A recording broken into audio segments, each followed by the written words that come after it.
Егис. Кто у нас там? Blood Angel? Blood Angel славился такими мувами. Я не знаю, что еще должно здесь произойти. Нави, When I saw that, I mean, все получается. Даже Егис просто...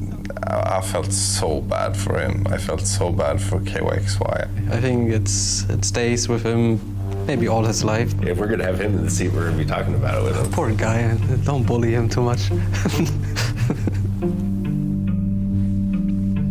当时肉山快死了，然后我不想捡到我的队友的，然后我又想要攻击那个肉山，所以我就按 A， 然后就不小心把那个盾 A 掉，然后我的队友就很不懂发生什么事情，以为我把盾抢了这样。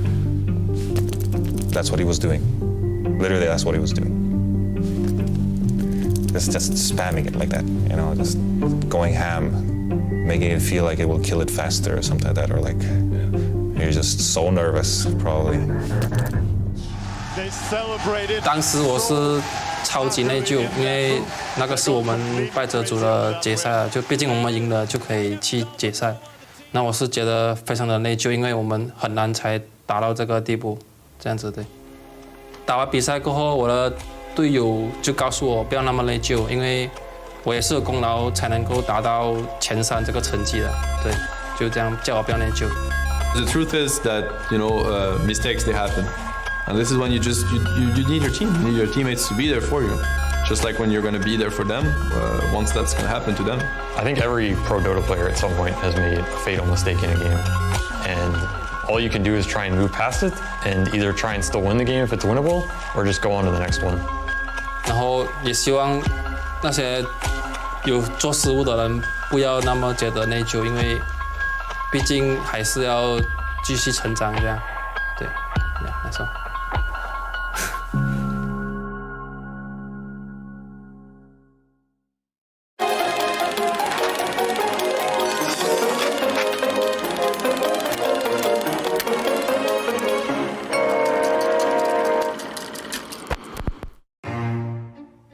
So when people think about mistakes when it comes to Dota, people think about the things that happen inside of the game while the match is live. You don't really think about mistakes happening in the draft, but this is one of the biggest mistakes that has ever happened at a TI. So it was TI9, Alliance versus RNG, and it's the lower bracket best of ones, where there's the most hype and the most pressure. One screw up, and you are just out of the international. You know, going into that game and seeing how the draft progressed, everything was kind of working out how we wanted it to go. Then it goes towards the end of the draft where Insania wanted to ban Naga. We had these papers printed where you could see like their drafts and what they had been playing a lot, and Mickey was like, I don't think they really play that much Naga if I recall correctly. And then I don't know if I was too caught up in the moment or what it was. So I started looking at the papers, I forget about the timer, and then I'm like, all right, you're right, we should ban the gyro. And I move my mouse, pull it over to gyro, don't look at the timer, and just click it. And right as that happens, the clock takes over. And I picked the gyrocopter. We didn't find anything. Oh my god. Are you serious? Whatever. Did this just happen? It's fine. We gotta deal with it. Oh my god. I don't know if I really was angry so much. I was more like shocked. It was hard to understand because even though you see it with your own eyes, it's just like, how could this possibly happen? Yes, I was on the panel. I was on the panel for Insania picking gyro. None of us noticed. Even when Lanem, Lanem's pointing at his head, he's just like, are they, I don't know, I always want to hear what he was saying too. That's probably something really interesting. 空办 ，nice， 他把他选慌了，空办。3位虚空，3位虚空。不是，我跟你说，不是，他想搬飞机，你知道什么意思吗？他想搬飞机，他选到飞机了。我觉得对面好像真这样，我跟你说，他要搬飞机，他双手插头了，他没了。就我们犹豫了片刻，然后后面反应过来，他们可能是点错了，然后点错了以后，我们就感觉有点搞笑嘛。You were inside the pod at the time? Yeah. I can fuck. Why don't you know? Okay. Sorry guys. How about offlanes? I can play mid gyro. Let's see what they pick. Okay. Let's see what they pick. Don't pick your heroes, guys. Don't worry. We got this. All right, Loda. How are you feeling? I think they're gonna do really well. Yeah. Feel confident? Yeah, I feel confident. First thought in my head is it's fine, we can fix this, right? I can play gyro mid, and 3 of us are yelling, I can play gyro, it's fine. I can play gyro against the lane hop with Aiden. It's actually not that bad. This is gonna be a story to tell, boys. Yes, and if this works for any fucking team, it's ours. Listen. How they react, what they do when they're put into this like near impossible situation, their first reaction is, it's okay, we can figure this out. I thought that was like just a beautiful moment. When you're in the moment and someone like clearly messes up and there's no going back, the decision is done, you gotta help him because he's gonna feel bad about it, and the worst thing you can do is have him suffer alone. So thanks boys. I appreciate it. We're gonna have to play like... Give him zero. How do you think? I mean, I've always known what kind of people I'm playing with. We make mistakes, maybe not of this like magnitude, but whenever we make mistakes in games and stuff, there's still the same 4 guys that are behind me, backing me up, and like I feel like someone messes up, that's the kind of attitude I want to show towards them too. So I mean, life moves on, right? Like this is something that happened. I mean, if people get joy from it, then sure. I mean, why not? Like I'm down for the joke. Let's make it something fun. More than anything, I feel like it made me feel good that other people can see it and they can see like this is who we are, this is how we treat Dota, and this is how we try to be like the best team we possibly could be.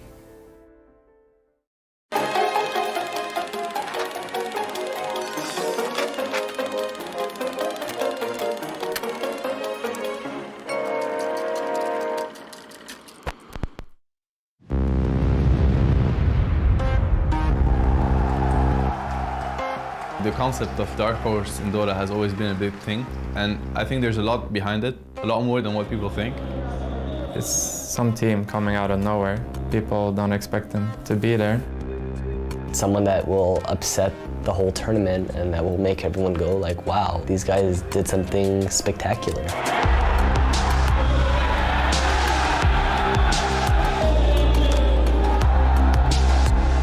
For the team that's going as a Dark Horse, it's an advantage, for sure. The thing is, nobody's looking at you, even though you're the one that has a really good idea how to beat this tournament. They just enjoy game after game, whereas other teams, they're like thinking about all the pressure or all what's at stake. 就是如果被大家都看好的情况下，其实压力是挺大的啊。如果有一场表现不好，或者说最后的成绩不好，就是整个心态不一样嘛，会比较容易崩溃吧，我觉得。 Maybe OG felt the pressure. That's why we lost against TNC. We had played TNC before, many times, and there was no doubt in our mind and in their minds also that we were the better team. But they have this fire going for them.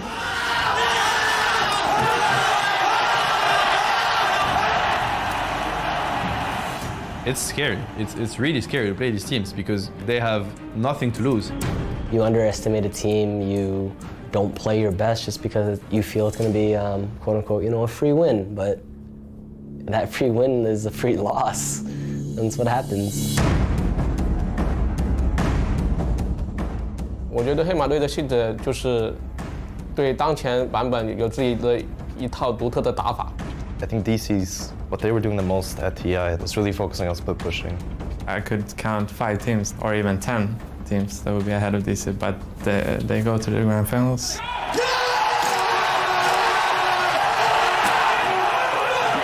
Misery, congratulations. How does it feel to take down the TI5 champs? Holy shit, dude. That was a crazy-ass game. I always learn a lot watching these Dark Horses. Usually people just go to them and like, how did you make that happen? How were you able to do that up against them? And they always answer like, we don't know, and then they say something, but they actually know. So, yeah, I don't know. And what they say right after the we don't know is usually the key to the success they just had. We kind of pulled some tricks in the draft that made them believe that a core hero was a core, when in fact it was a support all along. DC went on like one of those crazy OG loser bracket win streaks. Once a team gets in the booth and they get used to the feeling of winning, it's kind of hard to stop them. These kind of teams, they have a flow going on. It's something very unique, and they just roll throughout the tournament. 像 CDC 这支队伍的话，我觉得它是历届所有就是 TI 系列赛中，我觉得是最大的一匹黑马，因为他们是从外卡赛杀进来的一支亚军队伍，并且这支队伍的5个人全是第一次打 TI。They struggled in the wild cards. They did. They almost didn't make it. We did play them even 1 month before TI, and we just beat the crap out of them. And then 1 month later, they go to the international and they beat the crap out of everyone else. Winter's curse from Q demolishes 2 more. I don't know how, but they beat us. CDEC again and again with the upsets. It just caught every team off guard. And I think that's just like a perfect definition of what a dark horse is. I think every year there's been an underdog that has impressed me. One of the really hard-working teams from the Open Qualifiers just seems to surprise everyone. So I don't know what team that'll be. Dark horses just play a different kind of Dota too. They teach you a lesson. They teach you 2 lessons. It's very inspiring. It's like a Cinderella story. And when you get those teams starting to beat ours, which showed everyone in the world that everyone can do it.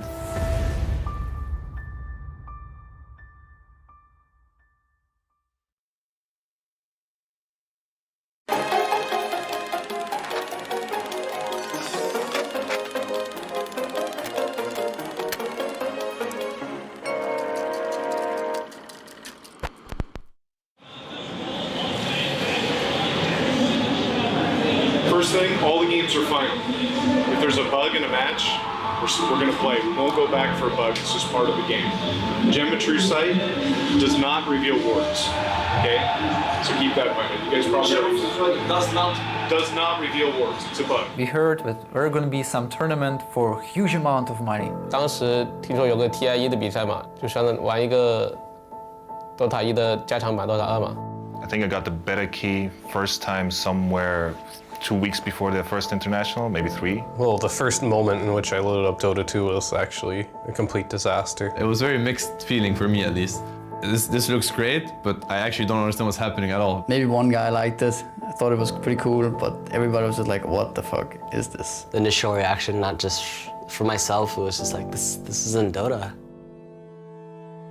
I played Dota 1 for 5 years or whatever, and I loved the game completely, the mechanics and how you move around and stuff. 6 years ago, we just played Dota 1 all day at that time. Some things were so bad about Dota 1, but we got so used to it that it felt natural.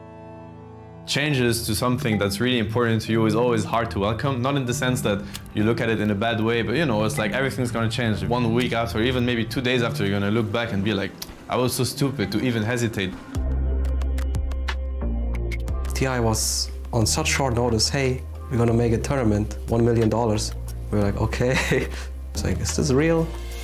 Prior to the event, I think was it DK, they declined an invite because they didn't believe it was true. A lot of the pros at the time, when they transitioned, they're like, oh, well, no, we'll just do it this one time. It's a lot of money involved and just go back to Dota 1. I thought it was a little ridiculous, to be honest with you, for playing for $1 million. That was like by far the highest paying prize pool of any Dota tournament. What do you think of Dota 2 so far? I'm just waiting for it to be finished because, you know, all the little bugs and tweaks and I guess some of the animations aren't complete. Yeah.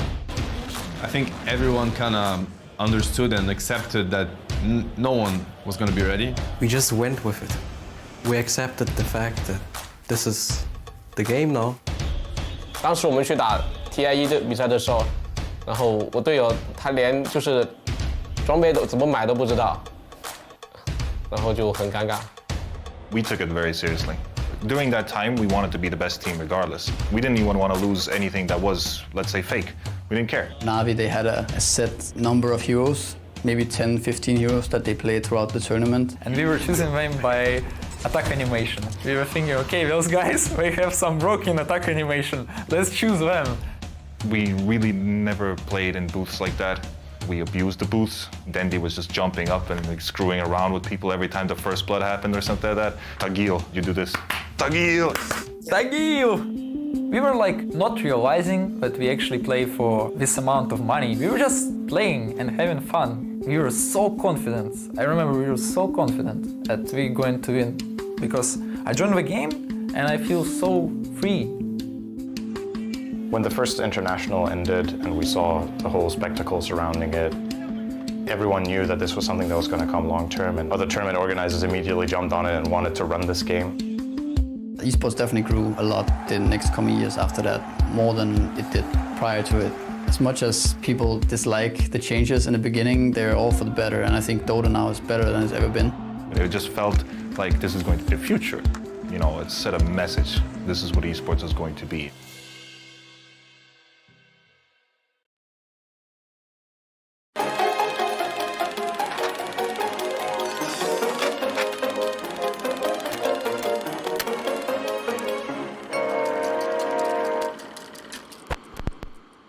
The All-Star matches are always fun at TI.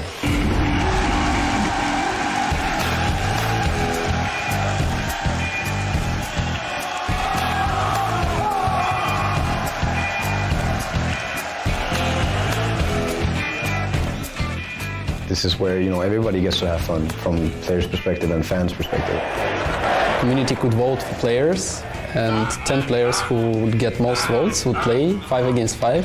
You really appreciate it, especially when you're not chosen, because then you remember it. It means more, right? It's just this good feeling that you know that you're appreciated.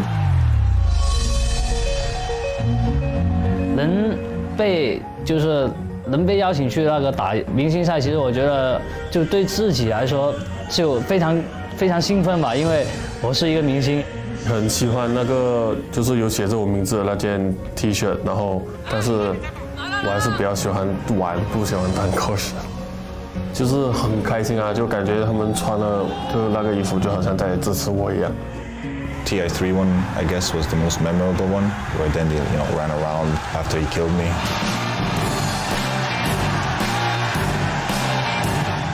I just had some fun, you know, trolling around.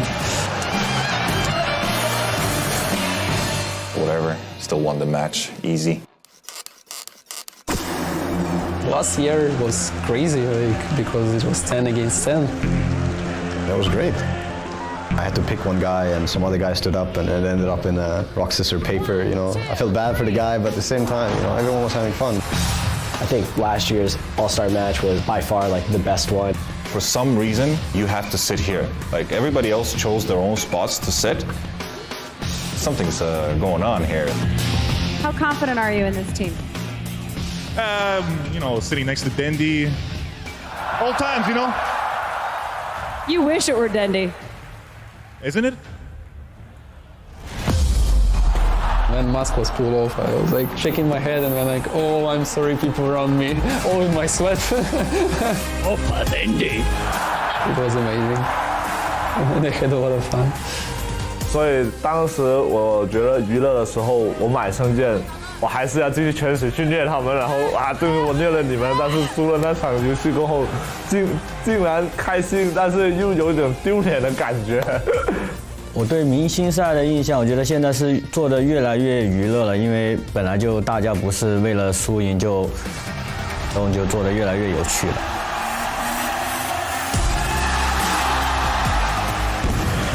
Of course, you want to win it still. You know, you don't want to, you know, be the all-star team that loses.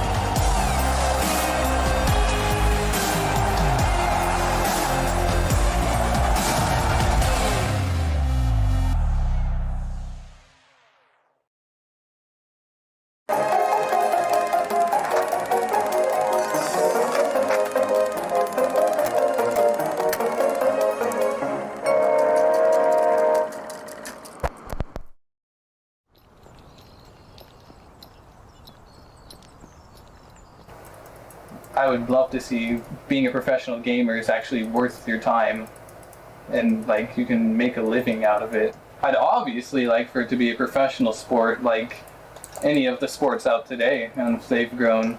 It's going to take time, first of all. A lot of the world isn't really open to like gaming and online gaming and stuff like that, and especially around here, if you talk about, oh, I'm a professional gamer, they're like, you're a what?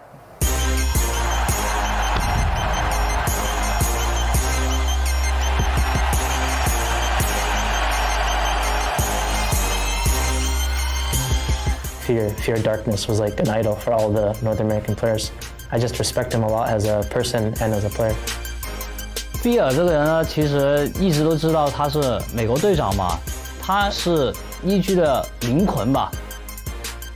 When I was younger and just playing video games for fun, I didn't have an end game at all, and I thought after a few years it would probably, you know, catch up to me, but somehow like it just caught on and just became very popular, and I became successful doing it.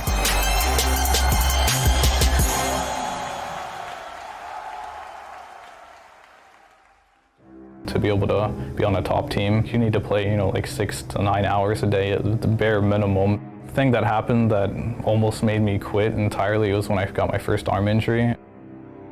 Like, I had no idea if it was going to heal or not, and I was like really scared that my career would be completely over at that point. I think the most challenging part of it was the timing. The diagnoses from the doctors is kind of vague. We thought he was getting better. I was just thinking the whole time, I was like, why'd this have to happen to me? Like, I've been playing my whole life, and all of a sudden I just can't play anymore right when I have the biggest opportunity of my life. After like a month or two, I was like, okay, this really isn't going away at this point. And then eventually it's like, okay, there's no way I can practice right now, and there's no way I'm going to be able to compete at TI because of how much time this has already taken away. I think what kept me going after I got my injury was just, like hope, like hoping that it would heal and I'd be able to play again, because it's a huge motivator for me. It's like I had an injury and then I missed the biggest tournament of the year because of it on a team which I had a good shot. I just hoped my arm would heal and I'd have one more opportunity to get the championship. I have so much respect for Clinton and all the time he has put into this game. And if anybody deserves to win the international, it's him.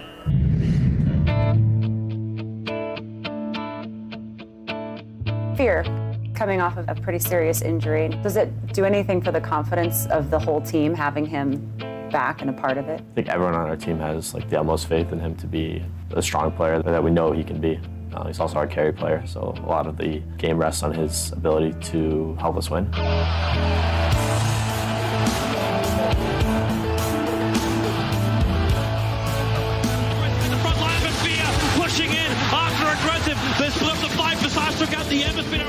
When Fear rejoined EG after his injury, I really look up to the way he made that team function. I think a lot of it was on him, and he didn't get the kind of credit from the outside that I think he should have gotten. They just need a couple of kills to be TI5 champions. Fear fully wicked sick. They're going to bring in the Titanic as well for Fear while the push continues. Clinton has a huge amount of experience, and I think he puts really good use to it. Whenever people ask me, is there any player you look up to? I mean, for sure, the way he played a core role for EG, that's a way I can only hope to play. It looked rough dropping down the lower bracket. They have persevered, and they will claim the Aegis of the Immortal. They are the champions here in front of their home crowd. Right after we won and we're holding the trophy up in front of the crowd, everyone was cheering. We're on home soil as well, so it was just insane. Everyone was yelling USA, USA. We just sat there and just took it all in. Didn't really have much to say. We're just kind of enjoying the feeling. Give it up for your TI5 champions, Evil Geniuses! I mean, at the current state and time, it means a lot, but 10 years from now, will people remember me? Probably not, to be honest with you, but the fact that in this moment that I dedicated so much of my life to be a champion, it means a lot to me, so I'll never forget it.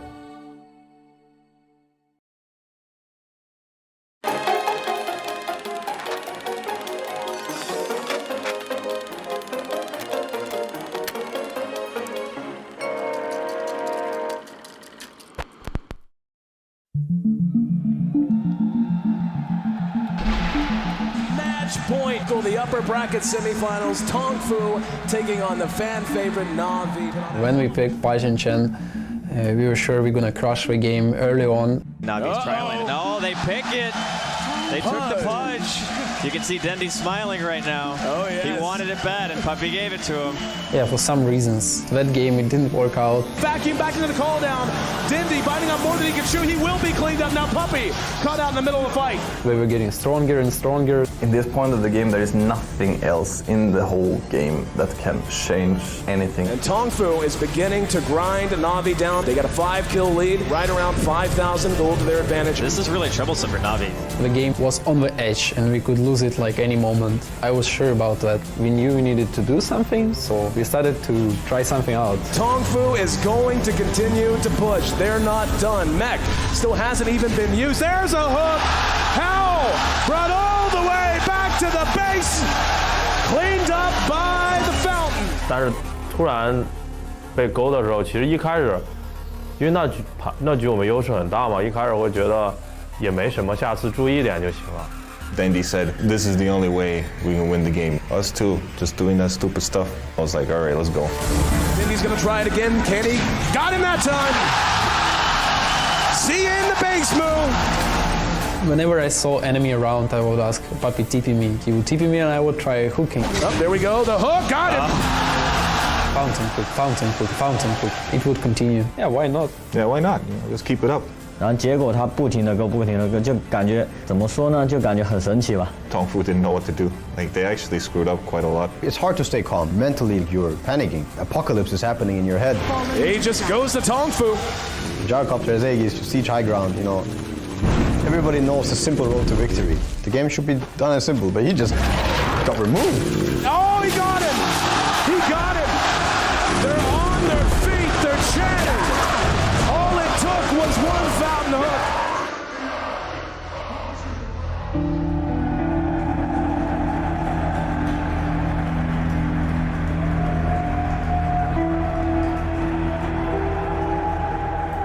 Powell playing Gyrocopter could have simply just TP'd after the hook. He could have just TP'd back home.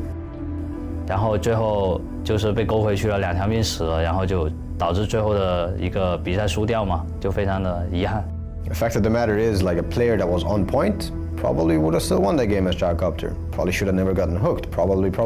But Dota is a lot like life, you know? Shit happens, you have to deal with it.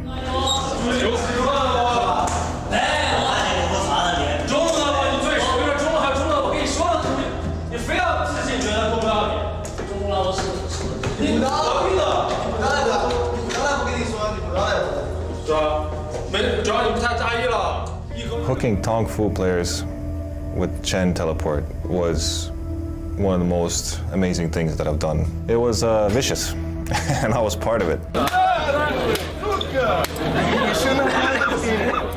I was very angry watching the game. It's not really so much against Navi as against the rules. A lot of people were saying it's very unfair or wrong. We came into the player lounge and I saw a lot of screaming. Remove that from the game. That was the biggest joke I've ever seen. The biggest fucking joke I've ever seen! There's these rules about bug abuse, but what is bug abuse and what is not. I'm still a bit salty about it, I think. Like, how can you win? How can you even be allowed to win that way? Tongfu had that game. Is that balanced? You hook a guy with Aegis? It should be. Oh my fucking god. It's not fair. It's not fair. Disqualification. Yeah, he was definitely like, you guys don't deserve it or something like that. And they're like, whatever, dude.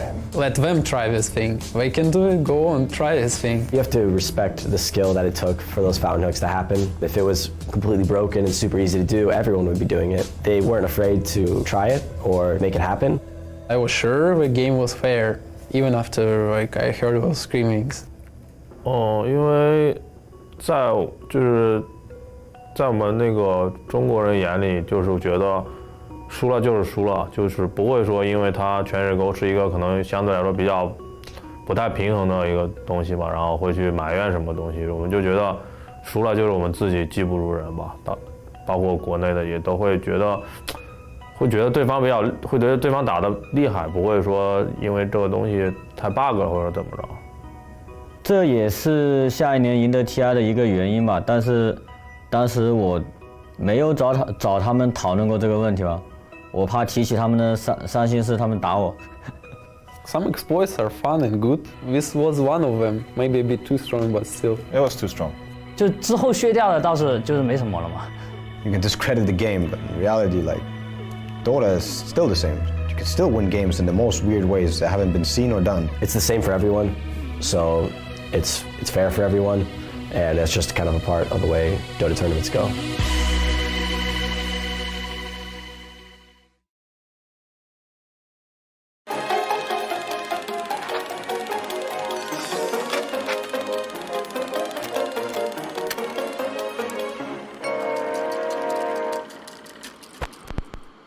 She's very active, smiley, happy, all the time energized. You think, wow, where does she get all this energy?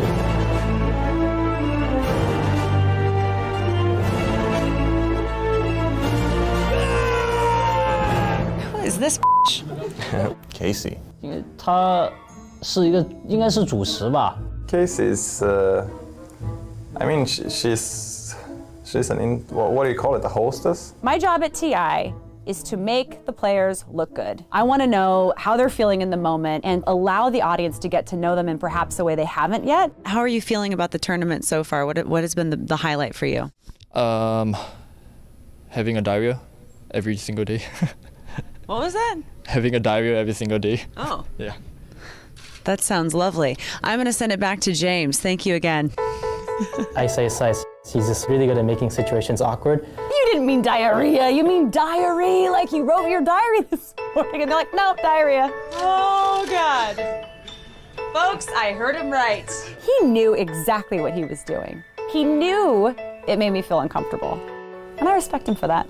She was really good at taking the awkwardness and making it really funny. We rolling? How about now? We rolling? When you're first talking to them, players take a little bit of time to warm up to you. And then you ask them to scream, you expect them to go, 1, 2, 3. You win. I was sent to the Players Lounge to interview Ice. And keep in mind, I don't know anything about the game. I haven't been watching it.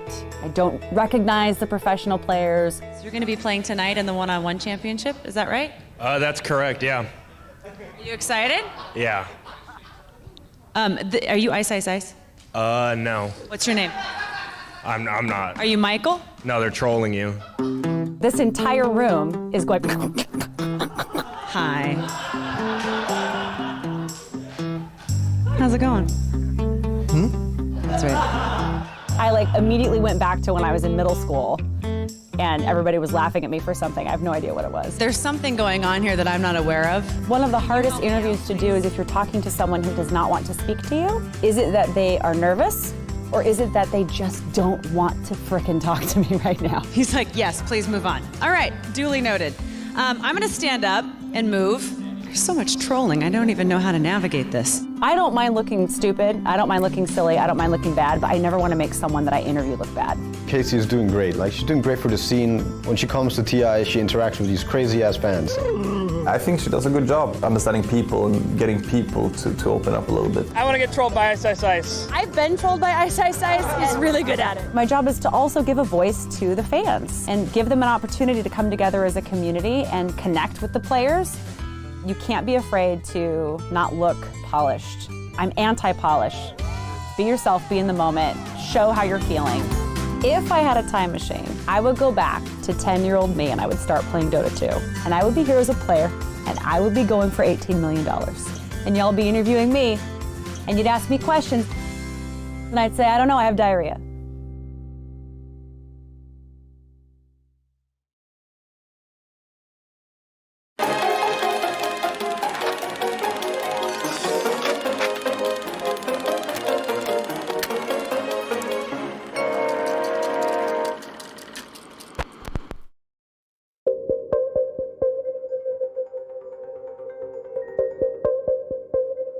I think I've seen that clip at least 100 times.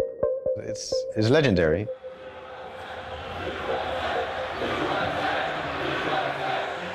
The whole venue was just echoing. It was just, really easy to root for, our, fellow countrymen. That was a great part of Dota history, the meme-making game, Liquid versus LGD. Best of one, loser eliminated, winner in the top 8. The draft complete, the players now selecting their heroes. And here we go. Team USA is having the home crowd behind them. I think going into that match, I don't think Liquid really, liked their odds very much. They were just gonna leave it all out on the field and, it was enough. LGD was, a top dog of that tournament and, they were, predicted to win. And it's gonna be a Bulba clockwork, making a comeback here. Bulba still doing pretty well mid. I actually would say it's very even. I remember Bulba. He was really performing on his clockwork, making some insane plays. Against LGD China. Could there be a turnaround? It was my first ever tournament. This was a big moment for me because I wanted to prove myself. This game was everything for us. They need a hook. Boba finds one. That's going to be on Xiaowei. And I was getting all these kills with clockwork. I just killed Xiaowei when he was split pushing with Furion. And then finally there was a big team fight in their base and I had a really good hook on like 2 people. At that point, I couldn't really hold it anymore. I just started like getting up in my seat even though the game wasn't over. And now I look back and say, wow, what was I doing?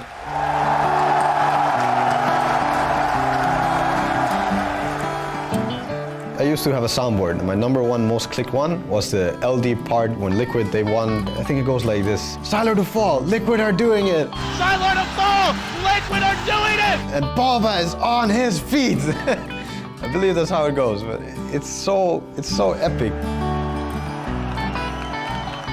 You know, everyone loves an underdog, and being able to cheer for the home crowd favorite and getting behind them and all these personalities on the team, especially Sam. Like it's an easy personality to cheer for. He's just a kid who wants to do well at his first big tournament and take it home to his family and his parents. And I imagine he was just totally overwhelmed and full of energy and excitement, and soaking in the crowd was his way of releasing that emotion. I think the fans loved it. The crowd was going pretty crazy because it was the first time an American team had ever done anything, so that was pretty cool. Before that, the American scene was very, very bad. North American Dota. Yeah,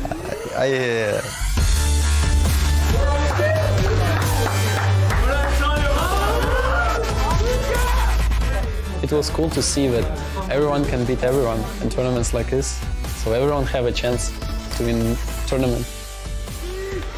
I like to think that game will be remembered as a turning point, and it proves that anyone can really do it.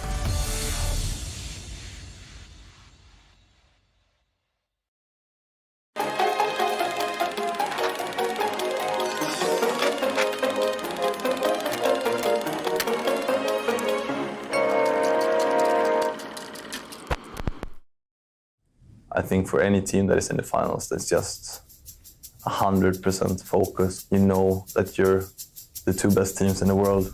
Either of you could win.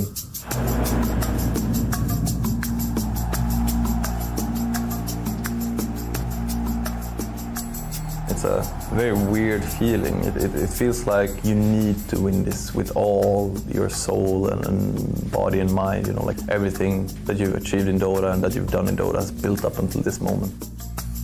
Some people maybe feel pressured. Crowd was always very friendly to us. The crowd would help us a lot. Big scene is good for us, but for someone else, I don't know, it's different. 50,000, 500,000, 2 million people are watching, like, okay, that's great. It's a lot of pressure. Playing with thousands of spectators watching you, you're more prone to make mistakes because you're thinking about it more.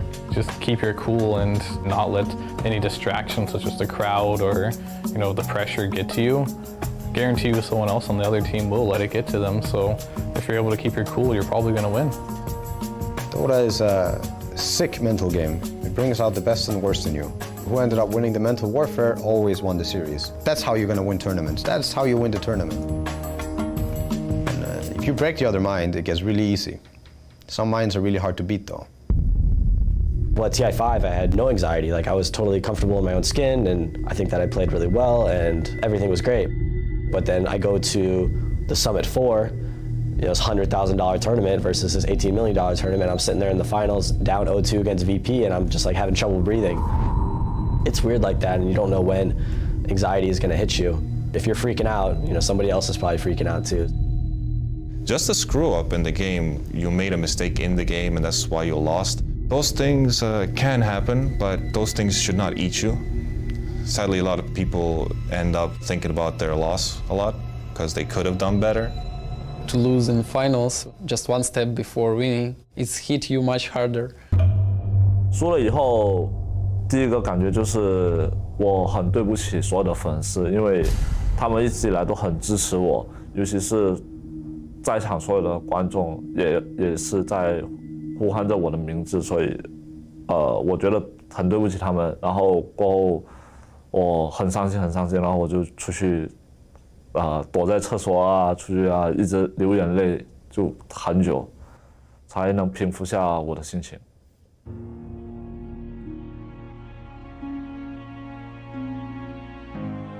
It doesn't matter if we lose or not.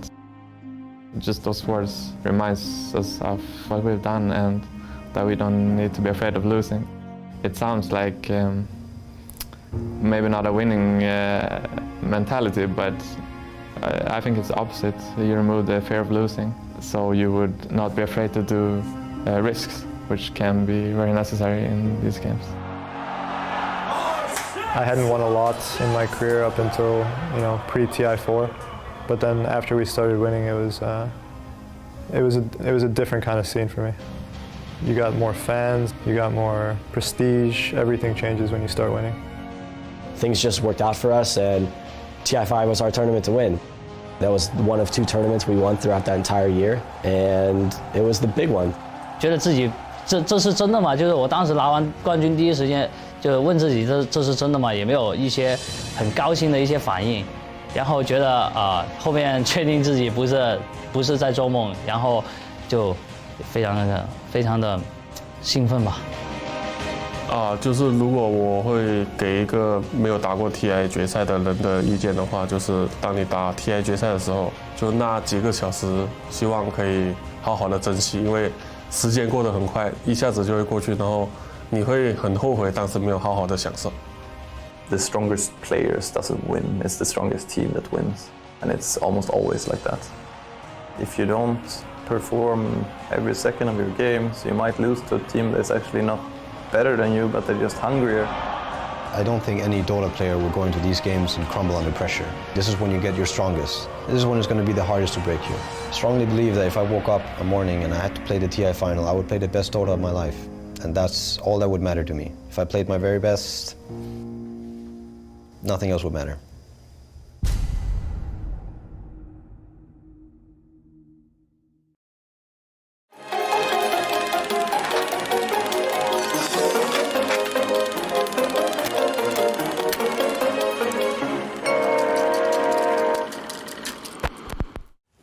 So in one of the most iconic Dota games, I think that will go down in history, is Game 4 of TI8 with OG versus PSG LGD. It was a game full of unforgettable moments. Sam, he catches over!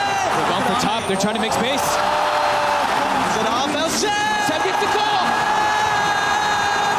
He gets the goal! One of these unbelievable plays, everyone missed it, including me.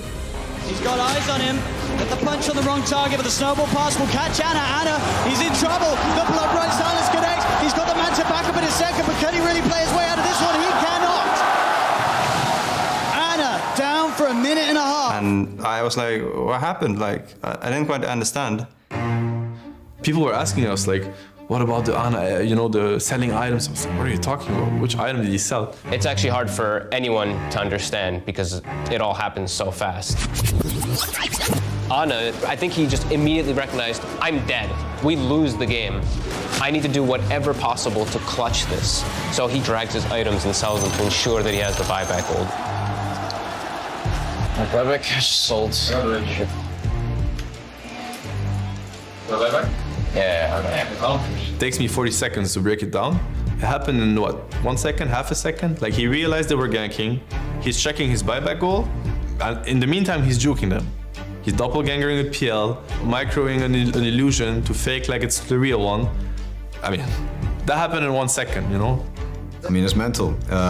If you go back to the moment and you ask somebody to do that play in that stress situation, he might, fumble because it's such a high pressure situation. Yet Anna does it very cool, calm, collected. The later the game went, like they had no chance. We knew that, and I think Anna recognizing that and being able to sell the item, I think it's ridiculous, but also like genius level. They would have absolutely lost. That's like right. I think that was even before the moment where the Seb call happened. Like this all led up to just legendary moments in TI. Self-challenge, 3-0 on LGD. OG hitting the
by a goldfish. He knows all about them.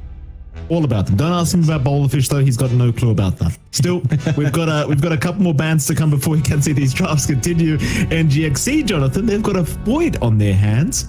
Is this a support void? Are they taking a page out of the Nigma book? It's a possibility. We can't quite rule it out. It's a very early void pickup if that's the case. I think they might just be anticipating something like, say, Batrider offlane coming out for Rupido here. So void has a pretty decent lane against that. We've seen that already before. We did see in that game 2 for Lilligan and AG. DB did manage to farm up against the offlane Batrider just fine. So the void can kind of handle that. Time dilation's pretty good there as well. But you can still flex, and that's the magic of the void. Now Narman made it work, although the way he made it work was like a psychological effect and just the threat of his presence, the potential for the chrono. I'm wondering if that's something NGX will want to dig into, as they do like to last phase the In Your Dream pick. So I was to really be a safe lane off the bat. I think there's a lot of room to still counteract it here. You could just get a saving support out from XERXIA. The Shaker already kind of makes it awkward for the Faceless Void. If you don't catch him in Chrono, you can just fissure up and you're kind of stuck waiting for your time walk. If it's on cooldown because you use it to initiate, then you miss out on a lot of that Chrono. So I feel like XERXIA's got their bases covered. It's down to NGX to just show us what they have in mind. And I think that support flex is still probably the best bet, but again, we don't see too many teams do it. I mean, before today, it was only really Red Panda. Now you've got Narman on that distinguished list of support void enjoyers. Wondering if we can add Jokam or Boomboy in there. Honestly, the support void makes a lot of sense. Like we talked about it last game, but you break smokes really easily, you scat out for the team easily. The shards makes it really viable because you have the rewind button. So you can just scout out for the team, go back. They can't do anything about it. They've always got to kind of be on the watch for the void. And if you die, you die. It's like, whatever. We're just going to back and wait for the void to be back up so we have chrono for every team. It makes a lot of sense. Hell, even during the laning stage, you might argue the void struggles to trade harass with actual support. But in theory, with Time Walk and Bash, it kind of doesn't. It kind of does a decent job of it. Yeah, I don't think you even need a bash. You could just go with time dilation. I think we've seen Narman kind of opt for it instead. And up against certain heroes who really want to spam spells. It's a lot of impact already. Do you see XERXIA go into the Nature's Prophets? But there's a flex on that NB here. They have a few options with what they want to do, whether or not they want to hand that over as their, say, mid or off lane still pretty open. I do expect that to probably be the Ken hero, but again, it's open enough. You might even just opt to run it on Luzify on a support. We've seen them do that in XERXIA before. After seeing that though, NGX go into the Storm Spirit here for Alacrity and the instant AM pick from XERXIA to counter. So they really don't want a good game coming out for Alacrity. I mean, you've got the good bomb to blow up, but it's an AM. An AM, Jonathan. You patched new AM is what they say. I don't say that. I think AM is still complete trash as a hero, but let's see. Maybe they prove me wrong. I mean, you look at the draft of XERXIA, the thing is, you have two cores that are quite hard to catch. Like, you've got a Prophet, you've got an AM. You've really got to make your decision as to who you want more. And we'll see how they deal with it. Mind you, they've picked these heroes into the Storm. AM doesn't mind so much. You already talked about this. The Prophet does. Then again, I don't know. Like, yeah, Mana Void's going to be amazing against the Storm, and the Mana Burn's going to be amazing against the Storm. We've seen this story too many times, I feel. Like, just relying on that hero itself to make that happen, it's scary, John. It's certainly very scary. 10 seconds remaining. It really is. And I think the one thing as well with this kind of draft coming out from XERXIA, it can be a bit greedy if we're assuming NP plus Shaker are supports. That is a really greedy lineup already with two really greedy supports on hand. So it should just be all your cores revealed here. Maybe a last pick coming out for Teehee, which can still work out. You've got some flex as to whether or not JG runs Batrider mid or the NP mid. Although I feel like Batrider against Storm Spirit's all right. NP versus Storm Spirits, not as much. Your treants just melt to all the AoE Storm has, and you don't have the small camp to dip into. So you might be better off just running the bat. XC, I mean, they've still got to show us in the end what they want with that Faces Void. Like, are they really going all in and just kind of running that support? Are they gonna give it to In Your Dream and last pick a support hero? It does feel like at this point, that's probably your support. Maybe a Boom Boy Faces Void or Joe Cam Faces Void. You're in the Boom Boy Omni Knight. Run the offlane DP here for Mizu that we know he loves. And then just kind of look for a good core for In Your Dream. They are banning out some annoying offlaners, so they're assuming that XERXIA probably has their support duo on hand here as well, and are looking for a great Rupido hero, ban out some of his favorites in the Tide and the Night Stalker. Still has a couple of options. You don't want to give Rupido like the Batrider this game, you don't think? Or maybe even the Prophet? Like, yep. You could. It's just that there's something with just, it feels a bit strange just this tricore of AM, NP, and Batrider. It just feels really greedy. I think that's the issue. So you might want to shift to a more, the Mars kind of fits in a lot better. Like, it is more active. You're just going to be waiting for your blink timing, but you can kind of connect there with the NP, and the Shaker it supports just fine. So the Mars could be one way.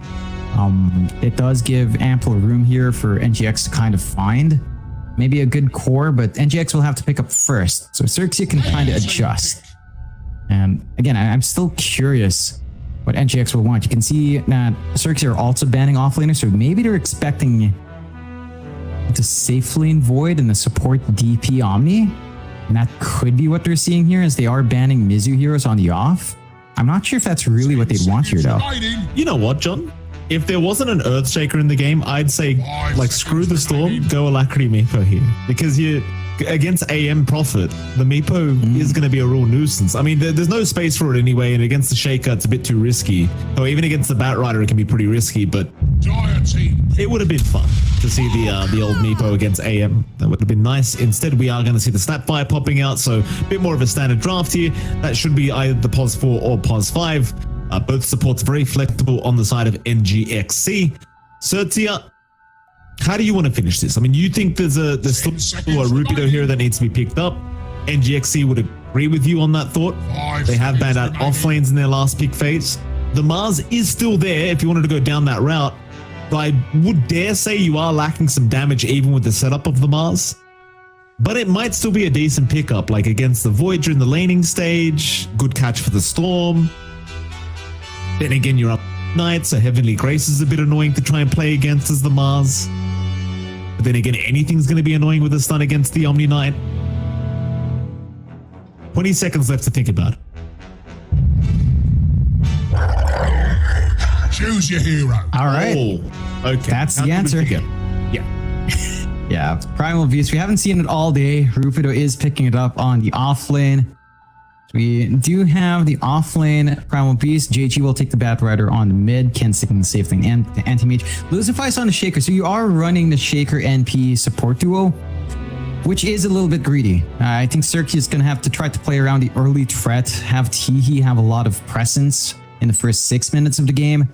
Just apply that pressure that you want to, and kind of hold back the side of NGX and build up that way, because you can escalate really fast off the back of those pickoffs. Otherwise, you're waiting for blink timing on Lucify. Ken's just going to be farming up. JG as well. Travel's blink BKB, when likely going to be necessary. I think overall, when you look at NGX's draft, it's just very well covered. Like, you've got Omni Knight to save. You've got this combination with the Chrono, with the DP, and with the kisses out from Joe Cam on the Snapfire. So you do have a lot of play there. And I think overall, a core-to-core matchup of AM versus Faces Void. I mean, Void down the line. If he catches you in that Chrono, there's no play. Like, there is no stopping it from the side of XERXIA here. It's going to be very problematic here, I think, for XERXIA, but we'll see what they can get done. I mean, they did pick this AM, this Prophet, into the Void, so it seems like they're confident enough to try and make this draft work. Again, these guys beat TNT in a best of one yesterday, so maybe off the back of that momentum, they're feeling a little bit good. NGXC, on the other hand, losing 2-0 to Polaris Esports in the upper bracket round of one. Not feeling amazing right now. But you would have to argue NGXC is looking to be the favorites going into this matchup, just, you know, based off the rosters and the organization itself. We'll find out, though. Again, you can't underestimate anyone when it comes to TI 11 qualifiers. And there's no safety net. It's all, you've got to get it all out now. Definitely just got to bring out that A game. And this is a matchup that we haven't seen in the DPC because they were in different divisions, so it's going to be very curious to see how it shapes up. We do get into the game relatively soon. We do have predictions on hand, Mikey. I know what you're going to ask. Let's run it through. You know what? Let's make it different. You give the predictions. Go. Let's have your thoughts. All right, total number of smoke gang kills at the end of the game. I'm going to say 9 to 12. Time of the first tower destruction, I'm going to say 8 to 11. 8 to 11. Player of the highest net worth by 25 minutes is going to be... It's a hard one. I want to say Alacrity for some reason. We'll go with Alacrity on the Storm, although I'm kind of leaning to In Your Dream as well, but we'll go with that. And what's the last one? Player with the most last hits at 7 minutes. I'm going to say Alacrity. That's what I'm going to say. 30 seconds to battle. All right. There we go. Don't follow those. Do not follow those predictions. I'm telling you right now. I followed them. I took your advice, Mikey. I don't care about you. I'm telling the viewers, do your own research. This is not financial advice. In your dream. Get on to Lucify. Rupido. It's a bit of a fight here. I mean, the Primal Beast only has the uproar at the moment, so not the greatest ability to try and fight here. JG, not going to be able to take the banner away from Boom Boy. That'll be a 2-for-2 trade anyway, so a nice even start between these two teams. And John, as usual, we'd like to start with the mid lane if we can. JG going to be there on the Bat Rider against the Storm Spirit of Alacrity. How does this lane meant to go? Like, it does feel like the Bat Rider should have an inherent advantage. Would you agree with that statement, John, or do you think it goes the other way? And the Bat Rider should have a better time poking, but we have seen Storms win out this lane. Like, if you manage to dance around, use your stick charges and wand charges fairly well, and trade at the right time, it's not a complete wash for the Storm. Like, you do have some play left. JG, I mean, we've seen some Bat Riders just go off to a slower start. You really need to stack up the napalm. Your base damage is kind of garbage. So Alacrity can kind of use that to his advantage. Probably not going to be gunning for the Vortex level 3. As we've seen most people kind of ignore that, just go double Remnant, so you should still be able to farm. And again, with the early stick up, not too much pressure. Rune control is very important though. If Alacrity wants to draw out more, he's going to need that at 2 and 4 minutes for sure, just to be able to keep up with the harassment from GG. Have a look at the side lanes as well. Maybe top lane. Oh, let's have a look at bot lane instead. Oh, never mind. No, top lane's good. Joe Cam in trouble. Body blocks are out. Ken doing a fantastic job. I knew there was something about the top lane we had to look at, John. Ken secures first blood here on Joe Cam. Teehee right behind him on that pos 5 Prophet. Of course, they were against Mizu, but Mizu could do nothing to help them out, and that's a fantastic start for the pos 1 AM. Yeah, and there is some aggression in here. You've got good right clicks coming out with a Blightstone already up on Teehee, so you can trade pretty well. And once you melt the mana on these heroes, I mean, that added slow now on the AM does mean you've got a lot more presence. It's much easier to chase down. There are combinations down the line here for NGXC. Once Joekam has the value point in the cookie, you can tie that in with a Spirit Siphon coming out from Mizu, so you can just get a good chase going and just look for the threat. But at that same point, Ken might be able to get the value point and counter spell. And the magic res does ensure that you're not just going to be able to melt through Ken at all. And T's doing a great job just shoving in these treants, preventing Joekam from walking around, just ensuring that Mizu has to work very hard to kind of get that space in here. Yeah. A couple bit of damage here with the Scatter Blast, but we'll be okay. How's that bot lane going? Lose the fight. Be there with Rupido against In Your Dream and Boom Boy. Now In Your Dream having a pretty decent time, 11 CS, 2 denies. Rupido and Lucify not able to slow him down too much quite yet. Of course, Boom Boy will have a very good time on the Omni Knight as well. Just chasing down the Earth Shaker. It even finds a courier. So the old bracer of Rupido not going to be there for another minute and a bit. And with Boom Boy, like against 2 melee heroes, Hammer of Purity, it's very annoying to try and have to play against this Omni Knight. And, there's not too much they can really do about it. Boom Boy, he'll have a very good time, at least against the Shaker. You don't mind this lane too much. You are finding good farm for In Your Dream, but so is Rupido. Like, you can't exactly just zone out the Primal Beast. He's very durable. You can always turn on the Uproar to trade favorably. Lucify, though, his impact is very negligible. He is going to be able to steal a bounty, but all he's able to do is really just soak EXP here which is one of the downfalls of Shaker. You can combine later on. Once you do have the onslaught, just get a Fissure off, onslaught in, and trample on top of them. That could be the way to play this lane if XERXIA will want to look for some aggression. But so far, they seem more than happy just to take it slow. Do you still worry about how much In Your Dream is able to find us? He's not being slowed down at all. I think he's having a better time than Ken is, at least. Mizu. Down tier here on that Prophet. Support Prophet making a run for it. He'll be okay. Pretty doing very well right now mid lane, John. 25, or rather 26-0 on that Storm Spirit, so getting kind of scared. I might be right here, John. That's not usual. JG not able to slow him down too much on the Bat Rider. Not quite yet. Still has slightly more net worth on JG though. Don't trap your horses just yet there, Mike, but Alacrity is holding that lane well. It's just I meant the last prediction. Damn it, Jonathan. Oh. All right, you've got that. And still, you know, he's holding his lane. Again, it's not a complete wash up against the Bat Rider here for the Storm. Alacrity does have pretty good clear out. This is a bit of a slower game. I think that's to be expected with these kinds of lanes, although NGX does have a bit more presence, especially top. We're not seeing that committal onto Ken. He is fairly durable now with a counter spell, and again, he's just threatening with the right clicks really nicely. So they're just forced to play a farming game up against the AM, at least in this lane, and that always feels better for Ken. He's already got the Ring of Health up. Bot lane, John Rukido's having a bit of a tough time, even with the trample. Onslaught away. No bashes to come from In Your Dream to put an end to that.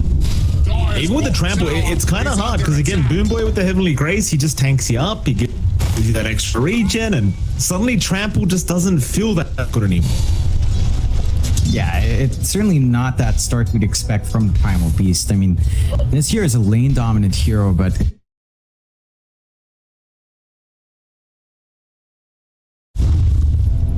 boy, they are trying to shove in mid. Does TP up here to try to get something. Is out. Alacrity gonna put an end to it with the Vortex, but a very nice Fissure. Gonna make sure Joe can't get away. Is Alacrity still trying to IG, wanting the trade, cannot afford to stick around. Will back his way out. Nice pick off there on the side of XERXIA. Of course, you would have preferred to find Alacrity with that rotation. Unfortunately, they had to settle for the Snapfire. Is now Teehee. We go for a run. We'll make it out. Boomboy trying to get some damage off. Have to back his way out as well. They find a nice pick off. Really good rotations coming out from the supports, setting up there for JG. Not the big kill you'd want. You would much rather punish Alacrity, but he was a bit too far back.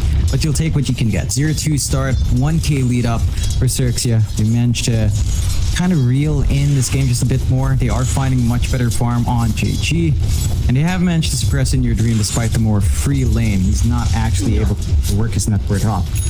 So you will have that earlier AM build up into the Battle Fury lined up as long as Ken doesn't get ganked up. And I think that's going to be an issue for NGX. It does feel like once the level 6s start coming in, once you have that EXO, once you've got the Chrono and Kisses, you will need to play around those cooldowns. You know, just start to find something there. You're not going to give me credit, John? Good job, Mike. You did it. Thank you, John. You got the last hits. Tell him what I did. Well, tell him what I did, John. You got the prediction, Mikey. Most last hits in 7 minutes. It's Alacrity. You got it. Thank you, John. Appreciate it. I don't win much in life, Jonathan. I've got to take everything I can get. Top lane. They want to take Mizu here on that Death Prophet. He is kind of low on mana. Lucify just hitting in that tree line.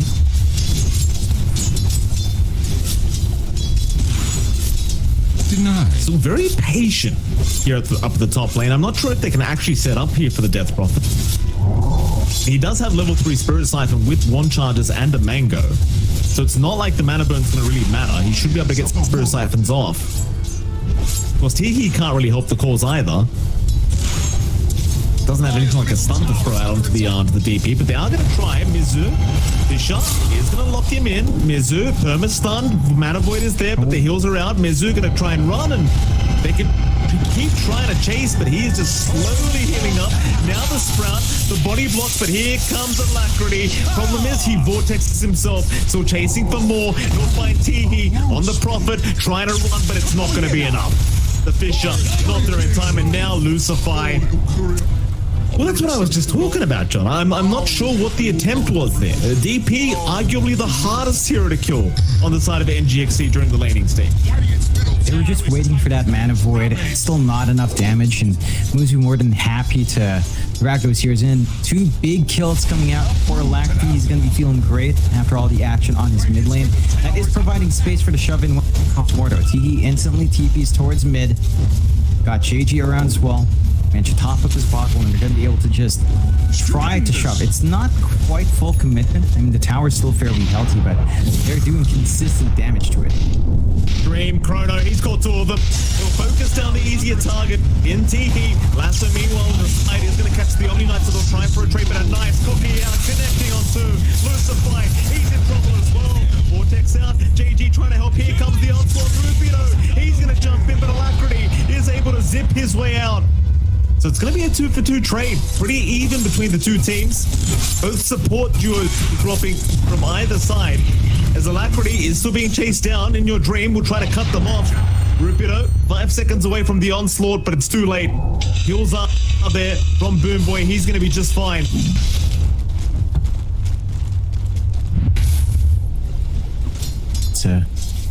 It's a lot to commit. It's good to see that they will play around as Chrono, and your dream shows up, drops a good Chrono, sets up. You're still pretty happy on XERXIA. 2-for-2 isn't too bad at all. Support trades as well. So you're not really losing much of value, and you are getting more space out for Ken. He's not showing up to these fights. He is satisfied farming up on his own. Perseverance up into the Battle Fury. His timings are lining up to be pretty damn good. He'll take NGX with all the focus. XERXIA is dragging towards mid.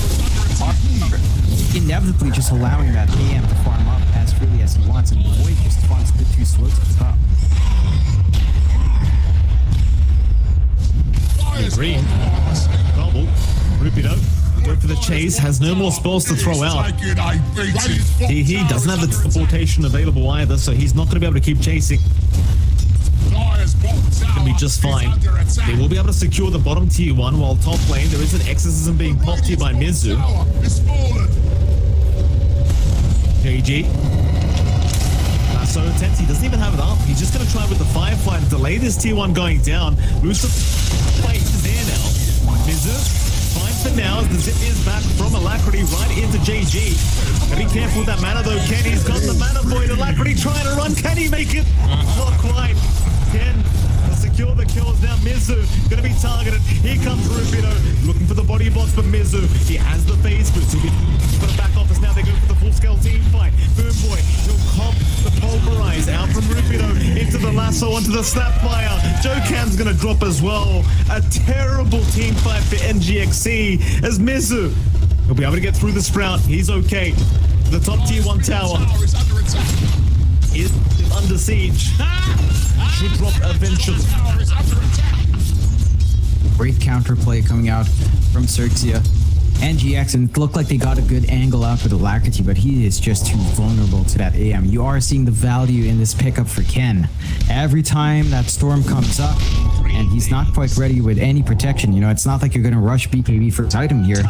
You are very susceptible. You didn't manage to isolate Ken, you didn't manage to burst down the bat, and you're trying to gun for more. Chrono, he's not going to have much damage, but the kisses are going to be there. That'll do it. You know, he tries for the onslaught. Almost got away. Joe Cam, he'll be the one to pick up that kill in your dream. Very nice setup there on the Void, but I might add, the Void is struggling with farm a little bit right now. Mind you, in your dream, he is going for the Midas build up once again. Has been pretty standard on the Voids in this current meta. That'll help escalate things, but it's certainly a bit of a slower process when it comes to net worth on IYD. Yeah, I mean, he's also been a lot more active. He's showing up, he's having to use Chrono, he's taking away time where he's just sitting in lane and building up in comparison to Ken, who's just had basically a free lane. No one's stopping him, no one's shoving him away, and AM just has this mobility that the Void can't quite match. You've got Time Walk, but the Void is a lot better to jump. And it is reflected right now as to how much more Ken is allowed to build up. His Battle Fury is pretty much done, I believe, with last part flying in. No, still waiting for one more part, but once that's up and running, that differential in farm is just going to increase. They need to find a way to give In Your Dream this rush. Like, the Midas is up, Maelstrom next, that's when it feels a bit comfier. But that's still more time where Ken is just allowed to hit his mid-game timing with his build-up. Lane, lasso available. They're not going to be able to land it in time. Alacrity is able to zip away. Top lane, Mizu, he wants to try for the top T1 tower again. Ken, a good job of just forcing out the lane constantly, and Ken's going to have a very quick Battle Fury at this rate. He's had a very free AM game so far. And in the meantime, mid lane, Bishop, it's going to land. Rupido's there. Pulverize and Flame Break. Apparently they don't work too well together. Rupido. I think it was the cookie. It was the cookie? We'll have a replay of that, we'll see very soon. I didn't see it too well, John. I think a cookie flew out and just that forward moving broke it. I'm not sure if the flame break does. If it does, that's actually pretty bad. The cookie, I can understand breaking it. Flame break from an ally? Yeah, that's not some synergy you want in the game. Very counter-synergetic. It's like a OD imprisoning your spear target. Very nice when that does happen. Coordination has to kick in. They attempt, but they don't manage to kill off here. I'm not sure if we're going to be able to see a replay of that one, but it should be interesting if we do, just to see exactly what happened. Because I like to know these little interactions, Jonathan. We like to suss them out in these new patches as Alacrity. It's fine, Rupido won't make the jump in by himself. Oak is out though. Where'd you go? IYD and Joe Cam. He might break it. There's the replay. Here we go. The Pulverize is going to be committed. That's the flame break? That was the flame break, wasn't it? Or was it the cookie? I can't tell. I can't tell. He's going to drop. Brad is out. He might get a time. Ken is going to move in. Rupido does move in, but in your dream, he's got a great chrono. There's the kisses out as well. Ken's gone. In your dream. He's done it again. Rupido will go for the run. It's not going to matter. Alacrity's on the chase. He secures the kill. We'll have to test the demo, by the way, John, that interaction. I need to know. Oh, yeah. We'll test it later. Yeah, I'm very curious which one breaks. It's still in your dream, and his activity has been there since the start, ever since he had Chrono, and he shows up for a massive one, turns it around, saves Alacrity, finds some good kills. They're still behind by net 4, but it is pouring onto JG more than anyone else. BKB's almost done. Alacrity. Very aggressive, but has the Heavenly Grace to back him up. Lutheran picked up as well. Hard to follow up on the Storm Spirit when you've got a Nature's Prophet +5 feature. Lucifer trying to do all the work with the onslaught. It's going to connect. Pulverize, no. Heavenly Grace. Going to purge it off immediately. Isha, though, going to land very nicely. Alacrity, very low on mana, but now the Guardian Angel. They don't have any damage. They need to rely on the Firefly of JG, but in your dreams there with the time dilation, slowing down his movement speed, so Boom Boy, he might be the target, but here comes Mizu with the 3-man stance. They will not allow it, and Boom Boy, he did indeed nail that, John. He nailed it perfectly. He managed to just save on the right time. Just the timing. Like, Pulverize starts before the first little hammer comes in, so you can just interrupt it before any sort of damage flies out. And he managed to just, as long as the Omnites around you, you don't have much to be scared of. This Heavenly Grace is just going to ruin whatever plans side of XERXIA has. Like, the lasso comes in, Heavenly Grace. You're just perfectly fine. And you've got just all the save, Top lane, who they got? JG is going to be the target on the Bat Rider. Alacrity just zipping right through as JG force the BKB and try to run. Lucifer will be the next target, but TPs are incoming. Alacrity, he's dropping very low on mana. Ken, he was around with the mana boy. He'd be a very happy boy. There it is, Alacrity. He's not going to die yet. Instead, Boom Boy on the run, somehow still making it out. Mizu, he'll make his way back into the bash just coming out. Ken. Oh boy, he's running, but the ghosts are following him up. Ken, he'll survive for now. Lucifer, he's the one in trouble. Alacrity still finds Ken in the end as well. My God, Rupido. Oh, he can't let the onslaught. Alacrity's dancing circles around them. My goodness, what a Storm Spirit player. God, he was on edge. I thought he just fully backed off on the retreat. Still gets that flank out, plays with what little mana he has left, and cleans up in a big way. XERXIA, they were the ones to jump in there, Mike. They went for the lasso play onto In Your Dream, but again, the Omni Knights around, Boom Boy's there, just Heavenly Grace up, and you can't find the control. All your control is kind of reliant on that. All your single target control. You're not quite ready to jump in with Lucify instead, as he's still saving up for the blink. I think it's at that point where XERXIA starts to feel a bit better. I mean, they still have this 2k net worth lead. They're still getting that build-up they want on Ken and on JG. But you have to respect that synchronization, that execution out from NGX. They are working together as a unit very well here. GX grouped up again in the mid lane, maybe thinking about forcing a smoke here. You have Chrono up on In Your Dream. He's got the Maelstrom as well, and he's actually second in net worth right now on that Void, so hisses are up as well. You have the backup damage throughout that Chrono. XERXIA, meanwhile, on the other side of the map, just trying to remain by that T1 mid tower. In Your Dream will get started on said tower. He's about 250 gold away from the blink as well. Unfortunate for him, he would have loved that. They would have been able to force the team fight to force the defense here, but T1 mid tower is going to drop. They're In Your Dream. GXC, they are still 3k behind. They still have an AM problem. Ken is still farming like a madman, so there is that. Then again, it's anti-mate John. He needs a lot of time. He certainly does. You're starting to reach that point with Kendo. Manta style coming up is probably one of his bigger timings. It's going to be a lot more protected with that up. In Your Dream just kind of stalking around. Doesn't have a Chrono ready. Doesn't quite see the opportunity. Doesn't fully spot out Lupido. Lane. They tried to make an attempt on Alacrity's life there, John. Just so not within range to land either. Invisibility. Kind of poking and prodding. I mean, if you are XERXIA, you do want to keep this map under your control. You want to be the ones forcing the aggression out, and the side of XERXIA just can't quite do it. I mean, they're trying. Again, this blink timing coming out for Lucify could be the breaking point. That should allow them to start getting some jumps in. They've got the smoke ready on Lucify as well. Just need the courier to kind of catch up here. And I feel like that's when they should group up as 4. You can just set up with the Shaker first, catch the Omni Knight before anything else, and then clean up afterwards. You have to remove Boomboy from this equation.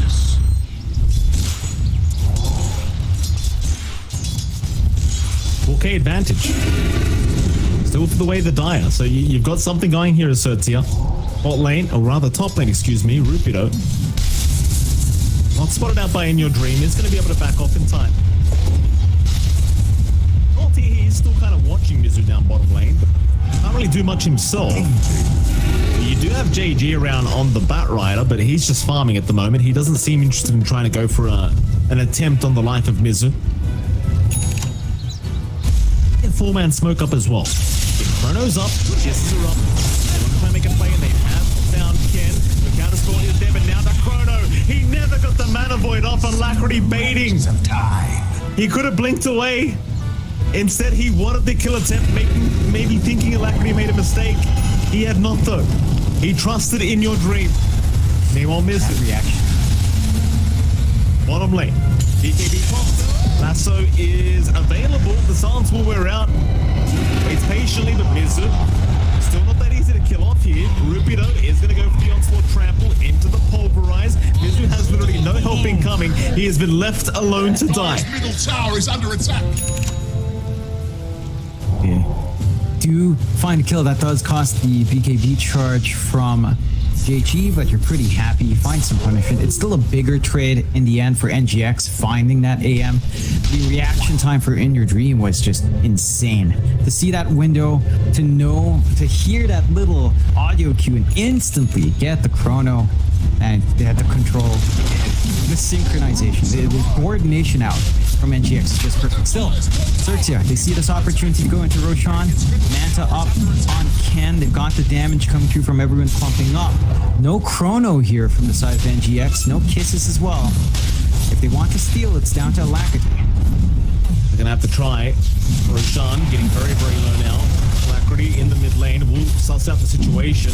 Roshan's still dropping. They've got to time this one perfectly. Roshan somehow still alive. Alacrity, he's not even around the corner. In fact, he does sit mid, but it's too late. In fact, the onslaught, and now the Echo Slam. Gonna lock down Alacrity, but he's still alive.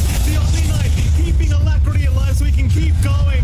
Lucify's down. GG. He's the next target. You're trying to firefly around the Roshan pit, but it's not going to be it.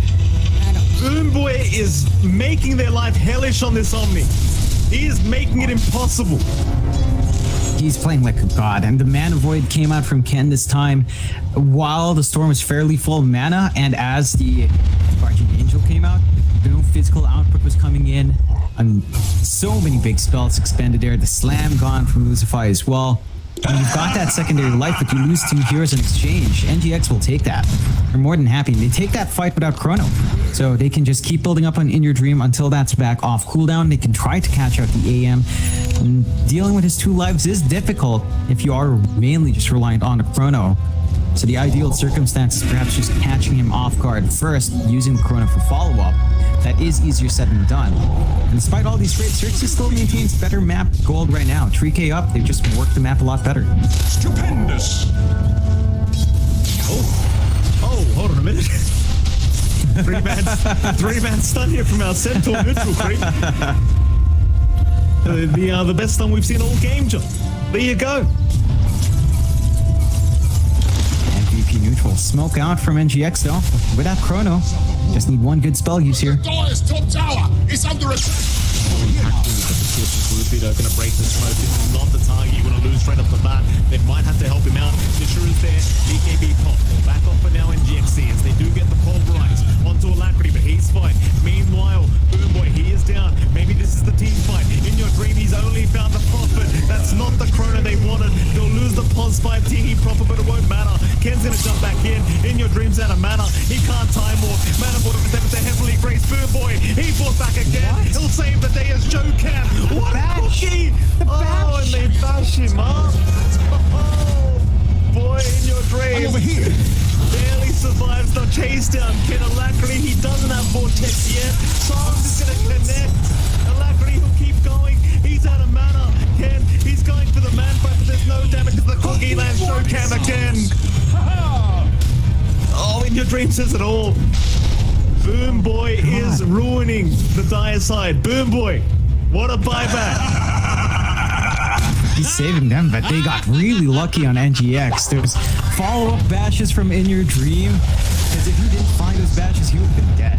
100% that AM would have just right-clicked him down at some point with the little mana he had left. And they just managed to turn it. NGX starting to reel back that lead their way. Less than 1k remaining from XERXIA, 17 to 12, 26 minutes in. As NGXC, they are just playing as such a well-established unit. We talk about XERXIA being together as a unit. Yeah, move his replay, John. Alacrity not gonna die. Boomboy making it very hard. They finally get the Omni Knight. Like, yes, this is the team fight. We finally got that damn Omni.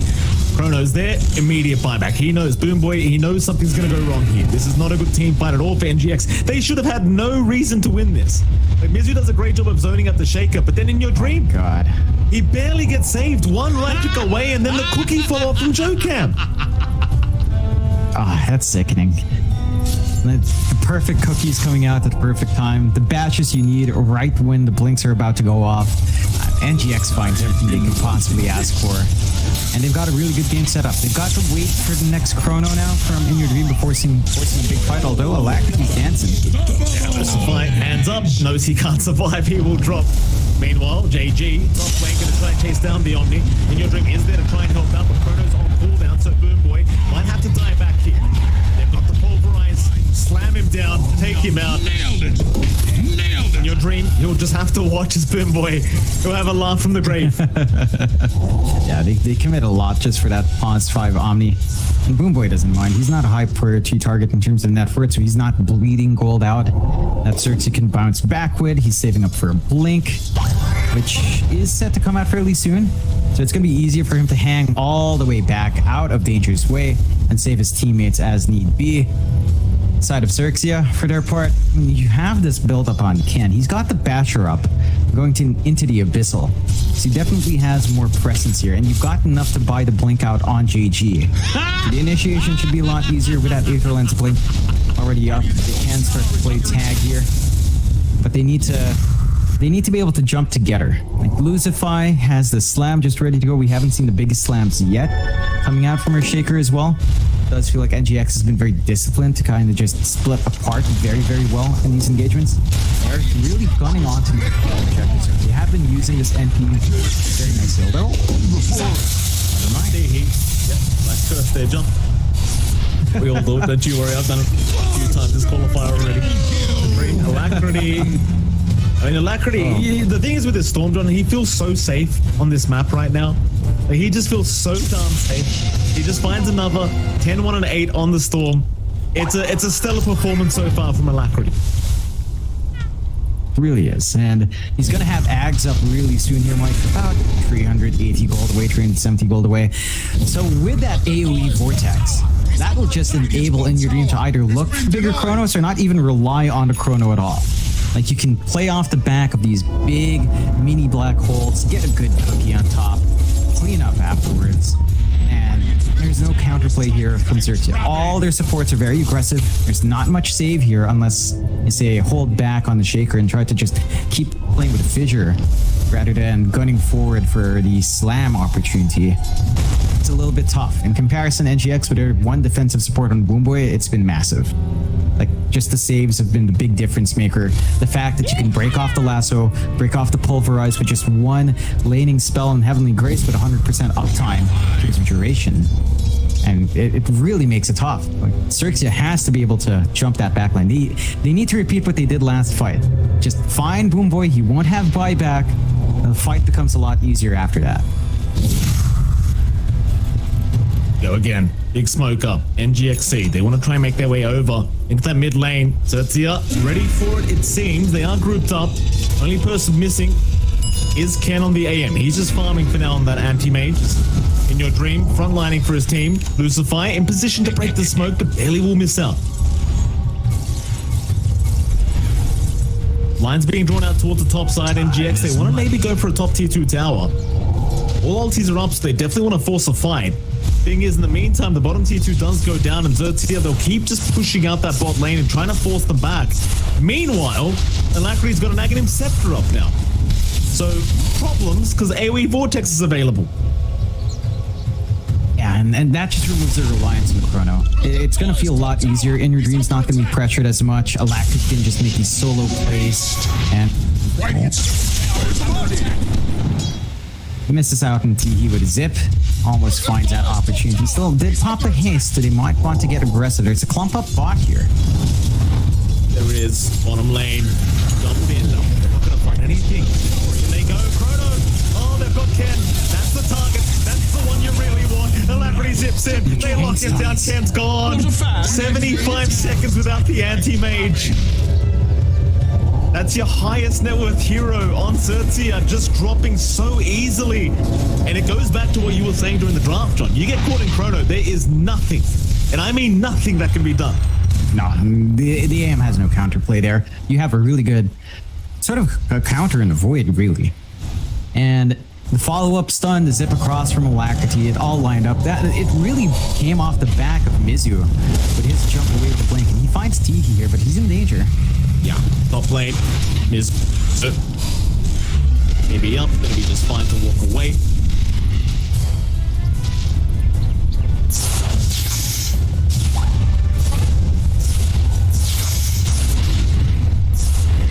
XERXIA just fine. Whoa, what I miss? Trying to think what they can do on XERXIA's end. Like, it's a really tough game. It still boils down to jumping the backline first and playing around when Chrono's down. Like, this is the prime opportunity to smoke because they know Chrono's down. They know In Your Dream's not a threat. They can find the backline a lot easier. They just need to find that angle. They've got multiple blinks up here. They're working their way through the triangle on the low ground, though.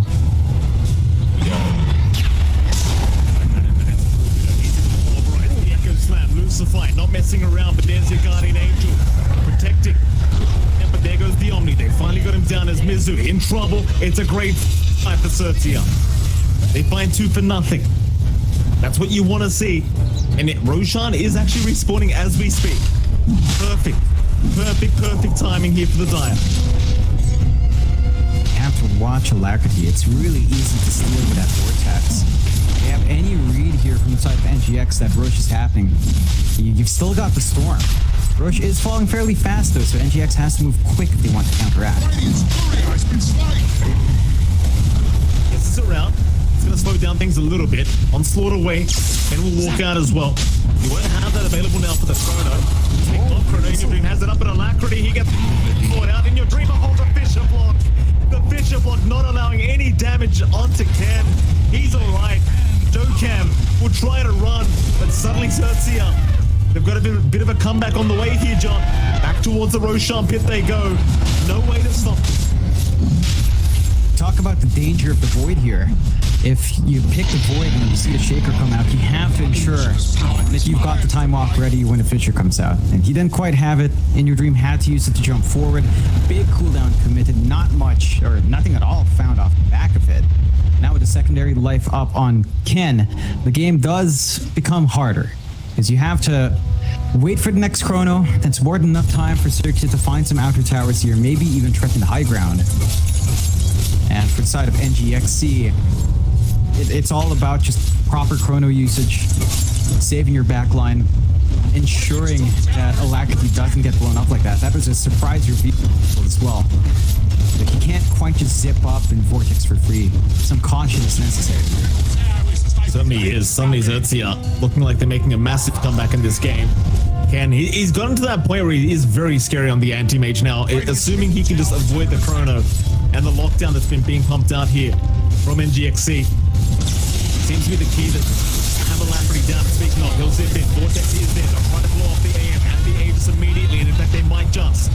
They're off the Aegis, that's the first line. Play with Rupido, who have the pulverize cancelled with the bashes out from the Void. As Lasso is there, Izu, he'll be dragged back. Guardian Angel again from the Omni, gonna save the day for now, but Ken, he'll keep going to work. Mizu, still alive, the Mana Void, it's not gonna be enough. Heavenly Grace was there once again as Mizu. He'll keep chasing them down, Lucify. He gets caught. Ouch. NGX. Hold out. Hold out well, NGX. Like, coordination between the supports. It's just these cookies, these saves, the blink plays from Boomboy. You're opening up many possibilities for the counterfight. No Aegis protection anymore for Ken, so no potential for the high ground push unless they find some punishment. The Ags being up, though, is a major nuisance. He can just blink fragment and melt the mana of the side of NGXC, and Alacrity in particular will not enjoy that. So you do have a lot of play now for Ken to kind of just poke from afar without committing too much, and maybe even bait out some spells if you're not careful. Yeah. There's the bottom tier 1 tower. 3k advantage still standing here for the side of XERXIA.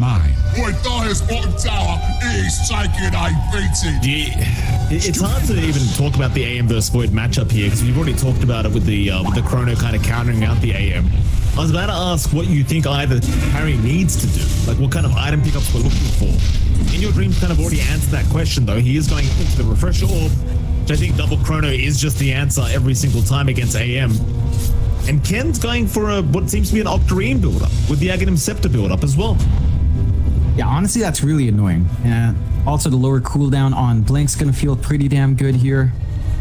Lower cooldown on Mana Void to look for those opportunities on the Storm is pretty big. And combine that with your 25 talent if you want that as well. There's a lot of play to be gotten from this build. It's definitely not typical for the AM. Normally, you'd maybe see a little bit more sustain, maybe a Butterfly coming out. In fact, a Butterfly might give you more save, except for the fact there is some magic damage on hand here. Not the safest, even with all the resist you have on counters. Oh, this is cancel alert. The opposite, just go for this spammy build, keep the blink fragments out. You know what it reminds me of? It does remind me of PL Shard Octarine. Kind of the same mindset with the blink fragments. Shout out to Pale Horse. Showed us that the first time. That was very, very fun. Showed us that, John, but maybe, I don't know who didn't show up to that game. The old Arkosh boys. Very, very sad to see. I was about to say Pale Horse, but I don't have the answer. Can't call him out. We don't know who it was. In fact, I think we do, but never mind. Yeah, that's drama that's not involved in this here. Screw that. On lane. Zip in.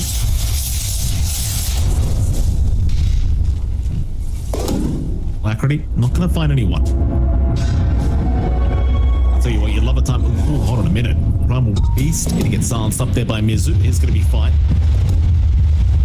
tell you what, you'd love a timeless relic right now on the side of NGXC for the old Storm Spirit. XERXIA are the ones to pick one up though. Ken does find it for his team, and I'm sure Lucifer might be picking that one up for himself, if not Rupee though. Either or kind of works out there for XERXIA. I think take a peek at In Your Dreams build-up. He has not gotten a refresh, Mike. He went for the butterfly himself. I think he realized what you're trying to do on Ken. He isn't going for damage, he's going for utility. So, you know, save yourself from the mana burn. Have that butterfly up to protect from roid clicks, and also the Lincolns to protect from at least one of Pulverize or Lasso. You should be able to bail yourself out. You are a little bit too forward here for In Your Dream. And you can also just use that on the Storm if Alacrity decides to jump in while he's saving up for his own Lincoln. So lots of utility coming out there. I do like seeing that. It's more passive game. I can't really say it's favoring either side. You've got two big cores that are farming really well. And I think you both have kind of the same scaling and same scaling issues towards the late game. Although slight edge for NGX because Chrono is this big unstoppable spell. Will it smoke up here in NGXC? It will. What's up? So it's very split up right now. That might be a good thing. To avoid a big team fight with all the spells available in NGXC. Lucifer in a good position to break the smoke does do so. Here's it. Barely gets caught by the position of Lucifer. Let's reveal the smoke attempt, and that's going to be great news for the Dire side. They'll be able to back off, reset, regather their position. Go right back to that Dire triangle, where it is much safer for themselves. And NGXC, they're going to find nothing with this smoke. Back to the drawing board, try to find another time to force the team fight. And while all that's been happening, now we have an Eye of Skadi available on Ken for this AM, so illusion. He's even more problematic now. Yeah, I would have been more excited by the Octarine. Something more non-standard, you know. Spam out the Blink Frag and see how good that is, but he goes for the safe play. Can't fault him. A lot in line to be experimenting on some strange, inspirational build-ups. And Scotty is going to cut off that healing, especially from the Omni. So sustain out for In Your Dreams not going to feel as great. He will run up with a Ninja Gear though. And if he does find even just one opportunity, that front of him is big. A lot of Lincoln Spears coming out as well in GXC, just wanting that block against the Mana Void, I believe. 3 Lincolns back. A lot of defensive itemization here from the side of NGXC. It makes enough sense, though. It does make enough sense. You really don't want to get caught by the Mana Void, nor the Lasso, nor the Pulverize. So many good spells to block out this game. Such a close game still as well, as we are going to have a big smoke out. Bottom lane, the only person showing was Teehee, and Teehee, he does get spotted by Alacrity. Problem is, Alacrity has no mana left. He's going to keep trying. Pace down Teehee. Right is out, Teehee going to try for the TP away, is going to be just fine. Meanwhile, bottom lane, the smoke is there. Jokam, the only one around in the base, and he sees the Sticky Napalm animation. He will back his way out. Oh, Lasso's there. He went back into the illusion. There'll be something. So he's going to try and find it. Not the biggest kill in the world, but it's better than nothing. Yeah, you'll take what you can get. Did smoke up. He did pop Lasso for that, but the cooldown's not too bad with the Octarine up and running here on GG.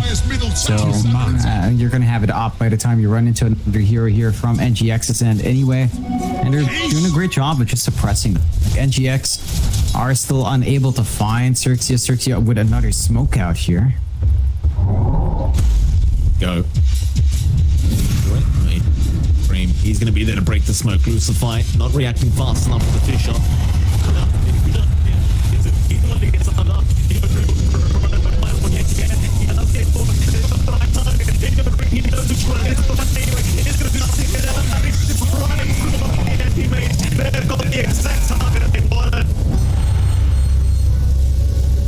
No hesitation. Well, there was for a moment. He just waited to figure out which one was the right one. And he guesses correctly this time around. It's a big kill. It's just a shame for NGX that no rush to take, so no objectives really fall back to you. XERXIA does have really good split push coming out now with the Nature's Prophet. He is constantly shoving in on his hero. Will force a response out. could try to gun high ground, but again, their team fight is just kind of lacking without Chrono. You're just fully reliant on Alacrity to just go forward, which is risky.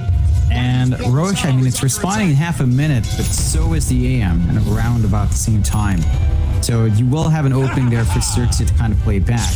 You have the full Ags done in your dream, so you can get a lot more out with his time walk. Of course, with a shard, it just feels really easy to poke in and out.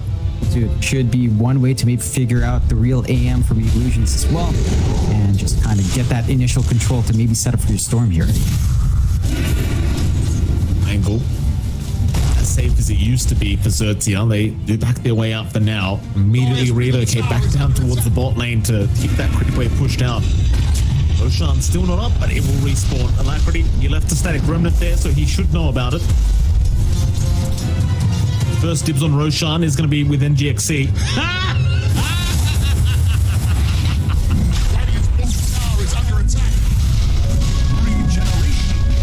Your dream.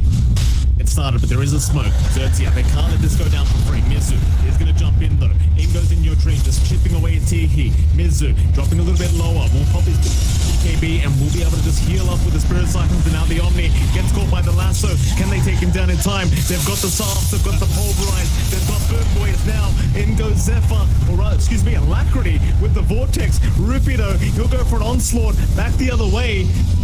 And Mizu, he's going to be fine. Mizu, still going.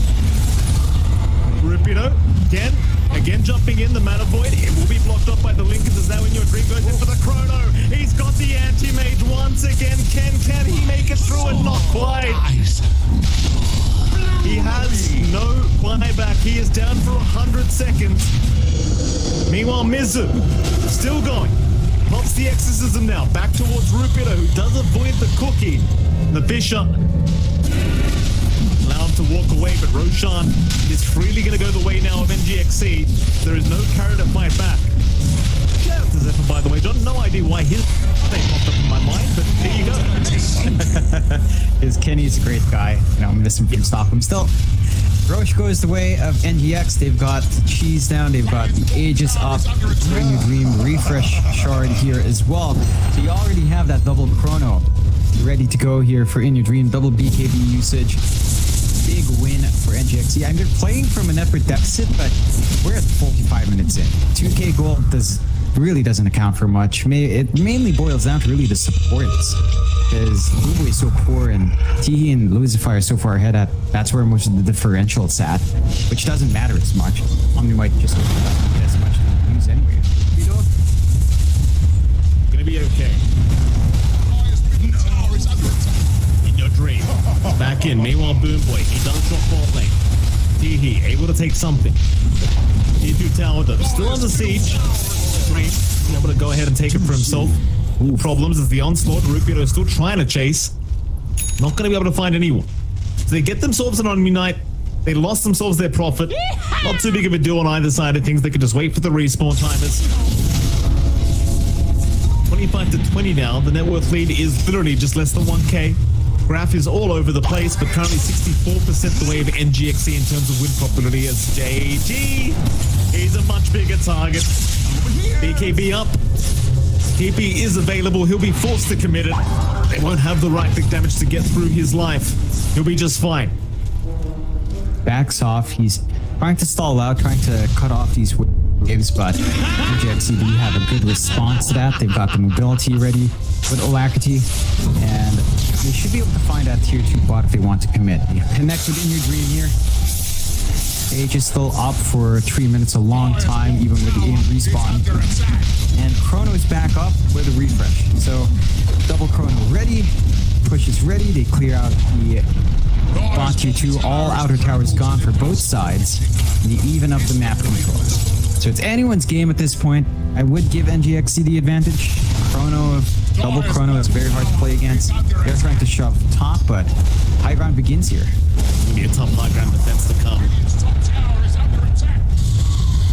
Shards available in your dream, going to make it very easy to chip away. Bot lane, however, is being forced in by our Prophet, so Alacrity going to be forced to TP back and defend that. And we'll do so. And that might mean NGXC, they just can't go high ground. Not with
respawn on him. He just bought out. Good punishment out from XERXIA. That should hold back the side of NGXC from finding any more at the moment. Probably will want to wait for the back-to-back chronos here on In Your Dream and wait for that next cooldown, which should align with the next rush. Can you see that respawn timer in a few seconds here? XERXIA kind of in a decent position to contest Roshan themselves. They could just keep these waves shoved out and just gun for that objective. They've got the damage ready to go. MKB up on Ken as well. So he does have a way of piercing through that butterfly evasion on In Your Dream. It is a longer Roshan, 2.5 minutes. So both sides will have some time to think about that one. Yeah. 54 minutes almost, Jonathan. Game has dragged on quite a long time for game one. I am not going to say what happens very, very soon, but you know the drill. Not going to jinx it. XERXIA. Smoking up. Illusion. Your Dream has a refresher orb up. Chrono back up in 30 seconds if you just want to go for the normal cooldown. Ken, that is the real AM, by the way. So is it. They've got the Omni Knight. Good boy in trouble. Still alive, but should go down. And will eventually, but in the meantime, T-He's dropped. Ken onto Joe Cam. Has found the Sapphire. In Your Dream, he'll refresh, but he never got the chrono off. He was at. Oh no! Oh well, it happens. Vortex is out. He gets the illusions. That's the first time that's happened in Your Dream this game. You can give the man props. He's been on point every other single time. He'll still try and fight. Rubino, Ken, they'll jump in. Mizu's the target on the Death Prophet. He's dropping low, but Alacrity's right back in with the Vortex. Onto Heroes, trying to turn this team fight around. Still trying. He's half HP. He's still fighting though. Back on In Your Dream, and now the Echo Slam. Lucify onto 3 targets in Your Dream. He's gonna drop. He'll fight back. Back comes the team fight. Mizu somehow still alive, but Ken will get rid of him finally on the anti-mage. Without the chrono up, surely they can't fight anymore. And there's 2 down without buyback for NGXC. This is a 5v3 situation in the favor of XERXIA. They are going to go mid-tier 3. Their patience have paid off for now. Hard defense coming out from NGXC through the moves. Vortex, it's a great setup. Ken in trouble.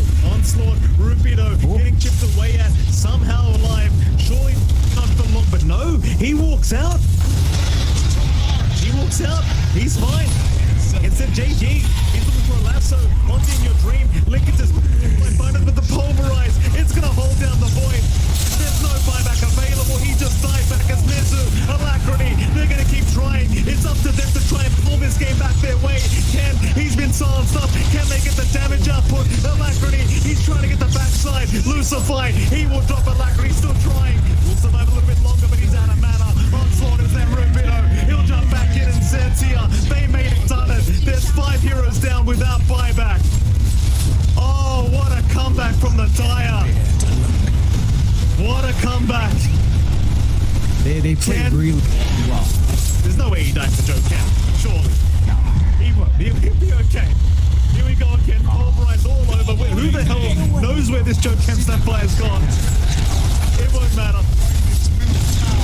GG. Oh, wow. Yeah, back and forth one. Goes the distance. Doesn't quite hit the 60-minute mark. 30 to 30. XERXIA. And they just hold on. For a while it looked rough. They didn't manage to get as much as they'd want early on from the AM. Some really big team fights breaking that.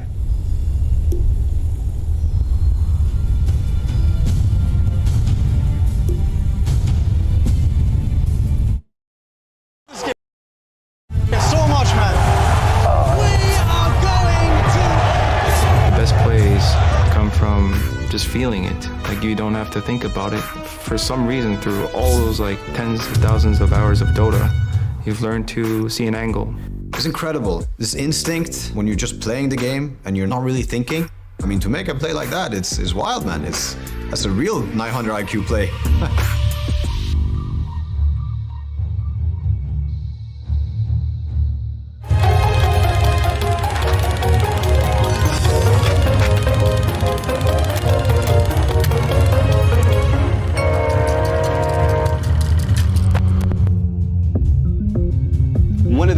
things about Dota is that there's room for individual plays.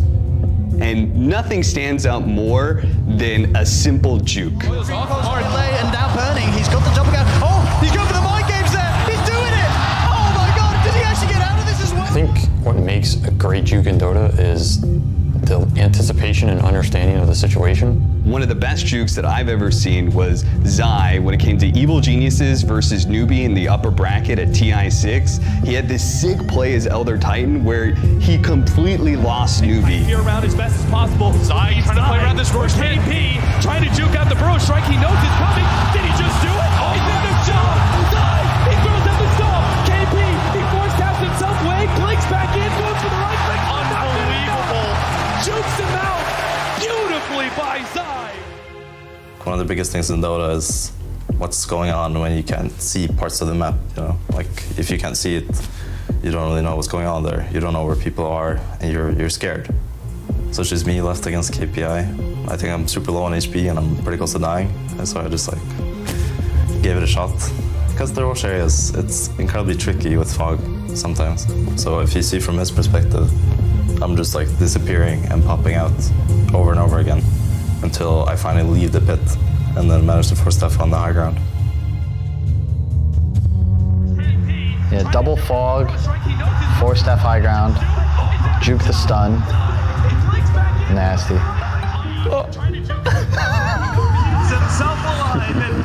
That's just Zai.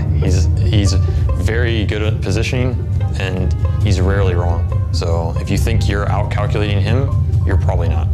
He's a pretty serious, kind of stoic, quiet guy, but in game he plays with a lot of personality, and I think that's why he's a huge fan favorite amongst everyone. I think the pressure is definitely on the person trying to catch the person that's juking. So KPI probably felt a little embarrassed after Zai got away in that situation. He just got played, you know? It happens.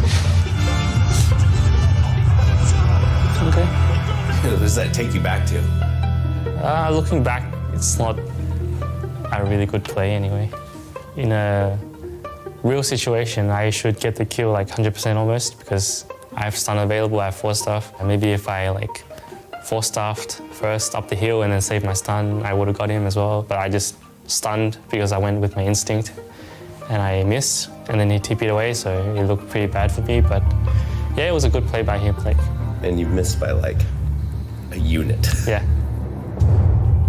Evil Geniuses, off of winning this match, managed to go forward all the way and place third and win $2 million. Newbie, on the other hand, they just bottomed out of the tournament. So this match mattered a lot. A good juke is tough to come by. There's, really just a best way to play every situation. But occasionally there's some wiggle room, and that's where the outplays and the jukes become possible. I think juking is always instinctual to some extent, but probably for every great play, there's a bit of luck involved as well.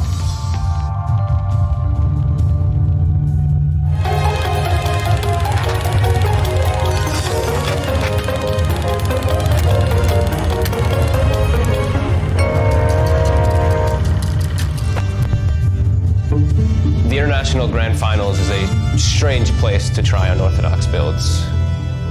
But that didn't stop Thompson at TI9. OG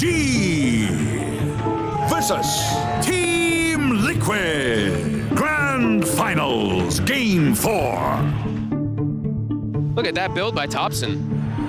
Diffusal gyrocopter. Wait, what? Diffusal?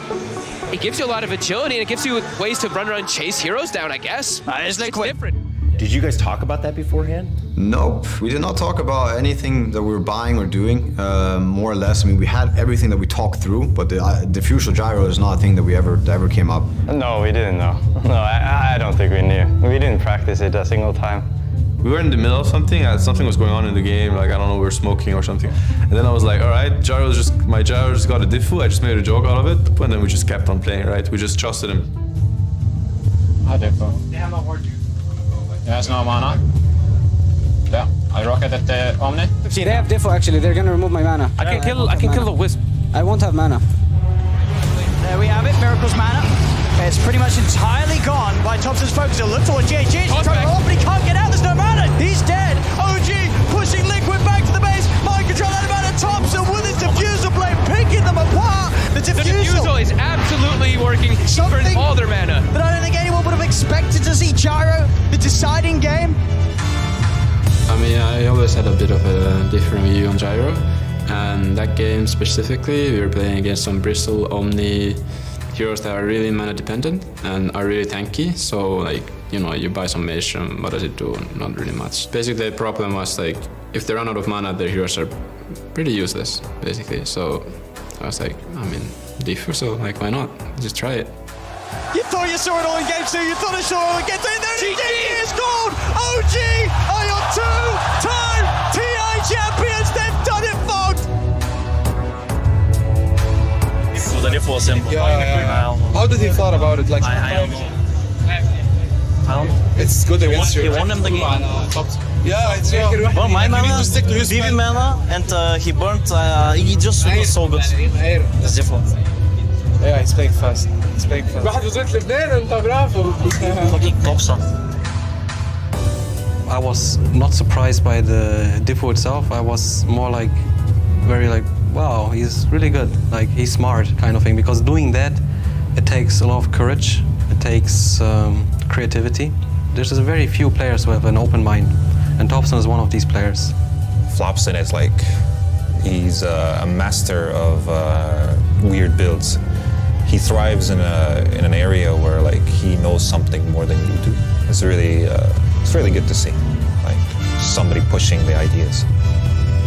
I try to not be influenced by like other players' play style, and I just try to do what I think is the best thing to do instead of doing what they think is the best thing to do. Yeah. Dota, again, is such a nice game because things come together in a funny way, and this was the perfect item build in the perfect situation. And for Thompson to make that call, yeah, it was genius. It was genius. He just felt like buying diffu. Honestly, at the end of the day, that's all it is. Just like when you play a lot of Dota and when you're really good at the game, you have that instinct, you have these ideas, you just gotta trust yourself and go with them.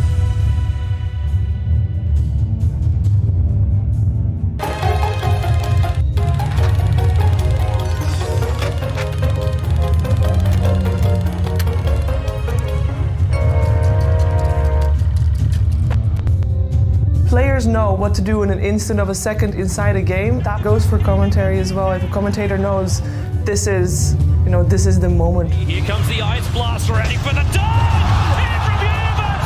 It's a disaster! I do think that TI is very special for everyone. History of Dota is like written at TI. Navi is about to be caught. Oh, this could be a total disaster! Vacuum in! Ravage on everyone! The Black Hole as well! Light of Heaven turns it around! Players and casters are making the history together, of course, but if you don't put voice on what you are doing, it's worthless. To me, what makes a great call at TI is like, I'd say, raw emotion. Boxing in a higher! Happy! Power strike onto two! The zone away, but took them out! The point is to tell the story of the fight. You have to be able to build up to it. That itself, it's a skill that I feel only a very few people have. But now the call! There! He stops it right in the tracks! They're gonna be able to take down two! And a third falls from Evil! Evil geniuses! They see. I think a good crowd is everything. At times, deafening to the point where you can't really hear the game sound. But it's always like an interesting challenge finding the balance between egging them on and feeding into that passion, but not letting it like completely wash you away. I always want to ride the wave that is the crowd. If they're that loud, then I'm matching them. Like, I will try and keep up. Bulba wants to open up. Tucky's dragging him back. Nixon holds Bulba away. Joe, low life. He can't Jacuzzi. Nice. He can't Jacuzzi. Liquid get first blood. That's what the thing is about classic good casting. Like, every single time, I still get goosebumps. Everything hangs in the balance. It all comes down to this. The last game of the International 3 finals between Alliance and Navi. 5th game, everything on the line. One more game, $2 million on the table. Winner, first place at the International, the ages and the prestige of being the best Dota 2 team in the world. The big one, the $1 million dream coil. Everybody remembers that phrase. I can remember every single word Luminous is screaming. Alliance are doing it! They need a little more of those to fall! Down! It's Jeopardy! There's a glyph! It could be their last! All this hype is building. The TPs are canceled. The $1 million dream coil has already happened. They're pushing in. BKB! They won this round! They're gonna do it! And it's just like, Alliance He's just doing it. The Kings of the Kings of the North. Alliance wins. They win TI3. The Alliance just won $1.4 million. Every time I think about it, I get the shivers. It's just so good. If you have the same game commentated by different people, it will be a very different story for each commentator because each commentator will highlight something different. The way that Toby does Black Hole, the moment that Enigma is picked, he's like, okay, let's do this, I'm ready. You can see his whole face, it lights up. Even though it's become a meme and died as a meme, he still gets giddy. This is gonna be it. He's ready for it. They're losing their Ramas. Black Hole! Big one from Fly! Will be a follow-up into a call! Let the spin skirt dumps one! It's a double kill! It's an accurate slam! It's a disaster! Oh, VP! Toby is also really good at commentary because he used to do acting jobs, so he knows how to use his voice without depleting it. And I think the Korean commentators do that as well. They get singing lessons or voice lessons so that they can shout. There was some clip on YouTube. Team bad. Whack away. So maybe having more follow. I don't think it was a draft issue. It just felt like execution-wise, down the line, XERXIA just outplayed them. Radiant team bad. Absolutely. You got to give props. I think a lot of people were saying it in the chat as well. Like you saw Rupido on that Primal Beast, the onslaught's just constantly rushing in and out, in and out, in and out, making it so hard to try and fight back. And of course, you've got to give props to the AM as well. Like that juke on that last chrono, it was a rough one to watch. That was the first time we saw a miss from old In Your Dream, and that's the problem. Is it only takes one. It only takes one chrono at the end of the game like that to miss, and suddenly you've got an open high ground to go for. To see what they changed up here. Mind you, last game around, NGXC, they had pretty much domination throughout the whole match. The Prophet AM pick is what allowed them to keep dragging out the game. Until they saw a mistake, they saw an opening, and they were able to just kind of smash it open. I wonder, do they go down the same route of having these kind of ratting heroes that can keep the split push going, or are they confident they can kind of dominate the mid game this time against NGXC? Honestly, with the choices XERXIA were making, I feel like they can just play that earlier tempo. Then no need to really just go all in on that delayed timing, that split push, that slipperiness. You can face them head on. See a little bit of an interesting change here from draft. NGXC going for the Mars for Mizu, along with the Snapfire coming out more than likely for Jokam here. So you've got a good combination already. And XERXIA seeing this, go for a comfort pick for them. They pick up the Ken TA. So a really early TA pick. It does feel like you've got decent ways to burn through refraction in the middle of these bigger team fights, but they should be able to protect that TA now. There's straight up bans up against TA counters. Viper already gone. They've got the Undying to kind of help out here as well. So you've got a pretty good lane setup coming out from XERXIA. If you are running, say, the Teehee Undying here, decay up with the Melt Strikes and Side Blades, they become super soft. And Tia can just run right through, especially by her level 3, maybe level 4 timings. Feel a lot better. You can just harass back and deal with a Mars and a Snapfire if they're not too careful. Yeah, absolutely. EA Undying being so potent in this current meta, Jonathan. We've seen it so many times, and so many times as it's been banned out throughout multiple qualifiers, just proving to be such a powerful hero after those decay changes.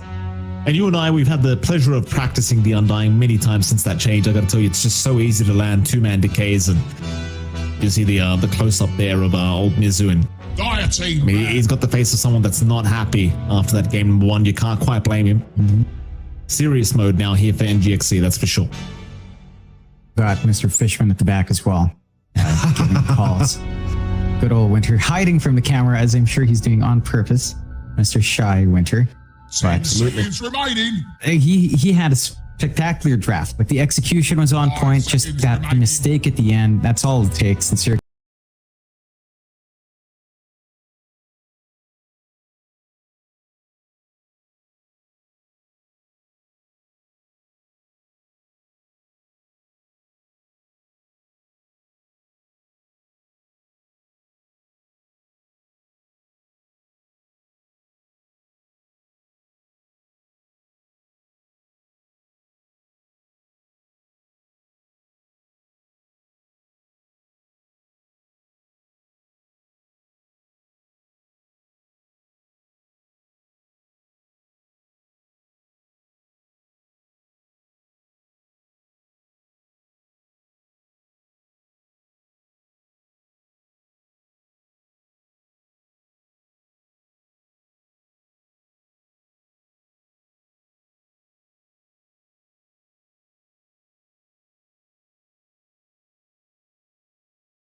from NGXC.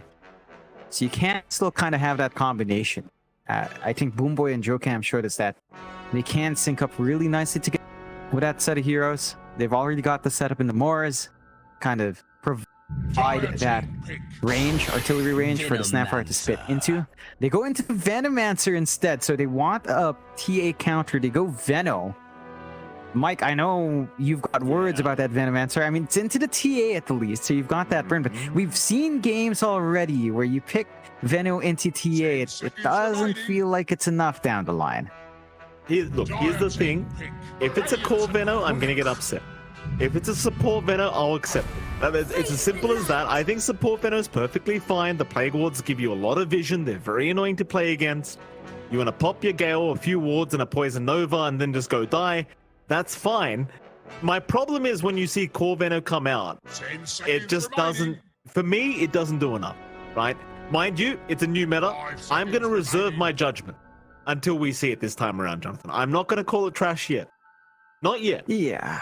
Yeah, I mean, the shard does provide a stun for Venomancer, right? So that's something.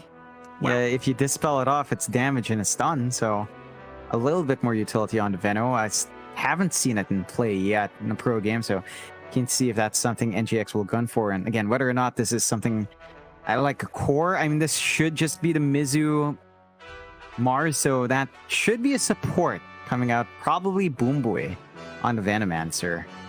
But yeah, if you pick the Veno, chances are you are picking it for the TA, so probably will want to run it up against Ken.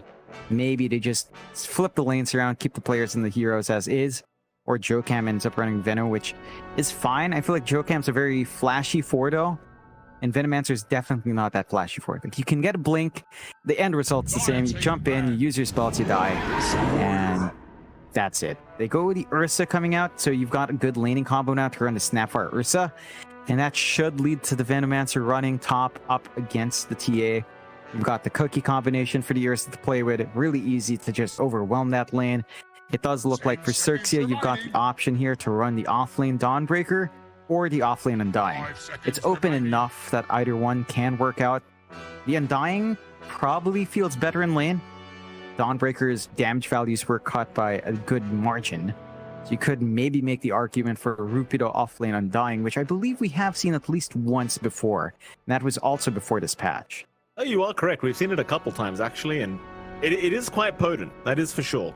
No, I would love to see an offlane Undying here. I'd love to see a POS 1 Undying, Jonathan, but I don't think we're going to see that. Nigma Galaxy, though, they do have the Ursa. So if you are going to run POS 3 Undying, can be pretty rough laning against Ursa with it. Mind you, it kind of goes both ways because Decay is pretty busted, especially if you get a couple up with Tombstone. So it does go both ways. I'm very curious to see where they end up landing this Undying. Dawnbreaker POS 3 against Ursa, not exactly the greatest either, to be fair. You do at least have the mobility of Celestial Hammer, though, so there's that. So I do wonder if XERXIA are going to think about this POS 3 Undying, or whether they just say, screw it, just throw the Dawnbreaker POS 3 instead. At least we can escape if there's a jump in. That way you should be all right. 5 seconds remaining. Still have that flex on hand. I am curious for NGXC overall as well, what they read from the draft. They should understand for XERXIA, I mean, Ken almost always runs that TA. You're not going to see that TA mid. I'm hoping that NGX still save themselves for a last pick on mid lane here for Alacrity, run that support Veno, as they have been banning a mix here in XERXIA. Looks like they expect that it could still be some flex on what the Veno is going to do, or perhaps a Snapfire could be run by Alacrity, as we have seen them also try that out before, as they ban out the Enchantress and Whop. So keeping that flexibility on hand, and respecting the flex. NGX as well. Feastmaster along with the Puck band out. Not quite sure where anything's going. XERXIA will have to reveal their cards first, as last pick is on to NGX here. We'll go for the Ember Spirit. Again, still kind of open as to whether or not you want to run Rupido on the Dawnbreaker or the Undying. Ken is certainly playing that TA safe. Got JG on the Ember, which we have seen JG perform on. Right, like early on in XERXIA's run, back when they were still UD Vesuan, I think the one criticism of JG was he was more like an offlaner playing mid hero. And that was his role a long time ago, I believe, on OB Neon, when he was on that stack with Xiao, Scam, Play Hard. But he has adapted a lot better. After the past few tours, I mean, his mid pool has expanded to the classic mids. His Ember is really spectacular. So I don't mind this at all. You don't have the hardest lockdown here from NGX either. So it feels like a fairly free Ember game. 15 seconds left. NGXC, final pickup for themselves. They are... Oh, there it is! We asked for it last game, John. It has come out. The Alacrity Meepo. They are in basically a best of one right now, NGXC. They have to win this game to force through a third game. They brought out the big guns. Great pickup against the Ember. You just be able to lock him down with the snare throughout these engagements. We know how great Alacrity is on this hero. Oh, John, we have a game 2 on our hands now. I'm very excited. Oh, this is very exciting. I'm keen to see how much Alacrity can get out with his Meepo. This is something that NGX reveals in the direst of circumstances. It's going to have to perform here. Does feel like, I mean, down the line, you might be able to handle it, especially once you hit those BKB timings here on the side of XERXIA. So you just have to hold out. There's a lot of aggression coming out from NGXC. And they've got that Venomancer support. They've got Jokam once more on the snap. On the side of XERXIA, don't seem too dissuaded. Like, they're having smiles of their own, too. They're like, oh, we brought out the Meepo. I guess we're ready for this. And they've got the Undying to soften it up. They've got AoE from Rupido and from JG. Like, the Ember and the Dawnbreaker can kind of rip through that Meepo if it's not careful. Oh, absolutely. It's not like the Meepo is just a guaranteed winner or anything. It's just, you know, just good to see it. We love Alacrity Meepo. One of his signature heroes, one of his specials. Everyone knows Alacrity plays this hero like a very, very mean man, and we'll have the pleasure of seeing how he does perform here as we are going to get into game number 1. John, I think I had 3 out of 4 right, or 2 out of 4 right last predictions. Do you want to go back and have some turns here? Time to get 0 out of 4. Total number of smoke gang kills by 10. By 10 minutes, that's a bit rough. Usually just 1. Team who places the most observer wards by game end. XERXIA feels like even a lot more on point with the obsing. Total number of towers killed before 25. This usually is... this lineup, maybe just 6 to 10 by 25. Player who places the most observer wards by 15. He's been pretty on point. There you go. One of those things, I think your options might be correct as well. Like, you're warding against a Venomancer, right? Like, Boom Boy, he might just be like, we don't need wards. I've got Plague wards. We're cool. Here we go. Battle of the balloons in the mid lane. Why the hell not? They are very cute balloons, by the way, Jonathan. Very cute. They are. They even have flappy wings there. Also saw some... immediately from Rupido. Right? Had some all chat coming out. I think Lucify was asking IYD double down. Haha, goes in your dream. They all run into each other a lot in those pubs. Yeah. There you go. That's it. Back off. You don't really want to have to fight against the Undying right now. It's not fun with Decay. Jokam's going to show up though. They do at least have a couple stuns here. He is out. He can be pushed back, but Ken does pick it up. That's actually a 3-for-1 trade in the favor of XERXIA. Well, nice little net worth advantage getting this game 2 underway.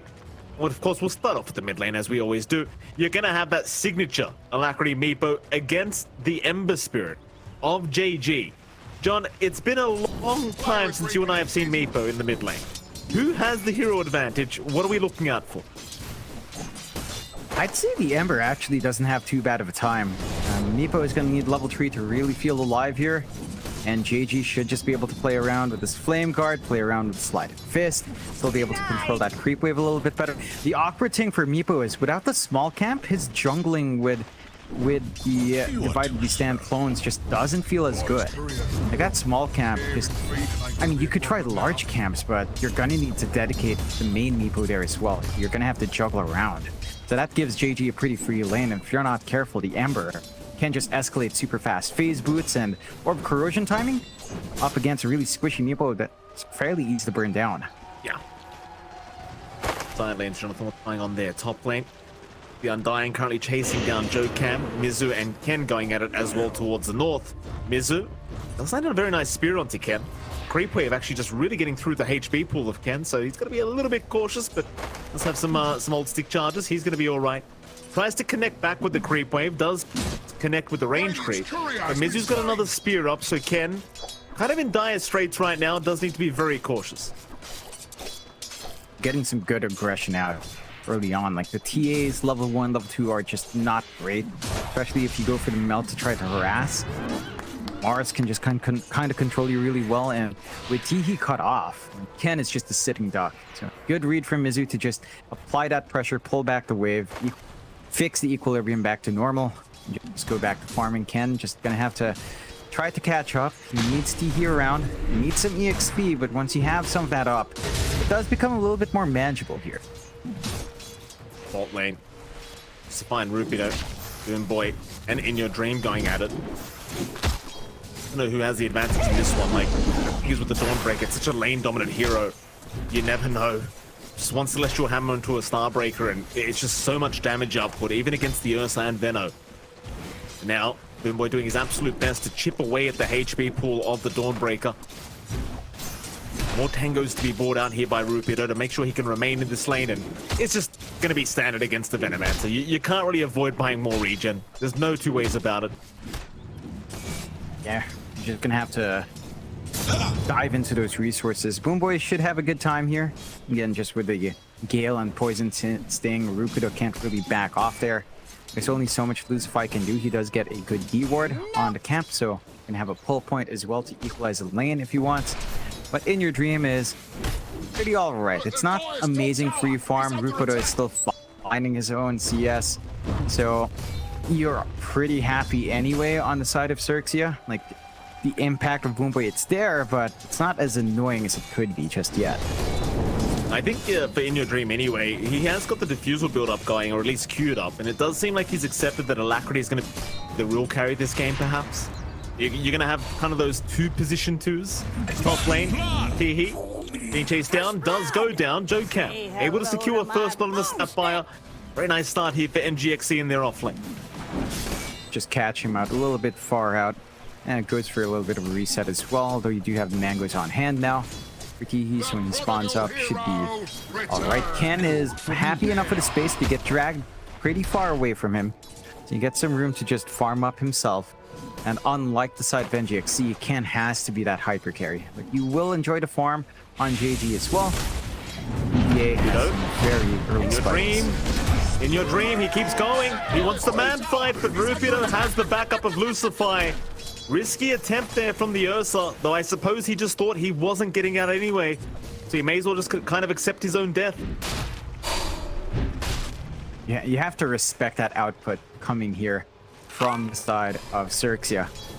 If Boomboy is not around, the Ursa can be a sitting duck. You've got control, you've got attack damage reduction with Fade Bolt. It becomes very hard for In Your Dream to just focus in, and he doesn't have any points in Overpower to try to get some fast swipes off.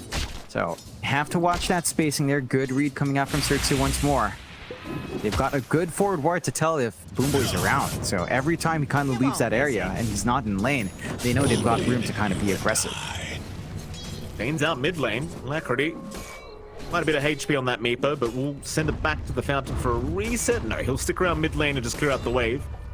Now, do you ever miss the times, John? You would have remembered this time back in the day where you, in fact, hold that thought, because bottom lane, Boomboy's in trouble now. The Starbreaker going to be able to secure the kill, but In Your Dream going to try and trade and get something. Lucify going to be dropping very low on the Rubik. Will eat his stitch charges, still has a fairy fire up, will keep going. In Your Dream is copying a fair bit now. Rupido, he might go for this, but oh, nice juke on the hammer. And the turnaround, In Your Dream, the Starbreaker, it's not going to be enough. The cookie, it's there in time, and Rupido, he will drop, oh, the fairy fire, but it's not going to be enough. In Your Dream barely survives. Had he not sidestepped the Celestial Hammer, it would not have happened. Meanwhile, mid lane, Alacrity barely surviving on the Meepo. Gets to bail out in nick of time. He is getting a lot of build-up now in the Meepo. He's been very successful just dipping into the large camp, still getting that build-up he'd want on this hero. And he's hitting his level spikes here. He Case down. Ensnare is there. Soul Rip not going to help him out too much. Eat the Fairy Fire as well. Mango popped. Nothing going to happen with it though. Alacrity able to pick up his first kill of the game on the Meatballs bot lane. More team fights to break out. 3 heroes here from NGXE. Want XERXIA to dominate this mid lane, or rather bot lane anymore, is mid lane. JG being ensnared up. Needs to be very careful against this Meepo. Naturally, he's not really going to be able to keep up with the levels of the Meepo. That's just kind of the inherent hero disadvantage the Ember does have. Nobody really keeps up the Meepo, to be fair. Pretty, he'll go right back to the jungle, keep that farm going. John, the question I had for you earlier is, you ever miss the days where Meepo, it was all about blink poof? Like, remember those days where you just blinked you blinked one Meepo in and just destroyed somebody, just blew them up completely? Yeah, I mean, it's still about that, right? Like, that's still the build-up you go for. You just delay for a couple of status items so you're not completely squishy. So we'll still see that eventually from Alacrity after the two Dragon Lances are up. Go for the blink, and then just try to melt some heroes early on. But that timing has to be perfect. Side of XERXIA, they're not that far behind despite this weirder start and the kill board not in their favor. Less than 1k lead coming out for NGX, and that is all in on Alacrity. Everyone else is kind of lagging behind. Yeah.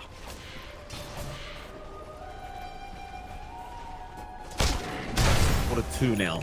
Very slight net worth lead the way of NGXE. Alacrity obviously top the net worth board right now on that Meepo. Again, this is to be expected. Meepo is still one of the fastest farming heroes you can pick up in Dota 2. You've got one of the best playing it. Trying to keep that net worth advantage as JG tries for an illusion rune, is not going to get it as JoeCam does deny it off, and now the ensnares are there. Soul Rip will keep him alive as JoeCam does use the little shredder to take down the tombstone of Teehee. Side able to find a kill there as you are really seeing the dominance of the Meepo against heroes like the Ember, who naturally wants to be very mobile. Just that ensnare, it's such a painful experience here for JG. He's not able to weave himself in and out as much. It gives Alacrity a pretty good window to just harass, getting really big damage off. Ransack already being maxed out here as well. Could be looking for an opportunity bot, TPing the main Meepo down here. Case down. Alacrity's going to be there. Should have the lockdown as well. It's there. It will connect. Starbreaker still going to work. Actually, a very nice stun through the ensnare, and that's one way to deal with it. Rupido, he will survive. Yeah, I mean, once you toss out the Earthbind, it doesn't stop you from still getting the Starbreaker. It just stops the movement. He holds on. He just fends off from that gank all by himself. They get to cancel the TPs here in XERXIA, and they get to just keep farming up. Ken is in the jungle. He's actually within striking range of Alacrity's in that fourth. The TA having a fantastic time, with all the space given out to Ken now. You've still got Mizu and Boomboy up top. They are still ready to go. Arena's set. If they catch out Ken, that's a kill, but Ken's not really looking to poke too much. Just wants that farm, and as long as he builds up, you're pretty happy here in XERXIA then.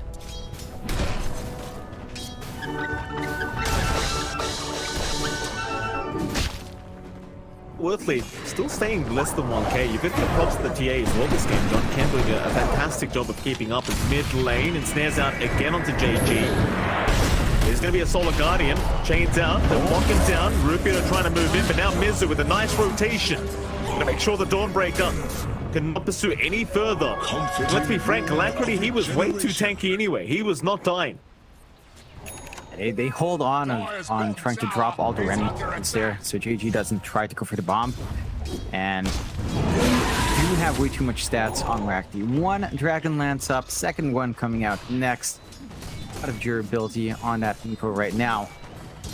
You will need maybe your TA to come in for, which, you know, right now Ken is still clearing out ancient stacks and massive stacks built up for him. A little bit of a clump up by NGXE up top right after that kill, and Crucify. Crucify gonna get caught. No chance of survival. Another kill here for Mizu. Very nice setup there with the cookie of JoeCam. It's under attack. Crucify, he did steal the Plague Wards away from Boomboy. A nice spell to have as the Rubik in this kind of game, because you can just gain so much information and vision for your team, but to give him up now. Not that they're too hard to steal anyway. Get it back anytime, basically. Off T1 tower. You're under siege. Do you bother trying to defend guard XERXIA? It seems like the answer is probably going to be no. Mizu, he's tanking quite a bit of tower damage, so they aren't going to be able to keep the Siege Creep alive in the end. It does go down. They will stick around, maybe just wanting to continue chipping away at that tier 1 tower. Teehee, the only man around to try and help defend this, is the Undying. Does have level 3 decay, so he does have some decent wave clear. Lucifer to also show up. Yeah, see, they do certainly have the greater numbers. So have that arena on Mizu. Problem is Mizu's being watched by the Observer Ward there. Off Teehee. Gold and sweet. Yeah, because they brought Alacrity's clone up as well, so they theoretically have 4 heroes ready to go. Can't just ping the way by these wards though. Boomboy just being a massive nuisance, but that is still space. Pretty hit it being shoved. That's where the TPs come in. T1 to drop. I suppose for NGXC, they'll be happy to come back for that later. It's not like they've lost their own bottom tier 1. In Your Dream's having a fantastic time down at that bot lane, just farming up in the Ursa. Kept that tier 1 tower very well protected. The thing with the draft of XERXIA as well, being against the Meepo Ursa, you probably are going to want to take a bit of time to get that initial farm up, especially on Ken. You already see him build into that Chrysalis, and I think that's a decent item instead of the Deso, because you really do want to just burst one of the Meepo clones down. Like, you don't necessarily want the prolonged damage of the Desolator. You'd much rather have the burst damage of the crit here against the Meepo clones. As well as that, he's working right into a BKB afterwards, so just realizing as the TA, he does need to be able to fight early on, because this Meepo is going to hit a timing rather soon, especially once the blink is up. He's just about to get into it for Alacrity. Double Dragon Lance up, lots of stats to play with. Very durable. Every single Meepo clone he has. They are making moves on bot. Reyna is down. Mizu, though, has been caught and will drop Alacrity with a 3-man instead. Solid Guardian is going to be there to help out with the triple stun. The Lucify has gone down, and Rupido is copying way too much damage from the Mortimer's Kisses, so they continue. Teehee is going to take a lot of damage from this Meepo, but they miss the Scatter Blast. It's there down. Rupido back in with the Starbreaker, but where's your follow-up damage? It's not there. Alacrity, he's just so tanky with this double Dragonlance build-up. And tips are there from Mizu. No one can deal with the Meepo quite yet. It's just too big. Burn for more too. Great cookie from Jocam. Not going to be there. Oh no, JG. He'll still get the river towards the north. Cookie from Lucify. The Meepo finally low Alacrity. Oh, he's going to die. They've gone too far this time around. In Your Dream, he'll try for the TP out. They've got no way to cancel. At least you get the Ursa away. But I'd say the Meepo is a much bigger target. Definitely is. On the edge there for JG. The net misses from Alacrity. Does manage to dance around, dodge out with a slight, move forward with a remnant, and that's more than enough for XERXIA to find that big kill. Keeps themselves in the game, less than 1k lead their way. Smoke out here from XERXIA as well. JG might find a freebie. They may. Jocam get caught out, does end up going down. They will pick off onto the Snapfire. And is that the thing with XERXIA's draft? Like, is it all about prolonging the game long enough? In fact, hold that thought, because in Your Dream, he's in big trouble. No help around him. He's just going to try and run the old-fashioned way, and he gets caught out and taken down. The thing is, Jocam just died around the Radiant Triangle. He just wasn't able to get back in time. It's a big kill. Like, that's the 2 big cores being taken out back-to-back now for XERXIA's end. They find everything they want. You do have this blink timing up on Alacrity, so we're about to hit that mid-game spike where the Meepo is a bit ridiculous. Should be able to just make some plays now off the back of that. Start to see them kind of use it in a big way. This is a big one. Snares out. Alacrity will hold him down. Solar Guardian, though, buying a bit of time as Ken. Fighting back, and now Rupido, the Starbreaker. Alacrity, he's dropping low himself. Poison Nova's there. Ken still trying to run. Eventually will drop. Teehee, he does get the Meepo down. In fact, it was Lucify on the Rubik, but in Your Dream, he'll keep the fight going. Mortimer's Kisses onto the Dawnbreaker. Will take him out. A 3-for-3 trade. So again, I asked the question, is that bad for the Dire? I'd say no. I think you're pretty happy for XERXIA. You're again throwing off this Meepo. You're forcing these rotations out from In Your Dream. He does want to be aggressive with his build-up on the defusal, but his presence doesn't feel too annoying yet. And you're getting much more coming out here for JG. Like, sure, the TA farm is important. I think in the early point in the game, JG's farm is a lot more impactful. Maelstrom timing into BKB will allow him to fight against the Meepo very effectively. So you don't mind that. Yeah, you lose your TA. Ken wants to build up and is the one to get all the space in the jungle. But for JG, that's a much needed kill for him to find. With the Maelstrom slowly approaching, he will have some magical damage to bounce through onto the Meepos to help soften them up for something like the TA to clean up.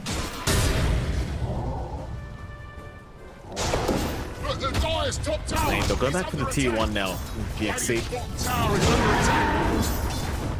Drop. Eventually, the fortification will be forced out, but TPs are not incoming here from XERXIA. Trying to trade the bottom tier 1, but it's going to be a bit of a slower process here.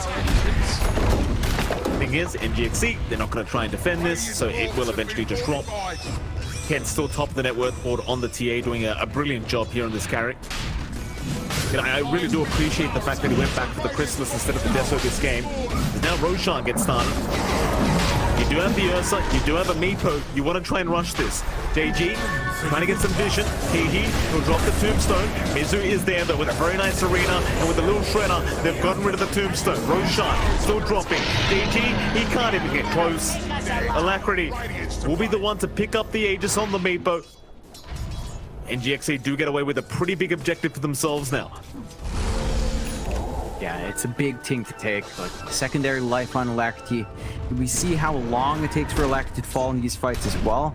Going to be tough for XERXIA to find that secondary life, it feels like. You do have the BKB up on Ken, and the Maelstrom pretty much, well, the BKB first for JG as well.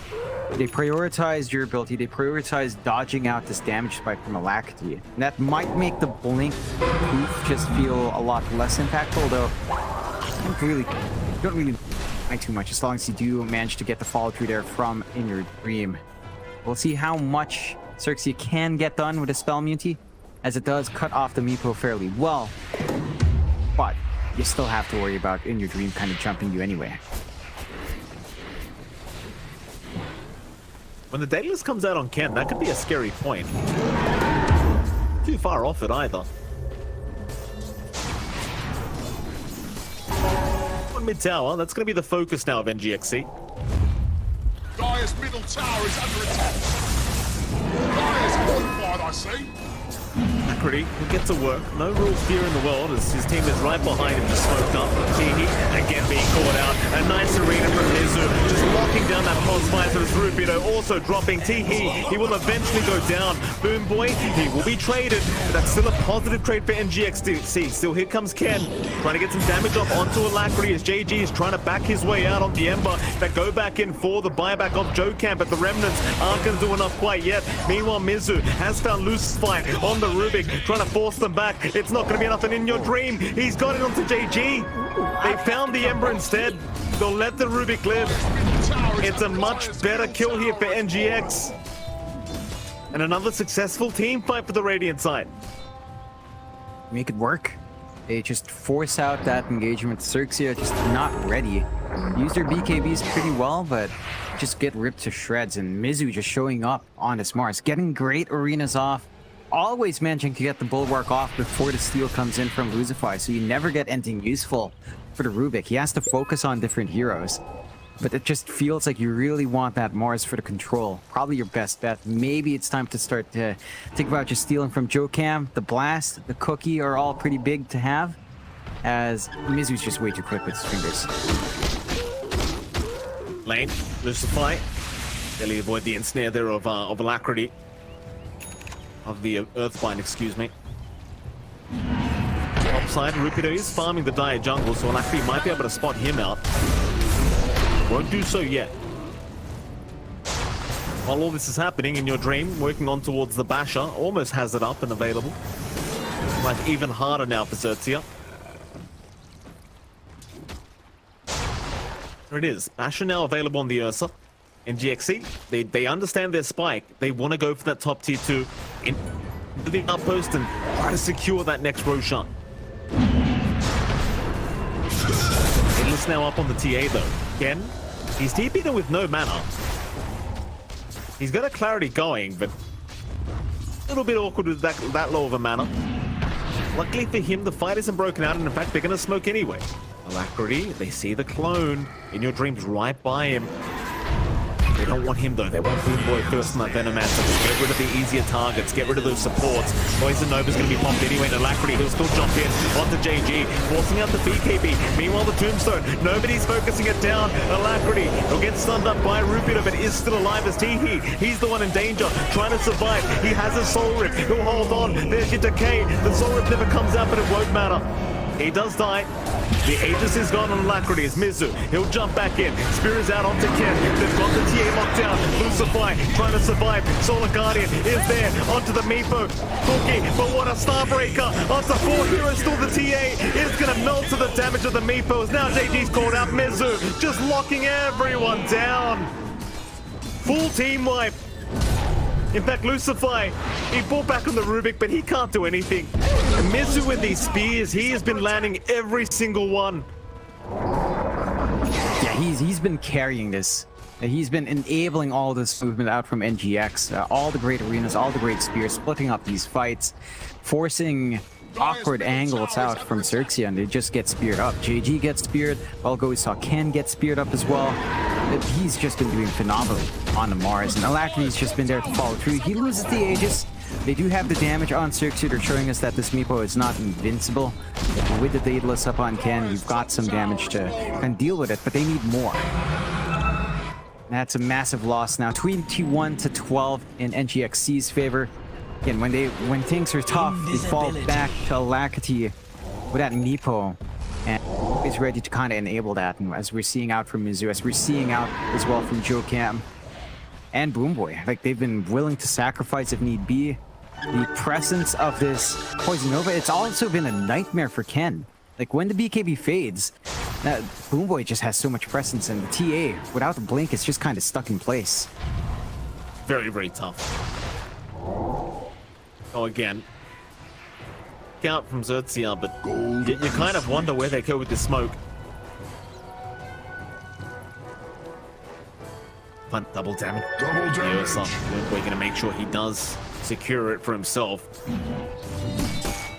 The smoke amounts to nothing. It does at least allow Dire End to just get a relocation to the jungle and have some space to farm up.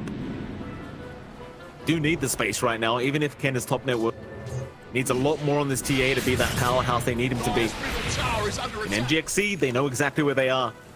They'll smoke up themselves now. Double damage, it will wear off soon, but that's not really the point. All spells are up. They want to go for the fight. They know how powerful they are right now in NGXC. Ken, in position to break the smoke, does do so. Onto In Your Dream and JoeCam. His BKB is preemptively popped by the TA, just in case they drop the arena. He will just back his way out, but now he's got no BKB for Fight Breaks Up. It's a big win for the side of NGXC. If they just manage to find the angle in, Ken's not going to have a self-save. Does look like NGXC are also playing patiently though. They're not going to be forcing the issue. They didn't see that BKB pop themselves. They're just going to have to cut back, take what resources they can, keep this build up. You are working onto the Ags here for Alacrity, so we will see that dig. The new and improved dig, which I believe we've seen Alacrity use before as well. Gonna complicate these fights as, well, the Meepos are gonna be that much harder to kill. Then they will be. That's a lot of regen. 40% over 4 seconds. The max HP. Pretty ridiculous. Very annoying, especially in the middle of a team fight, trying to keep tabs of which Mickey you're trying to go after, and he just digs, and you just can't get him anyway. Becomes invulnerable. Very, very annoying indeed.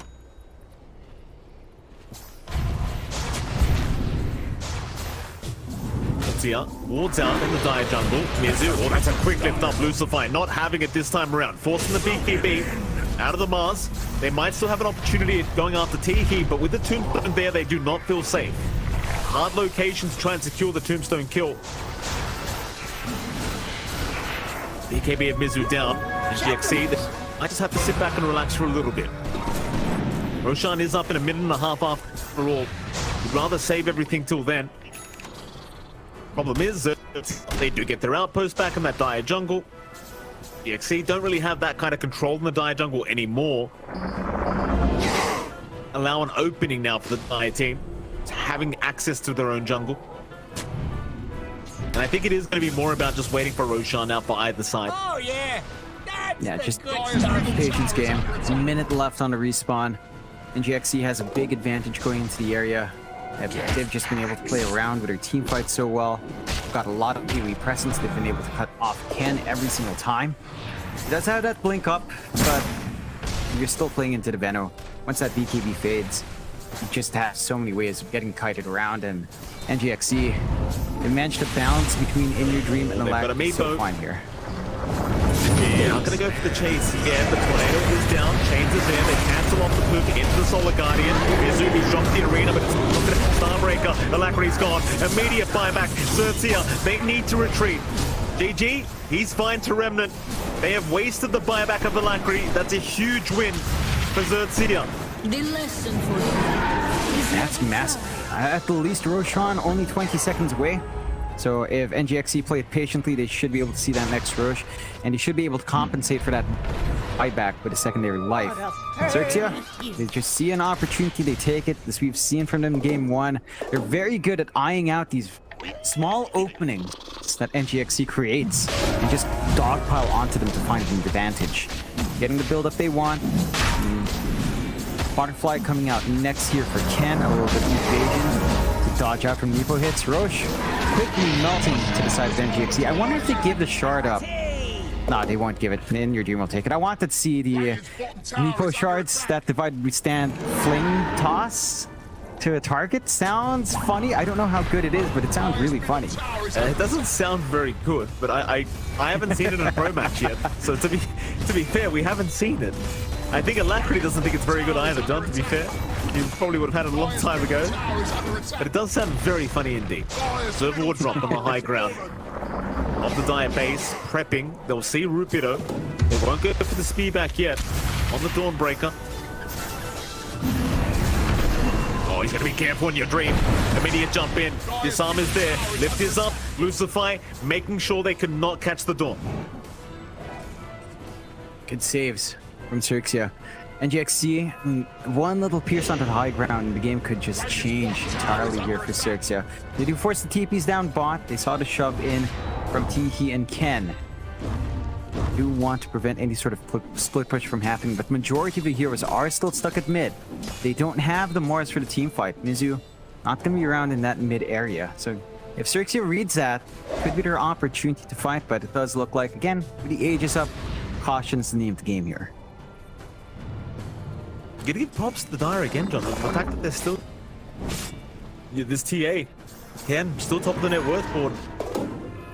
It's impressive. There's the Ags up now, so you've got that digging coming. GG, gonna be spotted. We'll juke out the Earthbind. XC.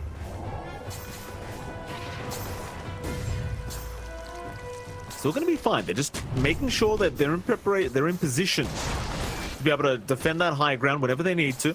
Radiant's bottom tower is under attack. Bottom lane. TP's in to try and defend the tier 2 tower. Ken has traps, can slow down the Ursa, but needs a way out of this. There are heroes coming in from the south. Ken's going to try with the TP away. The spear again. Mizu! Oh, Mizu! He just flows like water throughout this game too, John. This man does not miss. It's been on point. Like, they get a good read as to where Ken goes. They find a punishment. Ken just playing as best as he can, you know, split pushing where he can and get that build up into the butterfly. Just is punished for it. And now Alacrity with Dig. I don't know if you can kill this guy off unless you manage to root one Meepo and focus it down. He is just going to be able to jump in aggressively and just taunt you with that Dig. They don't want to buy back on Ken right now. It's tough. You die back on the TA, that's game over. NGXE certainly have the push with this Meepo available. More Earthbinds flying out onto the Undying. Move stolen by Lucify. Arena down. They've got the Undying once again. Jump in immediately and they burst him down. Still no buybacks being committed. They are just trying to hold slowly but surely. Here comes JG now with the Ember Spirit. Gonna avoid the Earthbinds once again. Slider Fist took a fair bit of damages. Now Lucify's got the Earthbind on his own side of things. Midrax still standing. Ken's up in 5. Lucify lifts up onto In Your Dream, trying to force him to the T4 towers. They'll get the melee barracks, and that'll be enough for the side of NGXE. The Rupido, he'll jump in. He has not seen enough yet. Ken's incoming. Can they actually punish the side of NGXE? Quite yet. Midrax down. NGX, they will not risk it. Backs against the wall still. They're one game down. They have to play it safe. You can respect that out from NGXE. They just build their advantage. They hold on. XERXIA, they're starting to run out of options here to hold on to this Meepo. Like, they need to be able to root. They need to be able to focus one while someone else is digging. Try to get that damage on. Ken is really just doubling down on that damage for the Butterfly next. Still needs a lot more gold to get that done. I think we need to see a little bit more durability out from Rupido. He is going for the Assault Curious next. The Halberd is a very good solution to deal with, say, In Your Dream in this case. But does feel like they lack a hero that can just stand up and draw fire right now. And they've been trying it with Teehee. The Undying still feels a bit squishy, although he is rushing into the Ags himself. So strength steals up to 8 is pretty damn good. And that can, again, soften up the Meepo to a nice amount in a extended fight. But we're not seeing those extended fights come out. They tend to go very quickly for NGX's way. Yeah, absolutely. Slow to plus thinking through the stats. 8% NGXC's way. That's fair enough. I think that's fairly accurate right now. I wonder at what point Ken can actually really just try and dominate this Lacrity Meepo and the Ursa at the same time. It's just so hard. Feels like the game's just on his back. You see JG trying his best at the fights to chip away with the Slider Fist. Hence the Maelstrom build-up, but even with that, it's just not enough. You need more than that. EXE. Hold that die jungle.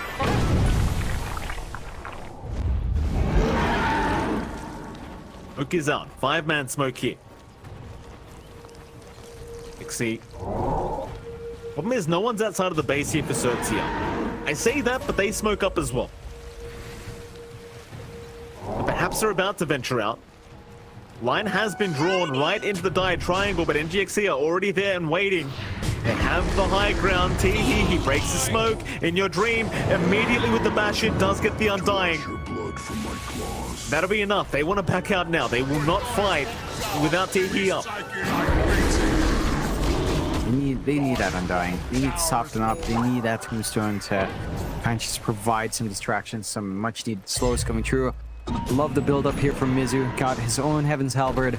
So now Ken isn't just free to stand and hit now, as it hasn't really been a free game for him either. With all the spear backs from Mizu, with all the control coming through, the TA's just not had an easy time at all in this game. And Mizu's aiming to double down on that and just make it even tougher. Push on the bot tier 2. Creep wave incoming. Backdoor is going to be gone soon. They should be able to start to dig into the high ground once more if they want to on NGXE, but they might just opt to wait for next Roshan again.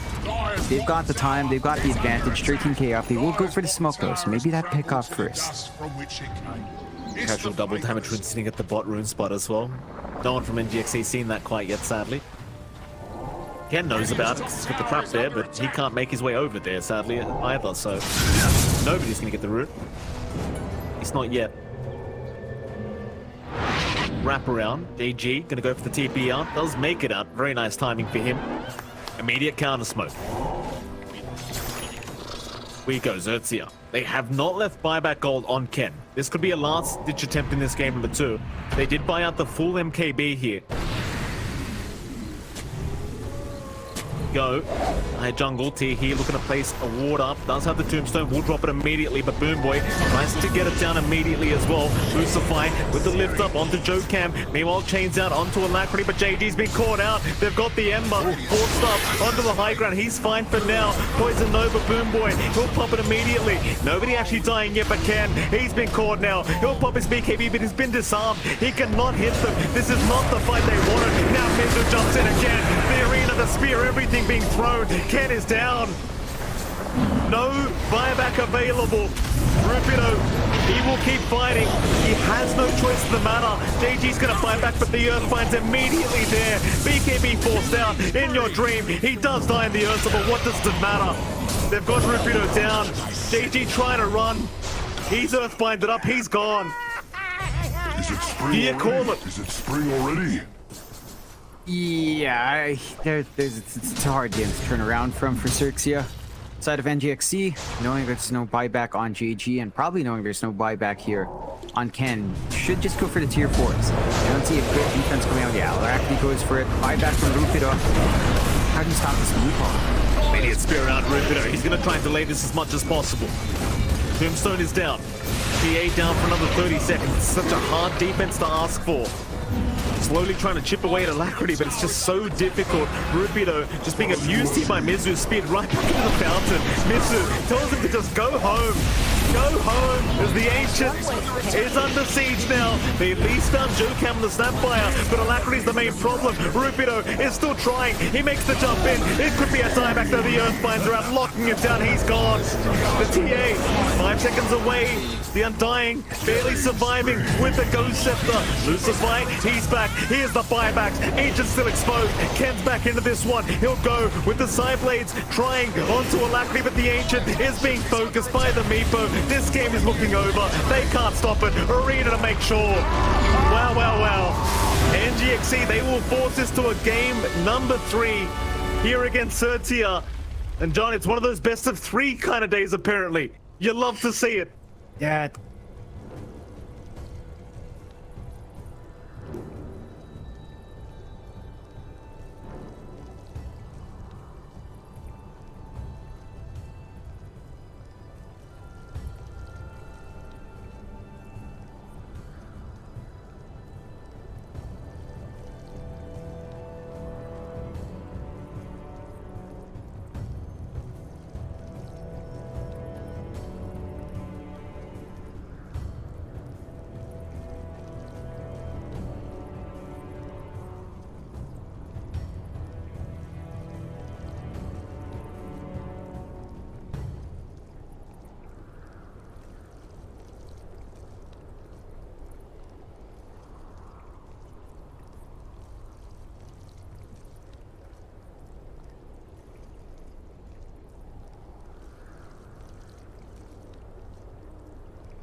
It wasn't just there, it was like here. And it was just this boring farm fest that went on for forever. And meanwhile, there's just these 2 Korean casters that are going crazy over every little thing. 이거는 야, 이거 전략 포즈 아니에요? 전략 포즈. They're bored out of their minds, but they're still yelling. 아니 이 장엄한 베나루의 홀에 예? 아까까지만 해도 도서관이었어요. 왜냐면 관중의 반들이 잠을 자고 있었거든요. 자다 깼는데 아직 게임하니까 짜증난다 이거죠. They basically had to entertain the entire Korean audience or whoever was listening because the game was so dull. 그래! 그래 밀고 있죠! 그렇죠! 밀고 있죠! 이게! 그래 밀고 있어요! 그래 밀고 있어요! 야 제발! Oh my god, I love that clip so much. Boston Major. At Finem versus OG, it was the grand finals. It was an insane game. We're playing against Mega Creeps. This was OD Pixel's moment. He starts talking on the microphone. He says some stupid shit. It makes no sense. Is he going for it? No, he's not. He is. No, He is going for it. He's not.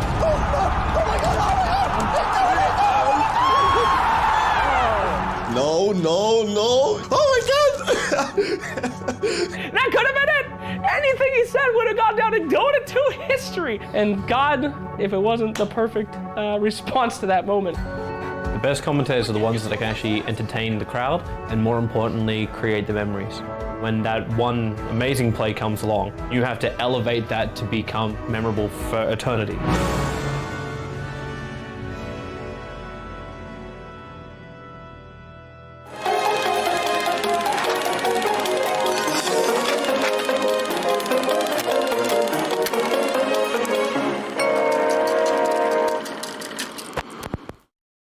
There's a lot of ways to screw up playing Dota 2. Misclicks, bad buybacks, item decisions, you name it. But no screw-ups in Dota 2 history are more famous than Team Orange's KYXY at TI3. Orange versus 2011 international champions, Na'Vi. It comes down to one single game, either team to take it, gonna head in to the grand final. We were waiting backstage to see what's going to win between Orange and Na'Vi. From how we saw it, Orange had the upper hand. We're kind of preparing mentally to play against Orange in the finals. We colossally fucked up that game. Like, we fed so much. It's like, if you watch that game, it's like feed after feed after feed after feed. I remember KYXY was just a boss. He was doing so well at this TI. He was carrying Orange in so many of those matches. And no way to stop it. No matter what, then he has this moment. Continue to farm up and then just deal with this Aegis when it comes out. Should be on the hands of Mushy, and in fact goes the hands of Windrunner. Nope. Denial. What? They denied it. They failed. Oh! We didn't realize at first. If I remember correctly, we were still playing the game for like 5 minutes. And like the pressure was getting to us too, and like a lot of like stuff's going on. At some point, I think it was Dandy, or maybe Hawas. It's like, oh, they don't have the Aegis. Like, I think it took a few seconds for like the casters to realize as well, if I remember correctly. Like the crowd as well. Everybody was like, a few moments later, were like, oh. That doesn't happen. I mean, who does that, and why didn't he pick the edge? You have so many questions always on this that, I mean, you kind of ruined the game. It's the feeling that you're left with. There's footage of KYXY at that moment as his heart literally shatters. Ты заденаила! ВР заденаила Aegis! ВР заденаила Aegis. Кто у нас там? Blood Angel? Blood Angel славился такими мувами. Я не знаю, что еще должно здесь произойти. Нави, When I saw that, I mean, все получается. Даже Aegis просто. I felt so bad for him. I felt so bad for KYXY. I think it stays with him maybe all his life. If we're gonna have him in the seat, we're gonna be talking about it with him. Poor guy, don't bully him too much. 当时 Rosan 快死了，然后我不想捡到我的队友的，然后我又想要攻击那个 Rosan， 所以我就按 A， 然后就不小心把那个盾 A 掉，然后所以我的队友就很不懂发生什么事情，以为我把盾抢了这样。That's what he was doing. Literally, that's what he was doing. Just spamming it like that, you know, just going ham, making it feel like it will kill it faster or something like that, or like you're just so nervous, probably. They celebrated. 当时我是超级内疚，因为那个是我们败者组的决赛了，就毕竟我们赢了就可以去决赛。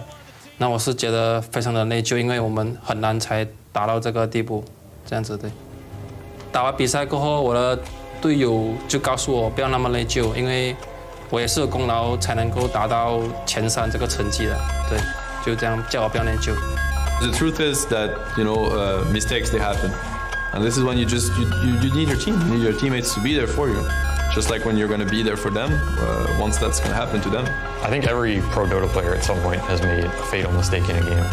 And all you can do is try and move past it and either try and still win the game if it's winnable or just go on to the next one. 然后也希望那些有做失误的人不要那么觉得内疚，因为毕竟还是要继续成长，这样，对，没错。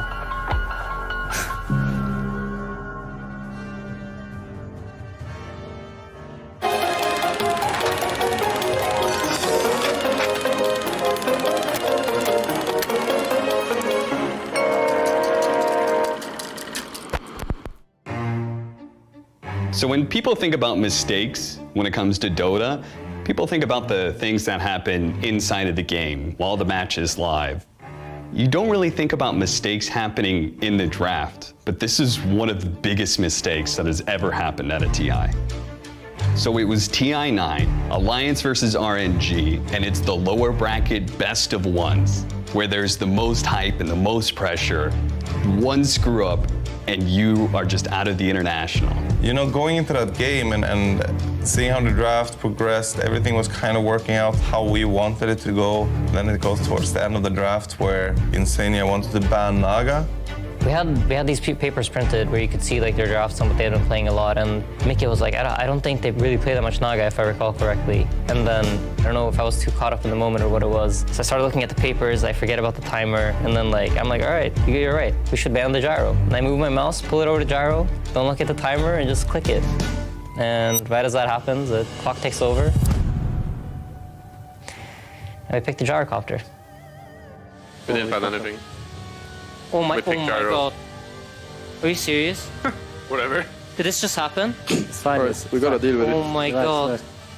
I don't know if I really was angry so much. I was more like shocked. It was hard to like understand because even though you see it with your own eyes, like it's just like, how could this possibly happen? Yes, I was on the panel. I was on the panel for Insania picking gyro. None of us noticed. Even when Lanem, Lanem's like pointing at his head, he's just like, are they, I don't know, I always want to hear what he was saying too. That's probably something really interesting. 空弹 ，nice， 他把他选慌了，空弹。三尾虚空，三尾虚空。不是，我跟你说，不是，他想搬飞机，你知道什么意思吗？他想搬飞机，他选到飞机了。我觉得对面好像真这样，我跟你说，他要搬飞机，他双手插头了，他没了。就我们犹豫了片刻，然后后面反应过来，他们可能是点错了，然后点错了以后，我们就感觉有点搞笑嘛。You were inside the pod at the time? Yeah. I can fuck. Why don't you know? Okay. Sorry guys. How about offlanes? I can play mid gyro. Let's see what they pick. Okay. Let's see what they pick. Don't pick your heroes, guys. Don't worry. We got this. All right, Loda. How are you feeling? I think they're gonna do really well. Yeah. Feel confident? Yeah, I feel confident. First thought in my head is like, it's fine, we can fix this, right? I can play gyro mid. And three of us are like yelling, I can play gyro, it's fine.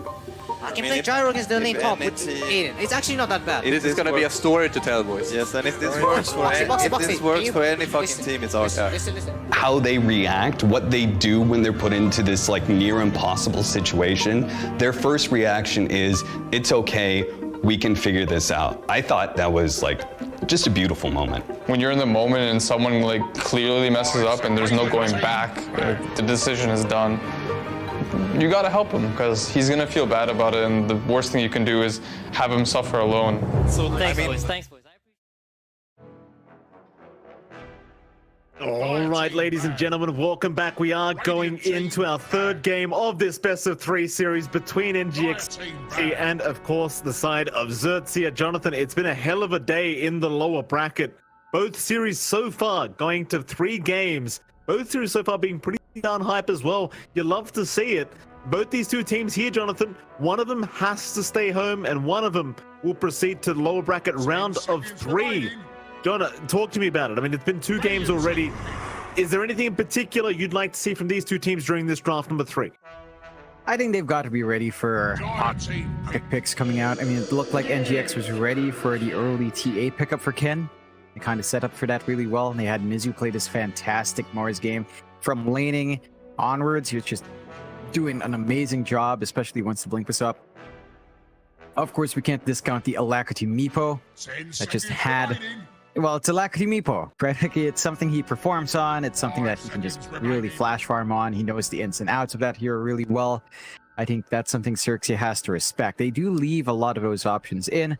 Like Meepo, of course, it's not going to be first phase ban, but they've got to be able to maybe get ready for it. Although I'm not sure if NGX would want to pick it back to back. I believe every time we see NGX pick up the Meepo, it's only for that one game. They don't tend to go back to it for the next game, as they tend to feel like, and the other team tends to feel like they prepare for it. So we'll see if that adjustment is made. Start off with a Marcian Viper here for the side of XERXIA.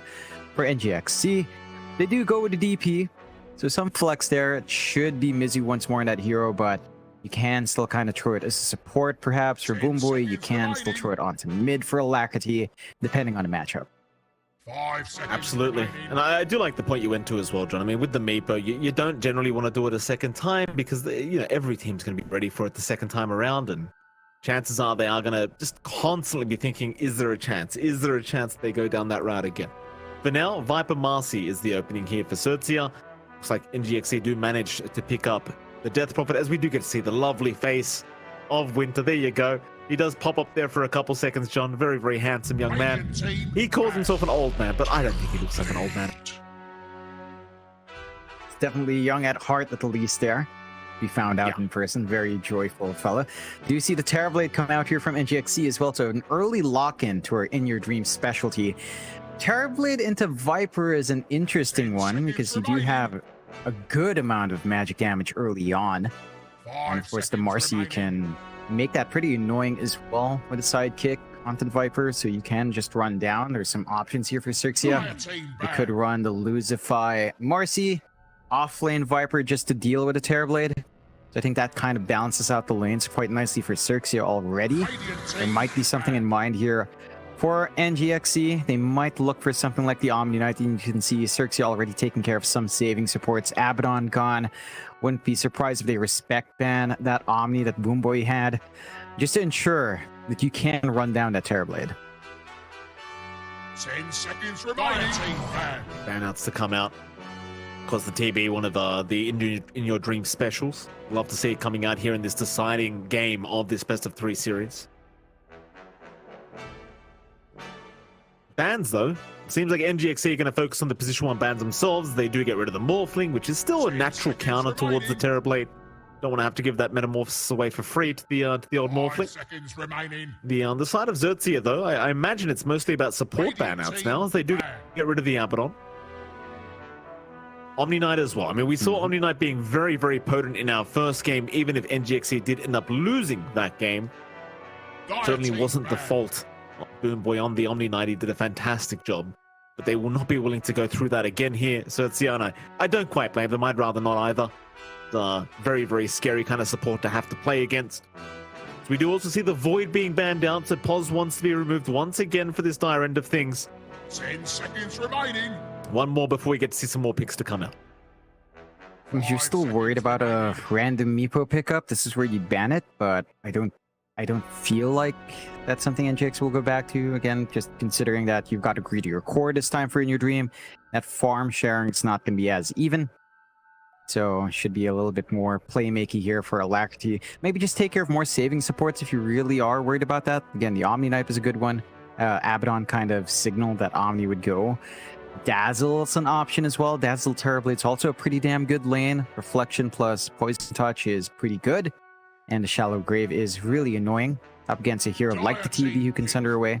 So I think that still lines up with something that NGXE will still want to draft. They ought to ban the Ember out instead. So they show some respect bans out to what Alacrity might want to do. His signature Void Spirit still in the pool, and they will get to pick back-to-back. So XERXIA is going to have to show a little bit more of their draft, kind of solidify that position of the Viper and the Marcy for this next pickup, and allow perhaps NGXE to look for that specialty for Alacrity. Because we know this guy. We watch him for a long time. He does love his Spirit Brothers. Storm's in the pool there as well. And certain things like, say, Quap, Hawk are in that area as well. Elder Titan coming out. Something we haven't seen very often throughout the qualifiers. A new hero, Jonathan. Very, very happy to see him popping up. Very good at team fighting, obviously. Very annoying as well with all the status and armor resist that is removed here with the Elder Titan aura. Great against the TB. Like, you can remove all that base armor away as long as the Elder Titan is nearby, and even with the magical resistance being removed, always very, very nice, and can make life very hard for the Terrorblade. It's a great pick just to counteract that. I am curious now what that means for their lane setups. Like, will you run Elder Titan off lane, pause 4 with the Viper, run a Marcy 5? Are you doing something different? Are you running a Viper support? This we've seen some teams experiment with, at least in the previous patch. Could be something for XERXIA to consider. NGXE, straight into the Shaker. We've seen Jokam perform in this hero spectacularly before. Just wants to kind of get back into it. We know Jokam, he loves these playmaking heroes. Shaker is one of his best ones. We'll take the blink timing. We have seen how passive that lane is. And the Dazzle does come out. I mean, it wasn't banned. Again, with the Terrorblade, Shallow Grave pickup, you've got the Sunder there. It's a really good lane to have with Reflection and Poison Touch. You can just run down here. Yeah, oh, absolutely. It's certainly a very strong pickup here from NGXE, and their draft so far looks very powerful.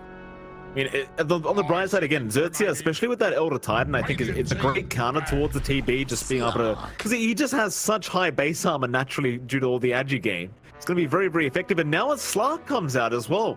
We haven't seen this hero today, but it does pop its head out of the water. And, well, here we go, John.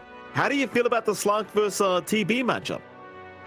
I actually don't mind it. I think Slark has a pretty good time against Terrorblade, easy to gap close and nullify that range advantage with a pounce, especially if you have something like the Ags.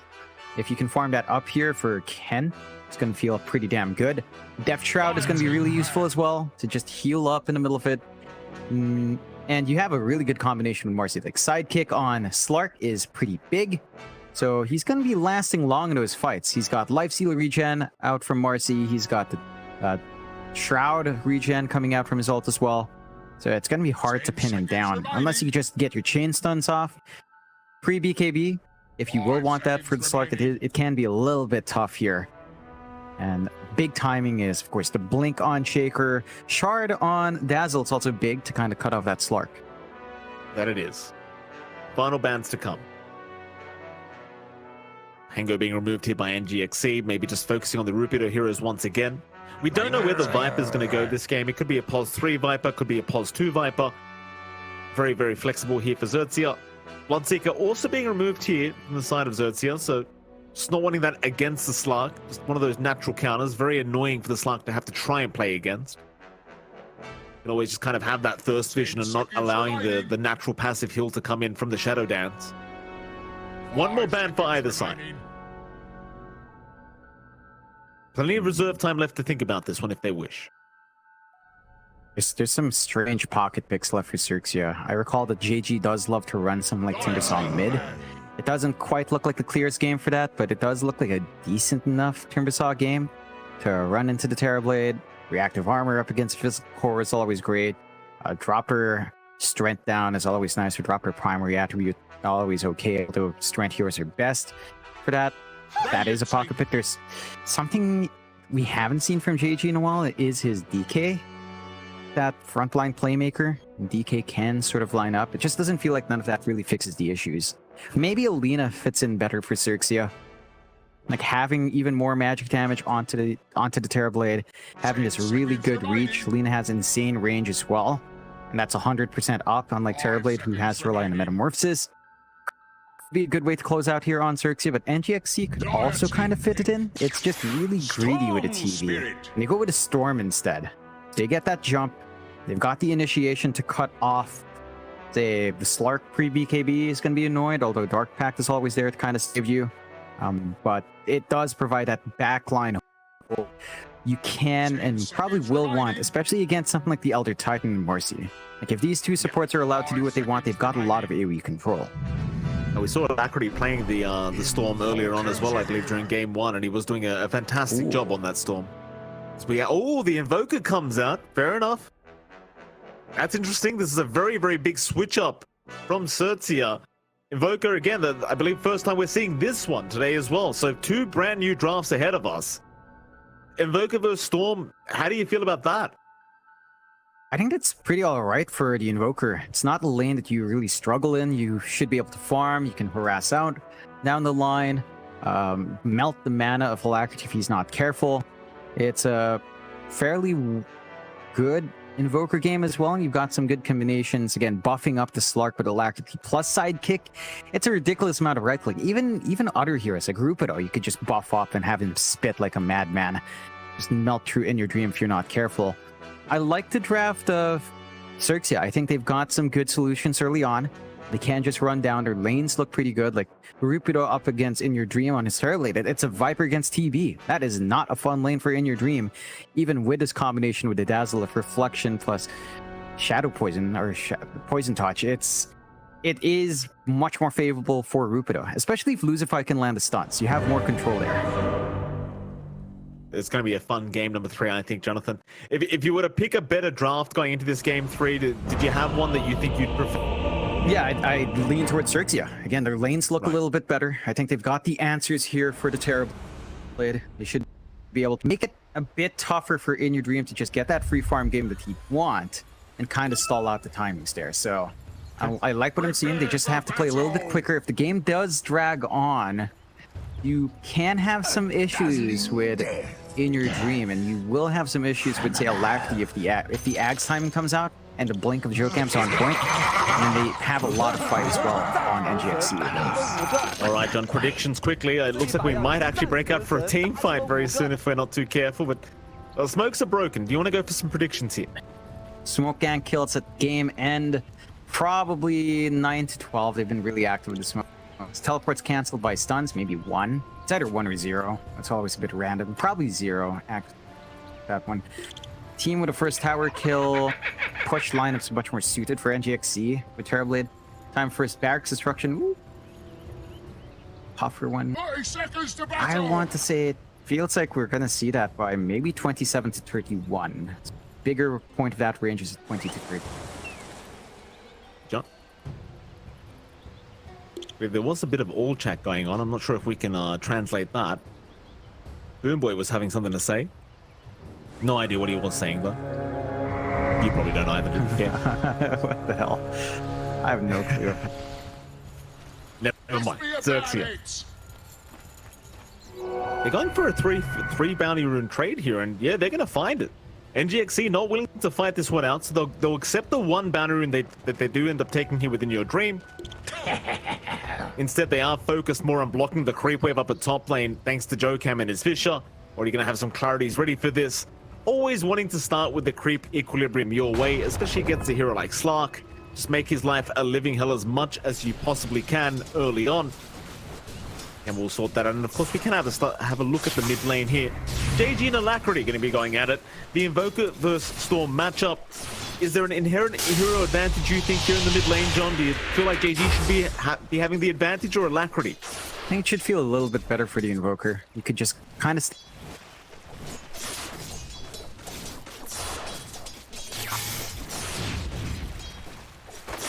Denied!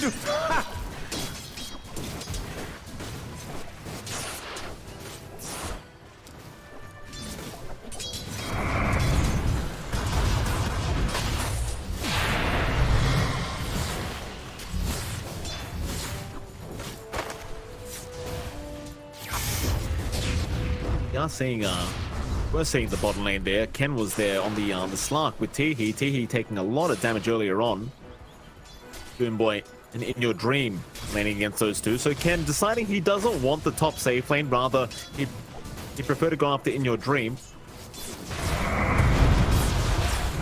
Fine for now. I suppose the Slark versus TB lane is kind of favorable here for Ken, considering with the Dark Pact he'll be fine against the Poison Touch of Boomboy. Teehee not so much though. Teehee is suffering quite a bit with this as they do chase him down once again, and the Poison Touch is really slowing him down. He's gonna eat the Furry Fire, will barely survive. I'm a bit surprised the side of XERXIA are running the Slark versus Terrorblade lane. Like, Slark does enjoy just grabbing more Essence Shift out, but this is not an easy lane for Slark either. You can Dark Pack off the Poison Touch, as you pointed out, but you can't really stop the Terrorblade. In Your Dream's gonna have a relatively easy time farming up, and it's the Slark who's going to be under pressure. Like, all the denies here for In Your Dream, that's a lot of EXP. You're not finding. Ken wants a fast 6. He wants to be able to sustain and just maybe farm jungle, maybe farm heroes once he hits that spike.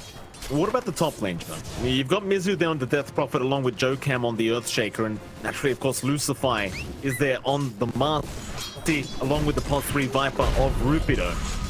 It is a pretty kind of killy lane here between these two, and killy's not a word, Jonathan, but you get my point. So much kill potential here between these two duos. Do you think one of these sides has an advantage in the safe lane of the dive? It feels a little bit better for the side of XERXIA. I think there's more play coming out from Marcy in comparison to the Shaker, and that should lead to maybe more aggression lining up, but just a good defensive Fisher can cut that off.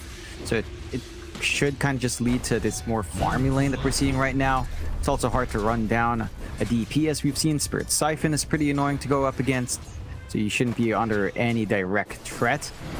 Although again, I am wondering if this swap was worthwhile, because Slark versus DP, maybe it's pretty annoying.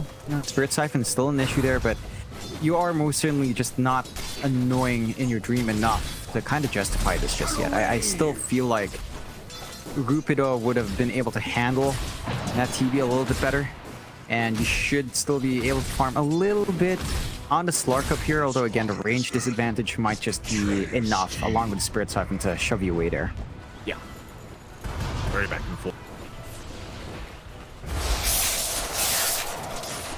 Mid lane, pretty. Try and chase down JG. He'd cop an EMP, so he's going to have the issue of his mana constantly being burnt here on the Storm Spirit, but that's pretty standard. As long as he can hit creeps, he's more than happy, and that is exactly what Alacrity's doing. 29-7 in terms of CS, having what appears to be a very free laning stage on that Storm. Now that's definitely pretty darn good news here for NGX. Like, there's not really much that JG can do to really slow this guy down. Bottom lane. Never mind. We had a TP out. He was in trouble. He's going to be just fine. Go on, John. And they've been trying to trade back and forth, and JG is lagging behind the CS. Alacrity's having a much better time there, but you are still finding your EXP here in the Invoker. You've got the early earn up. If you can get a rotation out, start to build into those charges, you can have a lot more impact. This kind of start for Alacrity is a bit of a godsend. Simplifies the game for the Storm. He's right up there, #1 in net worth. So you should be able to just run around with a couple of early items up and try to make some space happen for the bulk of the farm to go towards In Your Dreams way. And so far, so good for NGXE. Like, all the lanes are looking really nice, except top lane for Mizu. But he is copying the Viper lane. Again, you don't mind that too much. As long as it's not your Terrorblade, you're pretty alright. That's true. Again, trying to chase down Boomboy in the Dazzle. In Your Dream, going to chase him down now. Pack will purge off the Poison Touch. He'll be okay to pounce away. It's like you said, Ken's not really farming that well on this Slark. 18 and 9. In Your Dream is having that free lane you talked about on the Terrorblade, and that is going to be a pretty big cause of concern. But considering Alacrity and In Your Dream are both having a very clean laning stage, it's not going to mean a good transition to the mid game here for the side of the Dire, though Alacrity, speaking of, has been spotted by He will try to go for a chase, but Boomboy's going to cut them off on the Dazzle. More heroes coming in from XERXIA. They'll go for a Disposing the Tornado and EMP. Boomboy, he's the one to pick up the first blood. Alacrity, a great sidestep with the pounds. Oh, he's out. Alacrity's perfectly fine. He'll even get a bounty to bottle up, and now Ken's in trouble. Stick charges away, rebound, the out of movement speed isn't going to be enough. Ken is still trying as the dispose. Now Ken, he'll get a kill, but they're both going to drop. And Alacrity, he walks out scot-free. He's fine. That is pretty nutty. Alacrity dodging out there. His courier gets sniped. They tried to jump him. Just felt a little bit too staggered out from XERXIA. Maybe a bit of a misplay as well. I think the dispose went into the tornado, which probably gave enough time for the rest of the team of NGX to just kind of respond in. And the big winner is In Your Dream. Grabs himself a kill, grabs himself an assist, shows up with a Metamorphosis. Sure, he's not farming, but he gets some much needed AoE EXP, AoE gold, #1 in net worth now. And Ken is just suffering. Like, this Slark just has no farm. Barely above the DP, still having a better time than Mizu, who's basically feeling like a support right now, but this is not the kind of start you want for the Slark. He doesn't flash farm well. When it comes down to a farm war, you're going to have a much better time here on In Your Dream to escalate. Yeah. Pretty. A lot of damage there on that Storm. He's going to be alright. He was just farming some stacks. Really farmed up quite well here. Speaking of farm though, Rupido has seemingly had complete free farm on the Viper. Top of the net worth board, just in front of In Your Dream on that Terrorblade. One of the weird things about the Viper though, like if you get off to a good start, the mid game can be quite dominant. You just kind of wonder how it transitions to later on. We will get to see very soon. Rupido continues to have that very good start. He's going to build into that standard Dragonlance build up as well. I wonder though, is it just your classic like BKB rush after that for the Viper? Is there something else you'd like to see here from Rupido? I don't think there's too much else to need outside of BKB Dragonlance. Maybe the SNY. You could just try to tank up here. AC sounds pretty good here, or the Shivas can sound really nice here for Rupido. It's not really a Gleipnir game, although I suppose the added lockdown for Alacrity is nice, but you can kind of get that done with your Marcy instead. Just feels like it's too telegraphed out from the Viper. The follow-up control is always nice, so who knows? Still a ways off until that, though. It does feel like that takes a while. Lucify here with the Invis. He's under vision. He doesn't know it, but he's under a sentry right now. Spose is there. Mizu knew it was coming. Fisher is available from Dokkan. They're going to try and turn, but the relocations out around the TP is in. Rupido is in trouble now. On that Viper, he will pop the Viper strike, but is going to drop. The highest net worth hero going down here. XERXIA not going to be happy about that. Mizu, very nice bait on the Death Prophet. Just stands forward, knows what's coming, calls his teammates to pull up with him. And they managed to find a nice juicy kill for Mizu to kind of recover from. I mean, he's been behind on this DP. He's been back of that lane and that kill. Now the threat of exorcism is up. And they can start grouping around Mizu. He can start showing up for the push. Got some contributions now for XERXIA. Highest net worth is the Viper, but he's just been stuck in that lane. They tried to go onto Alacrity a little bit. They melt his mana, so JG's feeling good. But no real follow-up for any of that. So you're still pretty fine. And surprisingly, they are dragging. He does have the Metamorphosis. They could go for the top push. Try it. We only really got Tehi around on the Elder Titan to try and defend, and maybe able to do so decently with the Echo Stomp and Astral Spirit. Tower is under attack. Kind of annoying to try and push against the Elder Titan. One of those heroes that's very good at just slowing you down. Meantime, Rupido is split pushing the bot lane anyway, so you are going to find a tier 1 for a tier 1 trade if it does come to that. And it looks like he may not even try for the Echo Stomp. He just realizes, well, he does. Will commit. Does land on 2. The thing is, NGXE know he's in there now. This might just lead to his own death, which is why I said he wouldn't try for this. Mizu down. He is going to be spotted. We'll try for a TP out eventually, and they don't have any way to cancel. He forward thinking, understanding he could just TP out, is going to be fine. Still managed to find a tower. Is a 1-for-1 trade in the end with the space that he has bought out. They managed to take out the bot. So you trade evenly. XERXIA, they open up the map in the same way. They can kind of take over bot. They can kind of keep stalling out for Ken to start building up on the slug. For NGXE though, I mean, you're ramping up fasting in your dream. The Yasha's almost done. He's going to be going for the Manta next, as is typical. Once the Manta's up, I mean, you already have some defensive items to just avoid some of that magic damage. And after that, you're kind of set. You could maybe go for the BKB if you want to on In Your Dream. We've seen different build-ups from Terrorblades, but it's fairly open from that point forward. For Alacrity, he is trying to go for the BKB into the Orchid. And that one's taking a little bit longer. He is giving most of the space out to In Your Dream. So his activity is also kind of taking a backseat. And I think the slower pace is actually not too bad for XERXIA, because this allows them to recover. This allows them to build up on the Slark and maybe just work onto some early items for their front line. Like Rupido, Dragonlance is already up. Could be the point you start grouping up around that durable front line. Spirit Vessel for JG, starting to build into it, along with a Witchblade, which isn't too far off. You do want some charges up in JG though. Like, he hasn't really found any kill to be a part of. He definitely needs something to happen so he can start playing with a snap. Yeah, I mean, XERXIA has been much more quiet in the kills department. It does feel like their draft does need to snowball with those levels a little bit and get into that mid game before they get too aggressive. Because we are going to see Lucify and Rupido perhaps try for something bot lane with Jokam.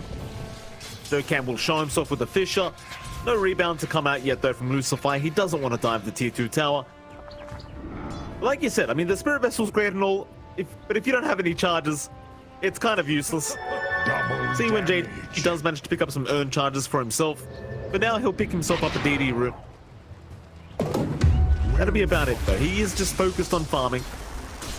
Please have that Witch's Blade up if you are going to get involved, I suppose. Kind of chilling out.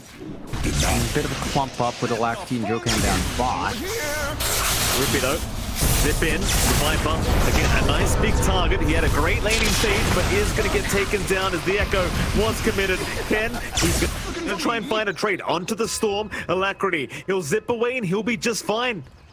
They don't have any further lockdown. It's just a free kill. It's troublesome for the side of XERXIA. Like, they drag only Ken. He's just around the area farming. Response out. You're going to need multiple heroes. The storm is going to be extra slippery. There has to be follow-up damage. There's just not enough on Ken for him to look for that kill solo, even with all those spell drops. They're wrapping around mid here, though. They are. They're going to keep trying to be aggressive. XERXIA. Rebound. Then Lucifer. Alacrity is spotted. Cold snap. Tornado, but a nice Fisher. Going to block them off, so Joe can. Saves the day. Alacrity. Okay to walk out. They just, again, don't have follow-up. It's a bit awkward here for XERXIA. Like, they're getting the initiations right, but you don't have enough to just stun him forever. It's not quite there. They'll try again with the smoke. See if they find the angle. JG really wants to kill. Like, he's got the Witchblade up. They've got some damage. They need to give some earn charges out. They're just not able to find it. Yeah, it's so desperate, right? Like, you want to abuse the earn and the cold snap. We're 14 minutes in, he still hasn't had a chance. This is the Despair Invoker. This is the Despair situation for the old Invoker. Then GXC. Yeah, they're not going to find an opening for another gank attempt. And even if they did, I just don't know if they have enough with Lucifer and JG. They need a little bit more than that. Yeah, you kind of want to connect with Rupido. I'm surprised that Rupido is still more than satisfied just sitting back and farming. As the Viper, like, he's just sitting in the lane. He's not going with these smokes. He is working towards a Force Staff into Hurricane Pipe, so maybe with Force Staff up, you have that added mobility. Kind of actually do something in these fights and try to get that damage in. Smoke out from NGXC this time. Jocam still working on to the Blink, but him and Alacrity, they've been working as a good unit here. Okay, will be targeted. Does have one range creep. There around Lucifer, he will rebound eventually. So they are trying to cut him off. Storm, zip in, Alacrity right on target. No vision necessary. He'll well played himself. Pat himself on the shoulder. Let him know he did a good job. Yeah. Sometimes you are your own best cheerleader, so if no one's cheering you on, you might as well do it for yourself. Alacrity. Be feeling good. 6-1. Very slow game here. 7 kills in 15 minutes. Both sides. Again, it's one of those games. You mentioned it, Mike. Best of 1. We saw this in the last series too, but when you have so much on the line, you tend to play more defensively. Pretty. You say defensive, Alacrity's not playing defensive at all. John Fisher, that's going to land on 2. That's a perfect initiation from Joe Ken. Still disposes there, but Shallow Brave on Alacrity. Will we make it so he is safe as now the Echo Slam. Joe Ken from the side and the zip back in. Mizu. He gets onto a double. Ken. He has pounce. He will be able to pounce his way out, but a fantastic fight. The NGXC as they move into that mid-tier 1 tower. Everything just landing as you would ask. In fact, Ken, he does at least snipe an arcane rune away from Alacrity. That's something. You actually protect the mid-tier 1 tower as well. It does not end up going down. Yeah, they respect the power of XERXIA. They don't force the issue here on NGXC. They know they've got a lineup that scales pretty well. So no need to rush it. Go back to farming. Metamorphosis did fade as well in your dream, so you didn't have the easiest time to just commit onto that tier 1. And for XERXIA, that's some good news. Because they get to just hold back, keep farming. They are looking for their own wrap now as well. A successful team fight here. JG is hanging around. He wants the home charge. He's going to make sure he gets it. Mizu.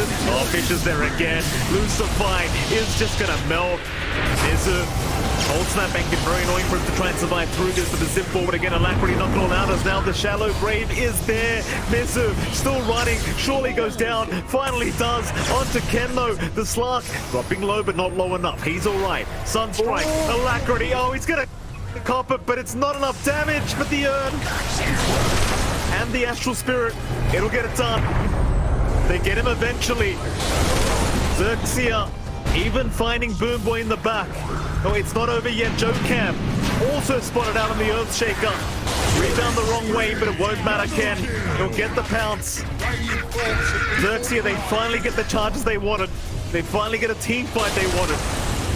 It's a big opening for them. Ken off the back of that, suddenly with 3 permanent Agi up, starting to build up, and he is going into that Ags. We talked about that. The Ags against the Terrorblade is massive. It just cuts off the range advantage with Metamorphosis. Much easier to catch him out. Even the Storm, it's going to be a lot easier to pincer down here for Ken. So the investment onto him as the carries is going to pay off massively once he has that item up. For the side of NGXC, I mean, right now, it feels like they need some more protection. Like Mizu, because of how badly his lane went, he had to go for Glimmer Cape first with double Bracer and Wand. And he's just not durable enough in that front line. Okay, we'll see a couple. Lucify, he's right behind. Now I'm going to catch up the Order Titan. Teehee will drop Alacrity. Use the Vortex, and now the Fisher to hold down the Viper. Follow-up stun. Rupido still running. The chase is on, though. Alacrity. Has he gone too far? Not quite. His whole team behind him. Doomboy's always there with the Shallow Grave at max level. That XERXIA, they'll accept the fact that Teehee has gone down. That'll be the only casualty that time. Not the biggest kill to find. I think you need to try to keep these high net worth targets down now from NGX's end. Like, they've got to find a way to hold down Ken. Ags is fully up for Ken. So he can actually have so much impact in these fights. He's got a lot of presence and instant smoke out from the rest of XERXIA with that pickup here on Ken. And they're feeling themselves now. Doomboy, be careful. That pounce range is huge. He does get caught, but he does break the smoke at least, so In Your Dream doesn't get caught out, so he tanks the gank for his teammate. Can't really protect the stacks in the triangle, but it's only a large camp anyway, not too big of a deal. That'll be enough. XERXIA, I'm sure they would have liked a bigger kill than that. Again, they will miss out on the TB thanks to the positioning of the Dazzle. Yeah, but not the worst thing in the world.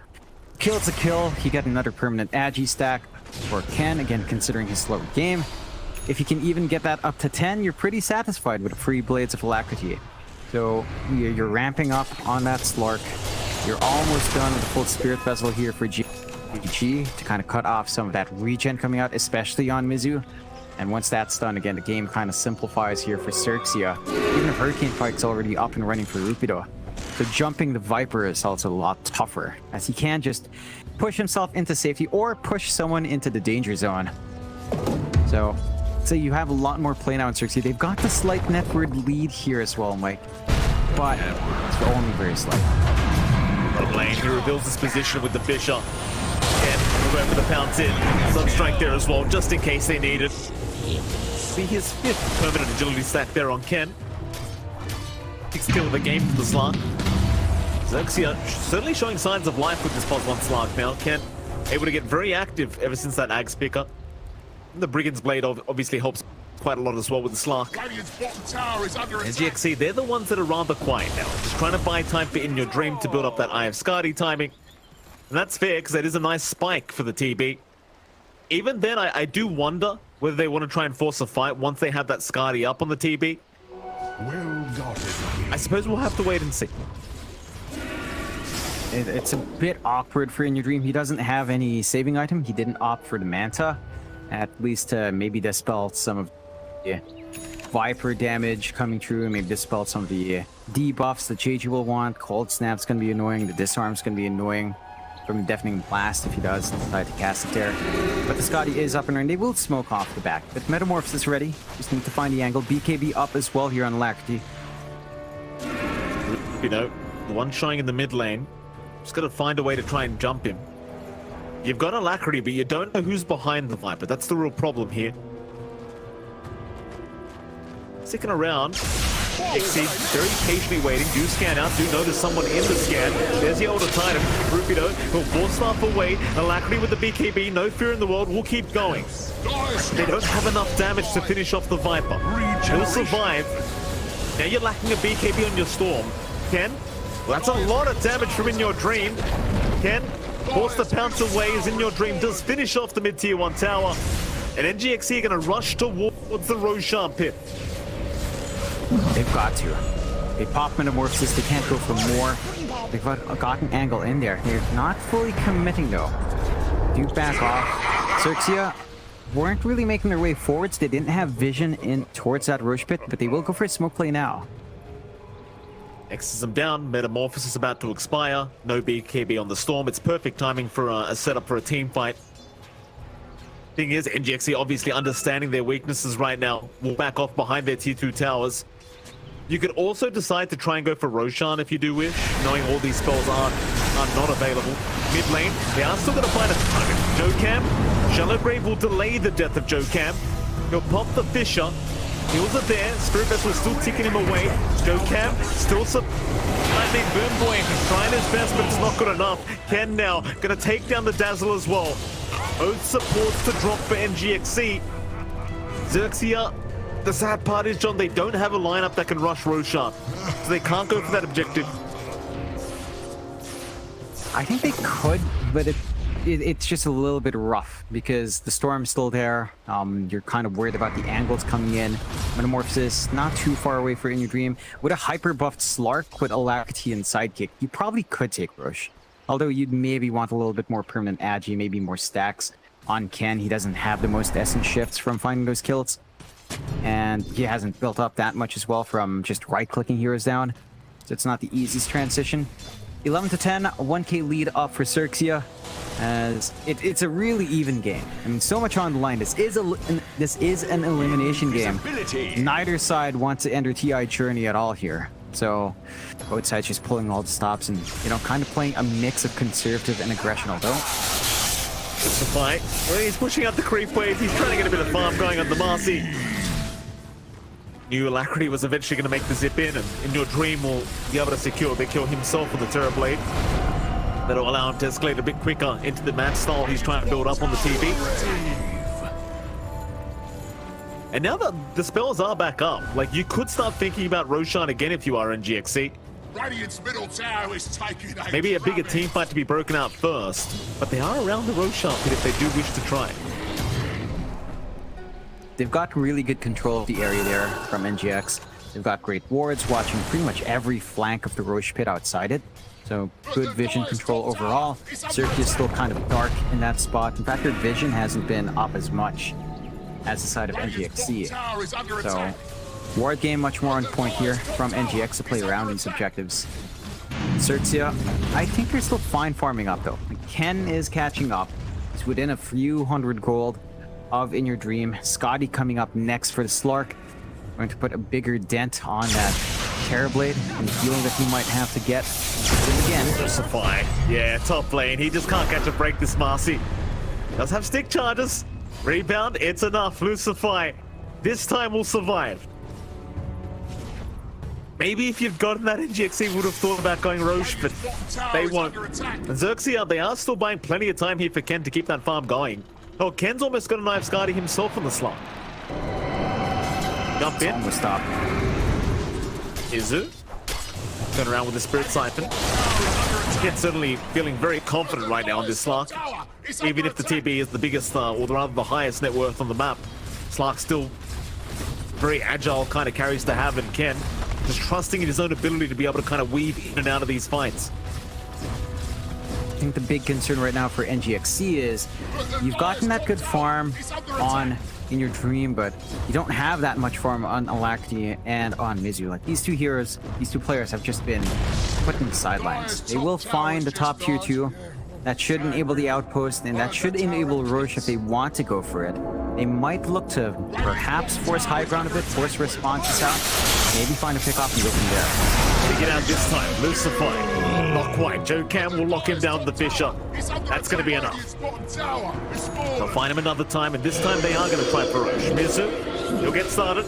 Popping the Exo.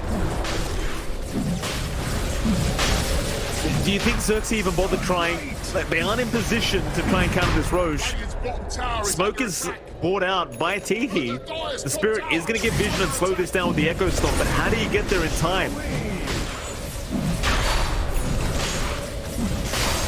Just a bit too far away. The Roche melts way too fast. They might be able to take a follow-up fight, but I respect the fight coming out here from NGX. The slam is still ready from Jokam. Secondary life on In Your Dream. XERXIA, they did find a tier 2 bot to even things out. They have the bot outpost under their control as well. So the best thing to do now is just dodge. That could give NGXE an opening for a bit of a high ground attempt.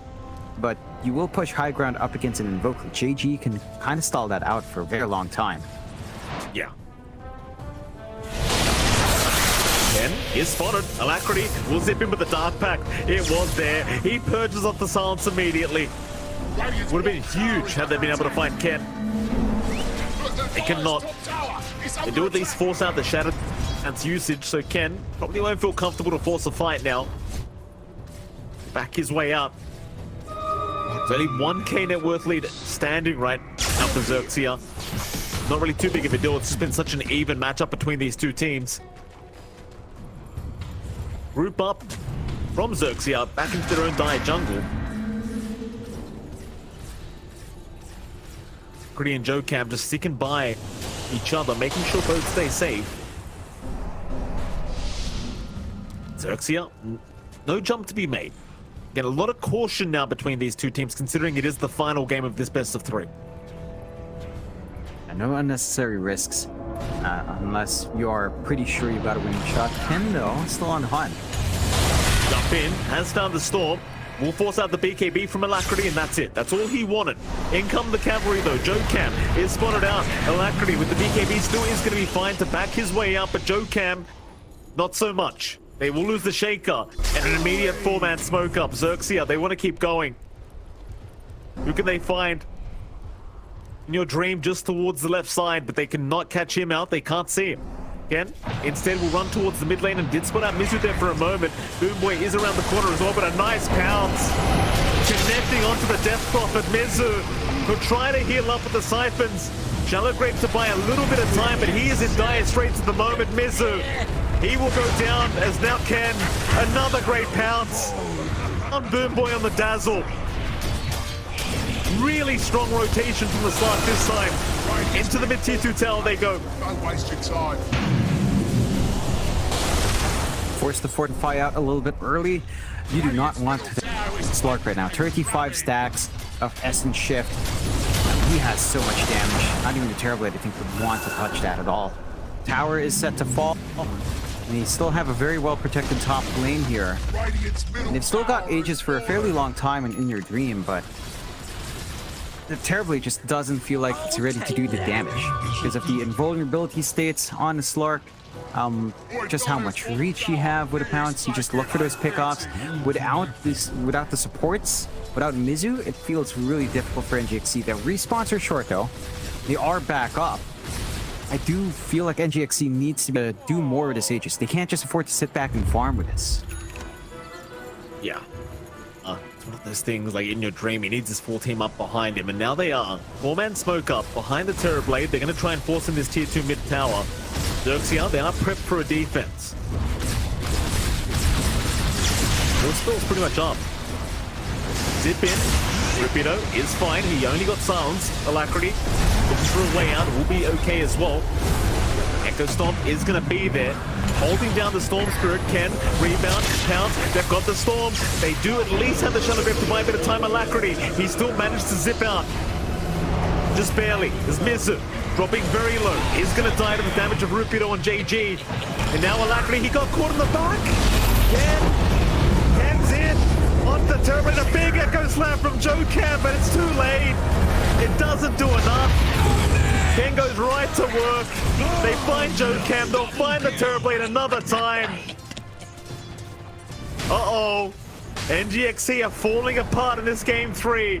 XERXIA proving that their patience is paying off. They will head right through the mid lane. And Ken, he's got 30 Essence Shift stacks right now, John. He is hitting very hard. Yeah, he's hitting hard. He's receiving no physical damage at all, almost. Just waiting for that backdoor to kind of disappear here. Even with buybacks, you don't have the slam up on JoeCam, you don't have the EXO up on Mizu, no Metamorphosis on the respawn here for In the Dream. This defense doesn't feel feasible. You're gonna have to surrender at least one set of racks. Fortify out early, but I don't know if that's enough to stall. Alacrity has to advance here. Fine. Game 3, lower bracket, you haven't got a second chance. There's no safety net. It's only 1 racks down so far for NGXC. XERXIA, though, great position now. 10k advantage. Slark has turned into a real powerhouse. Just don't seem to be able to lock him down long enough to do anything about him. And these pounces, like once the BKB is worn off of Alacrity, like just being able to pounce on him and root him in place Having those two charges, he just can't do anything about it. Even with the backup of Boom with the shallow grave, it's just not enough time. Yeah, it's just not. I don't know what they have to do here on the side of NGXE. It's a tough game. Maybe if you get a bigger opening out, maybe if you jump the back line here with Alacrity and just focus in a lot faster, you could try to jump. You can't afford to try to jump in. It's just too slippery. They know. They saw the trees go down. They know the pounce forward. Alacrity going to avoid it just barely. Ken, this time could not catch him. Fisher is there to lock him down. Meanwhile, towards the north, they have found Boom Boy, and they've even found In Your Dream with the Echo Stomp. They know the turret blade's there. Still Ken is being controlled up. Can they at least burn the Slark down? They can. They have got the Slark, and In Your Dream has survived. The BKB will keep him alive. Lucify, he TP's out. Rubito will also TP out.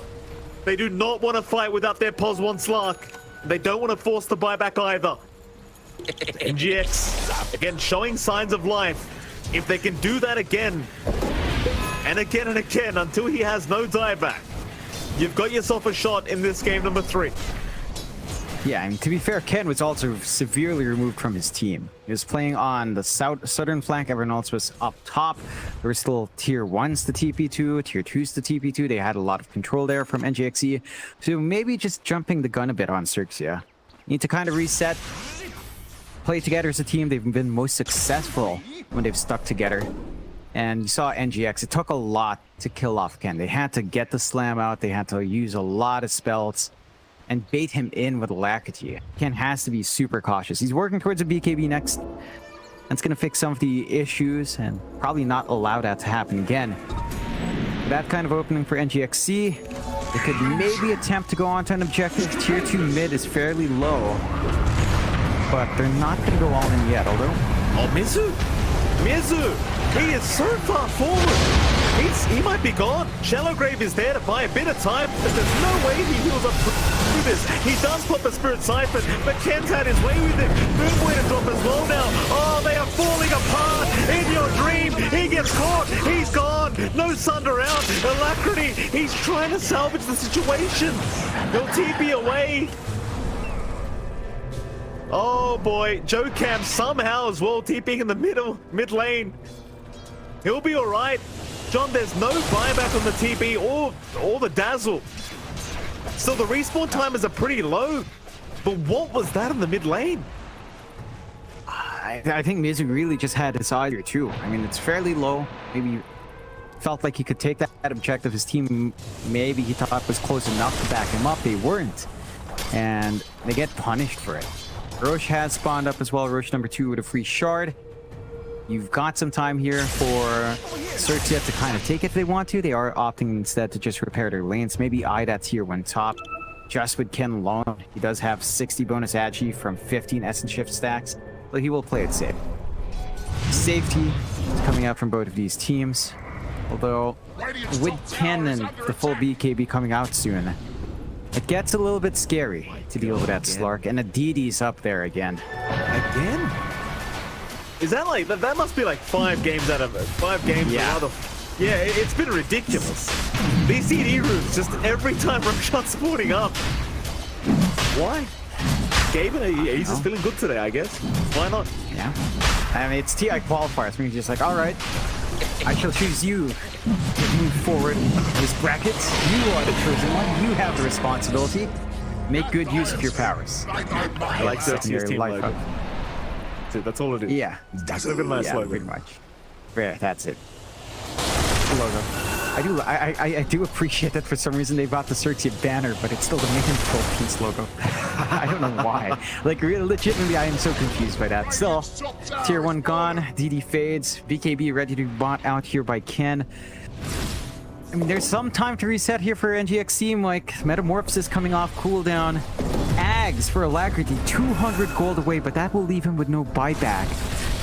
It does feel necessary, but man, this is such a massive risk. Oh, this could be a terrible team, but In Your Dream, he's been spotted, JG. Do they see him? The TB, Tornado, it's gonna catch him out. That's the big target. He's forced to BKB and just run. TP is there. He is all right. You don't have anything like a basher on the Slark to go through the BKB TPs. Ken instead is going towards a BKB for himself. No, he just bought out the Basher. He had the goal to buy out the BKB, and he bought the Basher instead. That feels like a slight bait, just because he missed the Oh, well, this is the time you'd love that BKB, John Ken. That's the Aegis. First life gone. NGX, stay alive in this game 3. Yep, they hang in there. And this is where Ken might feel bad about buying that Basher just to cancel TPs. I mean, it's still useful, but the BKB, again, would have covered all his issues. Like, I don't know. Like, he will eventually have the BKB gold. So it's just a matter of timing. And without the Aegis, you're probably not going to be looking to force a fight. So going to go back to farming for a bit more here. Joe Cam, kind of eyeing top. They've got the movement here. Alacrity's here as well. Patiently waiting, Joe Cam. He might be able to set up very nicely, though he doesn't have an Echo Slam, but a nice Fisher will do the trick.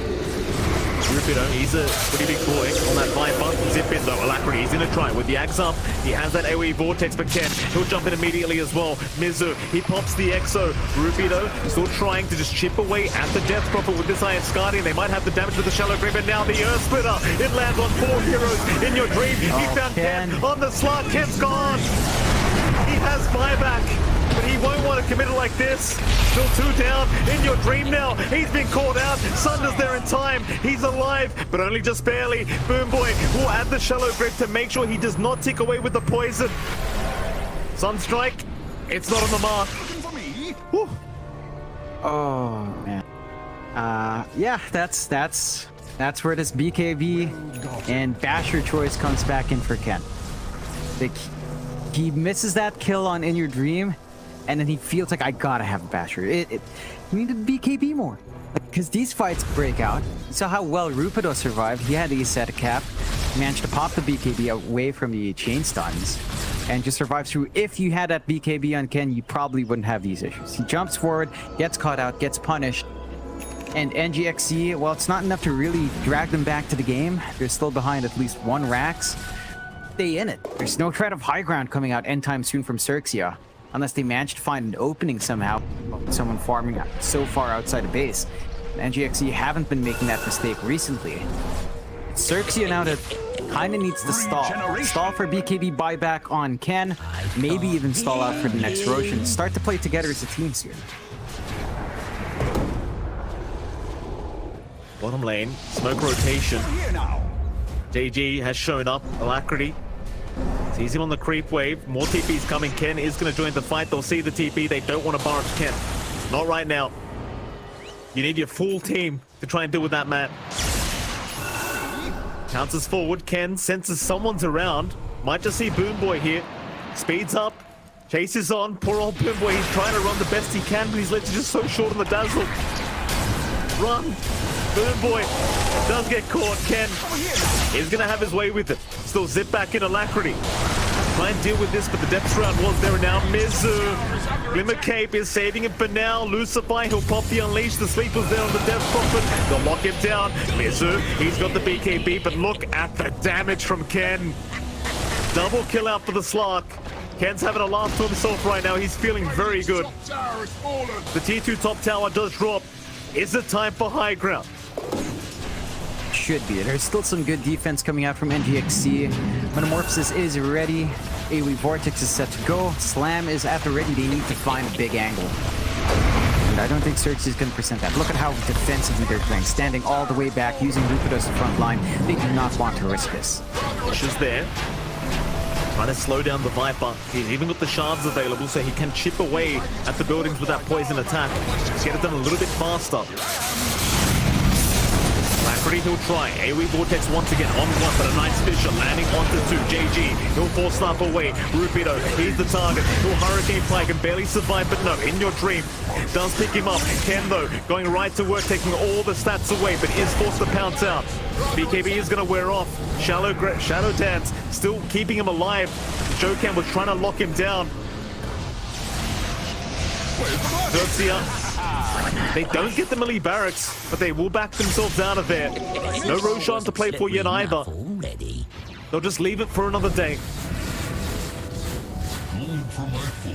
Just get back, cut your losses.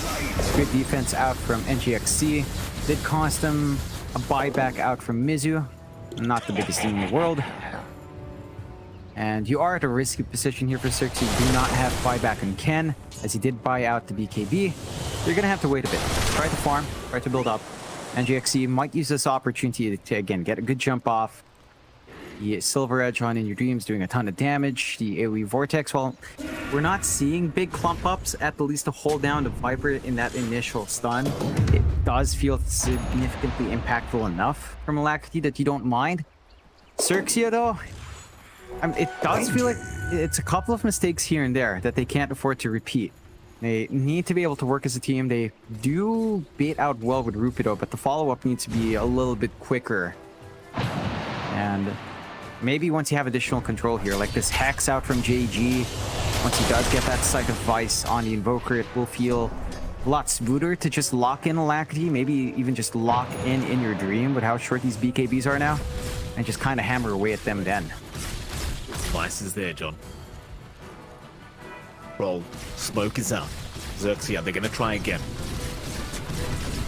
Gotta try and make their way through that Radiant Triangle. It's not going to be easy because NGXC, they are waiting on the high ground. Forge Spirits will go in, try to get a bit of vision. They're trying to bait with this Invis Rune. Alacrity, he won't take the bait though. He'll be the one to pick it up. Meanwhile, Satanic now and In Your Dream. He's got a way of fighting back and sustaining throughout these engagements. He'll start. Tornado is there onto Mizu. Mizu just trying to bait for his team. Dokam is on the high ground waiting perfectly patiently, but the DP's gone. It's a little bit too patient. They'll jump in anyway. Alacrity, he found Ken on the slug, but Alacrity's taking way too much damage. Meanwhile, In Your Dream, he's stuck in the middle of all this. They'll shallow grave him up, and everyone else is just melting around him. In Your Dream, he is gone. No buyback available. That might just be it, John.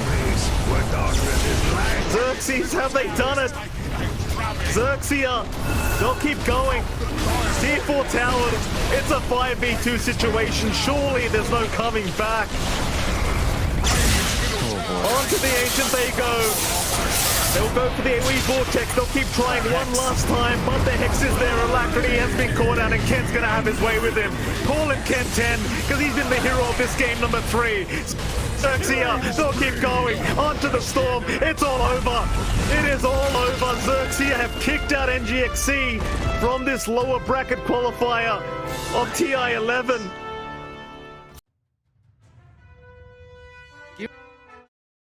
Get him serious. How do you think? I mean, I've always known what kind of people I'm playing with.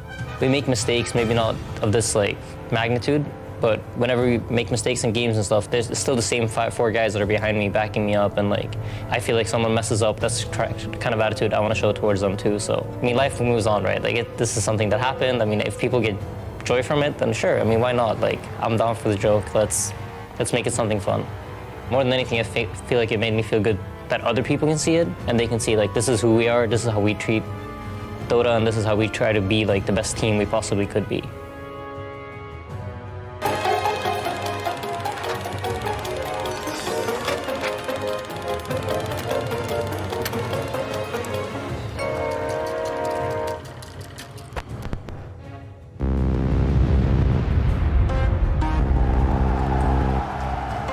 The concept of Dark Horse in Dota has always been a big thing, and I think there's a lot behind it, a lot more than what people think. It's some team coming out of nowhere. People don't expect them to be there. Someone that will upset the whole tournament and that will make everyone go like, wow, these guys did something spectacular.